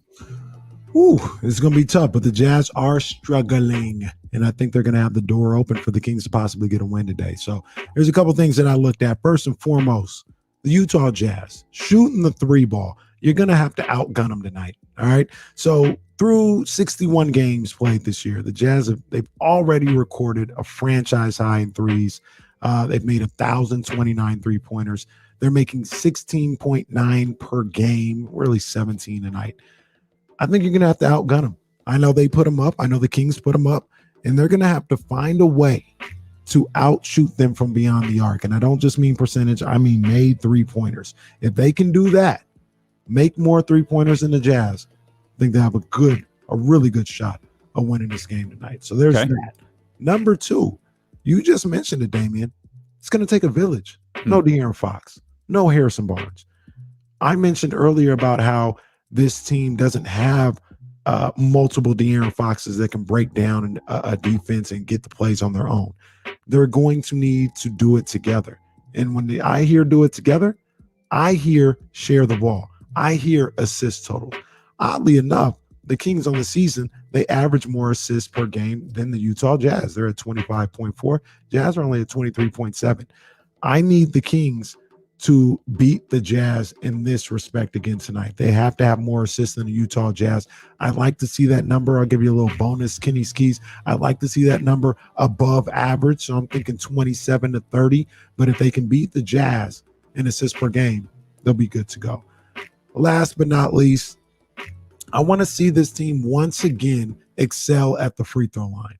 Not only getting to the line, I want to see them there about 20 plus times tonight, but making their shots, making their free throws. I want to see them above 80% again tonight. The other night they did really well. I think it was the Mavericks game. It was the Mavericks game. 16 of 18, 88% from the free throw stripe. I want to see that again. Let's run it back. Let's run it back. When you can make your free throws and you can execute at the free throw line, that's free points, literally free points. So I want to see them shoot above 80% from the free throw line and get there about 22 times. I want to see them win the assist battle, and I want that number to be around 27 to 30. And I need them to outshoot the Utah Jazz from beyond the arc. If they can hit all three of those, or maybe even just two of them, Kings win tonight. Kings win tonight. Not a key, but a matchup. Rashawn really had his way with Rudy Gobert. Yeah. In the game a couple of weeks ago. I'm curious to see what we see from Rudy Gobert tonight, especially with his main man gone. Check that. With two of his starting backcourt is gone. Let's see if Rudy Gobert, the Michael Jordan line from The Last Dance, let's see if he takes it personal. He didn't have to do much with Rashawn Holmes or against Rashawn Holmes when these two teams played because his backcourt was doing it all. We mentioned 42 from Donovan Mitchell, 26 from Mike Conley. We'll see if Rudy Gobert steps in terms of scoring against Rashawn Holmes and the Sacramento Kings tonight. We appreciate you for being with us. Tomorrow is the day. Yes. The ESPN 1320 Draft Show with Dealing with KC, brought to you by McQueen and the Violet Fog Gin. We hope that you'll be with us on twitch.tv/ESPN1320, youtube.com/ESPN1320. You can watch along with the show. You can listen in the Odyssey app or on 1320 AM. We will be with you for 8 hours. Do not miss a single minute. That is tomorrow at noon. Our draft day special begins here with D'Lo and KC on Sacramento's #1 sports station, ESPN 1320. Holla, go Kings. Oh, that's a wrap. Ooh, I was just getting I got distracted because let me see here. Yeah, Kosh is good for 230. Okay. Haven't heard back from Croc yet. All right, Kosh. So here's what we got right now. Yeah, I figured Chris would be a little bit late. That was a weird one to ask. So we got Akash Anavarathan at 12:30. That's booked for tomorrow. Trey Wingo is booked for tomorrow at 2. I got to check with Deuce and Mo, make sure we can bump up their time to 1:17, but I'm sure that's fine. We're going to try to get Eric Crocker in here for 12:50. These are all analysts that we've had on before. The draft day show, as soon as the pick is made, our hope is Kyle Madsen will jump on with us. We'll have Chris Biederman in the segment after that. And it's going to be fun, man. We've got a lot of control over how we've done this. We've laid it out in a pretty interesting way. And it's always fun to react to stuff that's happening live. And we're going to try to make the streaming experience pretty dope, as we gave those of you who tuned in at the very, very beginning a little sneak peek of some things that we're working on for tomorrow. We've got that McQueen logo up there in the corner. They're our big sponsor. So we're excited, man. It should be fun. It's going to be challenging for sure, because we'll be halfway done at this point. We'll be starting show number 2 right now. We'll be getting ready to hit another intro. But it's going to be fun. Look, y'all going to see me take my teeth out tomorrow. I'm taking these things out. I'm eating. Y'all going to see me. Take the dentures out. Take the dentures out. Yeah. I try to keep that off screen, but 8 hours, y'all going to see me take my teeth out. There we go. There we go. 77. Oh, I appreciate you, Jacob. Yep, we didn't get to 100. So y'all sabotage Mac Jones. Y'all purposely didn't put likes on today just so Mac Jones could be the pick. Wow. Cold business. Oh, look at you got heard. You got her. Always hearing me. Yeah, she don't miss nothing. She don't miss nothing. Taking his teeth out, and someone's gonna turn it into a GIF. Yeah, I've been trying to figure that out too. I've been trying to figure out the eating plan. I'm gonna have some smoothies though. I know that much. I think that's what I'm gonna do too. I think I'm gonna blend up a smoothie. I don't really want to rerun anything after 4. Maybe we rerun like Baldy or Trey at like 3:47. Because I feel like when we go live, like we should roll. We can run back Baldy. That'll give us like 10 minutes to chill and get our senses together and walk around for a second. Wow. When Roger Goodell goes live, we go live, baby. And y'all need to tap in with us, man. Check it out. It's gonna be dope. Fun, man. Watch us on the stream. We're going to be talking. We're going to be dissecting everything. Check us out. What bot are you talking about, Manny? Which one? Which one you got a photo shoot for? Somebody on? Oh, I do. Damn, I'll text you, Manny. You can come get it. We actually talked about this. We believe it. Yeah, the answer is yes, but yeah, I'm not even gonna try it. It's a process, man. It's a process. Y'all making your final prediction for the Niners tomorrow? I don't think they're doing it. I've said that for weeks. I don't think they're doing it. I think I will be legitimately stunned. And I feel like this is weird. We'll know when the name's called, because I don't know that I'll believe anything until the name is actually called. Good job. You're right. Yeah, this is a hot take right there. What I mean is, I won't believe anything that's announced before then. Got you. What you doing? Maybe I'm just preparing myself. I think it's Mac Jones. Everything is said. It's Mac Jones. Hey. They can see you. What you doing? Hey. Oh, she can't hear me. No, it's close to dinner time, and that's what she's waiting for. You guys have been in here all day. My other one's over there asleep. They never come in here. It's funny because they see you just staring at me. They don't know. This is what happens all the time. Like, I get stared at, especially around when it's time for dinner or treat or whatever. Bruh. It's 4. Like, yo, hey, 4 o'clock. They're gonna hit you with the you know what time it is. Yeah. I'm the dog you watches. She will stare at me as long as I just let her. Just like, oh, there she go. Oh, now I'm gonna lay down. That's my girl. Yeah, I think like I said, maybe it's deflection. Maybe I'm just preparing Smart myself. I think ass. it's gonna be Mac Jones, man. Okay. It makes no sense for it to be Mac. None. Like, nothing makes sense that it's Mac Jones. But I think I believe these people. There's just been too much made about Mac Jones for it not to be like real. Too much to ignore.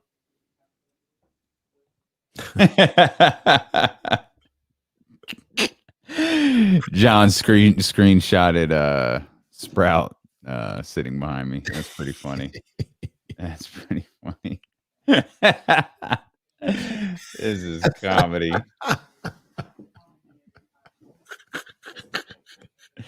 Let's take John's privileges away. John is on one today. John is on fire. John is on one today. No, I called in some reinforcements for tomorrow. There's no way I'd make it through 8 hours without some help with them. I called in some help for tomorrow. There you go. That's the way we go, Cole. That's the way we go. Build everything around us. Yes, sir. That's how it should be. Big ups to Cole, man. We appreciate all y'all. you guys, man. Y'all. Yo, dead serious. I think Danny in San Francisco said something in the chat earlier, and I know Black Bottles did too.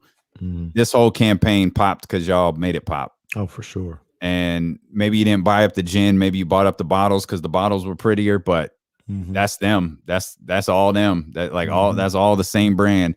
And they saw the power of y'all. Mm-hmm. So yeah, man. That's legit, man. We'll never be able to thank you enough for that. You guys really came through Brian, for that's us. a good idea. I kind of like that. That's exclusive to us. A little hashtag Freeport Metu. Now there's no E there, but Freeport Metu. Shirt. I like that. I mean, we've had shirt ideas. If I could get approval. Right now they'd be like 101s or 202s. That's pretty much it. That's pretty much it. Because God forbid we, make any money. Oh, that sucks, Coach Molly. We got shut down for 10 days. Oh, Coach. That's all right, Coach. We got you for 8 hours. Was that the one who wasn't feeling well the other day that you were talking about? Is it because she said someone was running a temperature and but what were you gonna say? You see that, Danny, if you're still around? And I know Danny is on board with it. He wants It's not Danny. It's not. He wants it to happen. He's just, there's red tape that's got to go. So, like, what we should do, because there'll be no evidence of this at all. Oh, this is a good idea. I see it. I see what you're saying. A red shirt, yellow letters. I see it. I see it. I see it. Hell yeah, I see it. We should just be like, oh, I didn't know we couldn't do that. Yeah. I think that's what we'll do, because it's not like this is live on the internet. I don't know. I mean, it's after the show. We don't know the specifics. If we can't do it or not. I can't see what the problem would be. If it goes to be heard and it's charity. Look at that. Come on, man. Be everywhere. It'll be everywhere. Hashtag Freeport. We all wins. Be Heard is a charity. It goes to mentoring the young people in the Sac Unified School District. Let's go. Putting Freeport on the map. We're gonna get this done. I'm gonna connect with Donnie. We need a Freeport Metu shirt, and we absolutely need a Metu Mania shirt. This is happening. Metu Mania shirt. This is happening. If we weren't on a $10,000 music band, I'd hit the dun dun dun dun dun dun. Yep. When it comes crashing down, it's so mad. Yeah, let's go. Can we get a Brett the Wizard tee? Okay, I don't know about that one. I don't know about that. I want Brett's robe. That's what I want. I want that purple robe that he had. Timer. Yeah. An all-timer. I see what we're doing here. I like it. A little Metu madness. Oh, yeah. Dig it. The Metu man running wild. We actually already have these. There's two of them. One's going to Elk Grove. The other one's going to Natomas. It's a 2-2. We're working on it. The designs are there. And all it takes is the thumbs up on dopeones.com, and we're off and running. Yes, indeed. Corner of Freeport and Metu. Sign lady. Put that on a sign. Yes, indeed. Yes, indeed. Yeah, tomorrow's going to be something. So we need to go rest. I think I'm going to go to bed now. Yeah, I have to go to bed now and get ready for tomorrow. In baseball practice. Well, I don't need a haircut. And if I could get a hold of my damn barber, I'd get my haircut too. We gotta make sure the kid's fresh. Fresh to death. All right. All right, guys. Big show tomorrow. Appreciate y'all. Yep. 12 to 8. We'll see y'all tomorrow.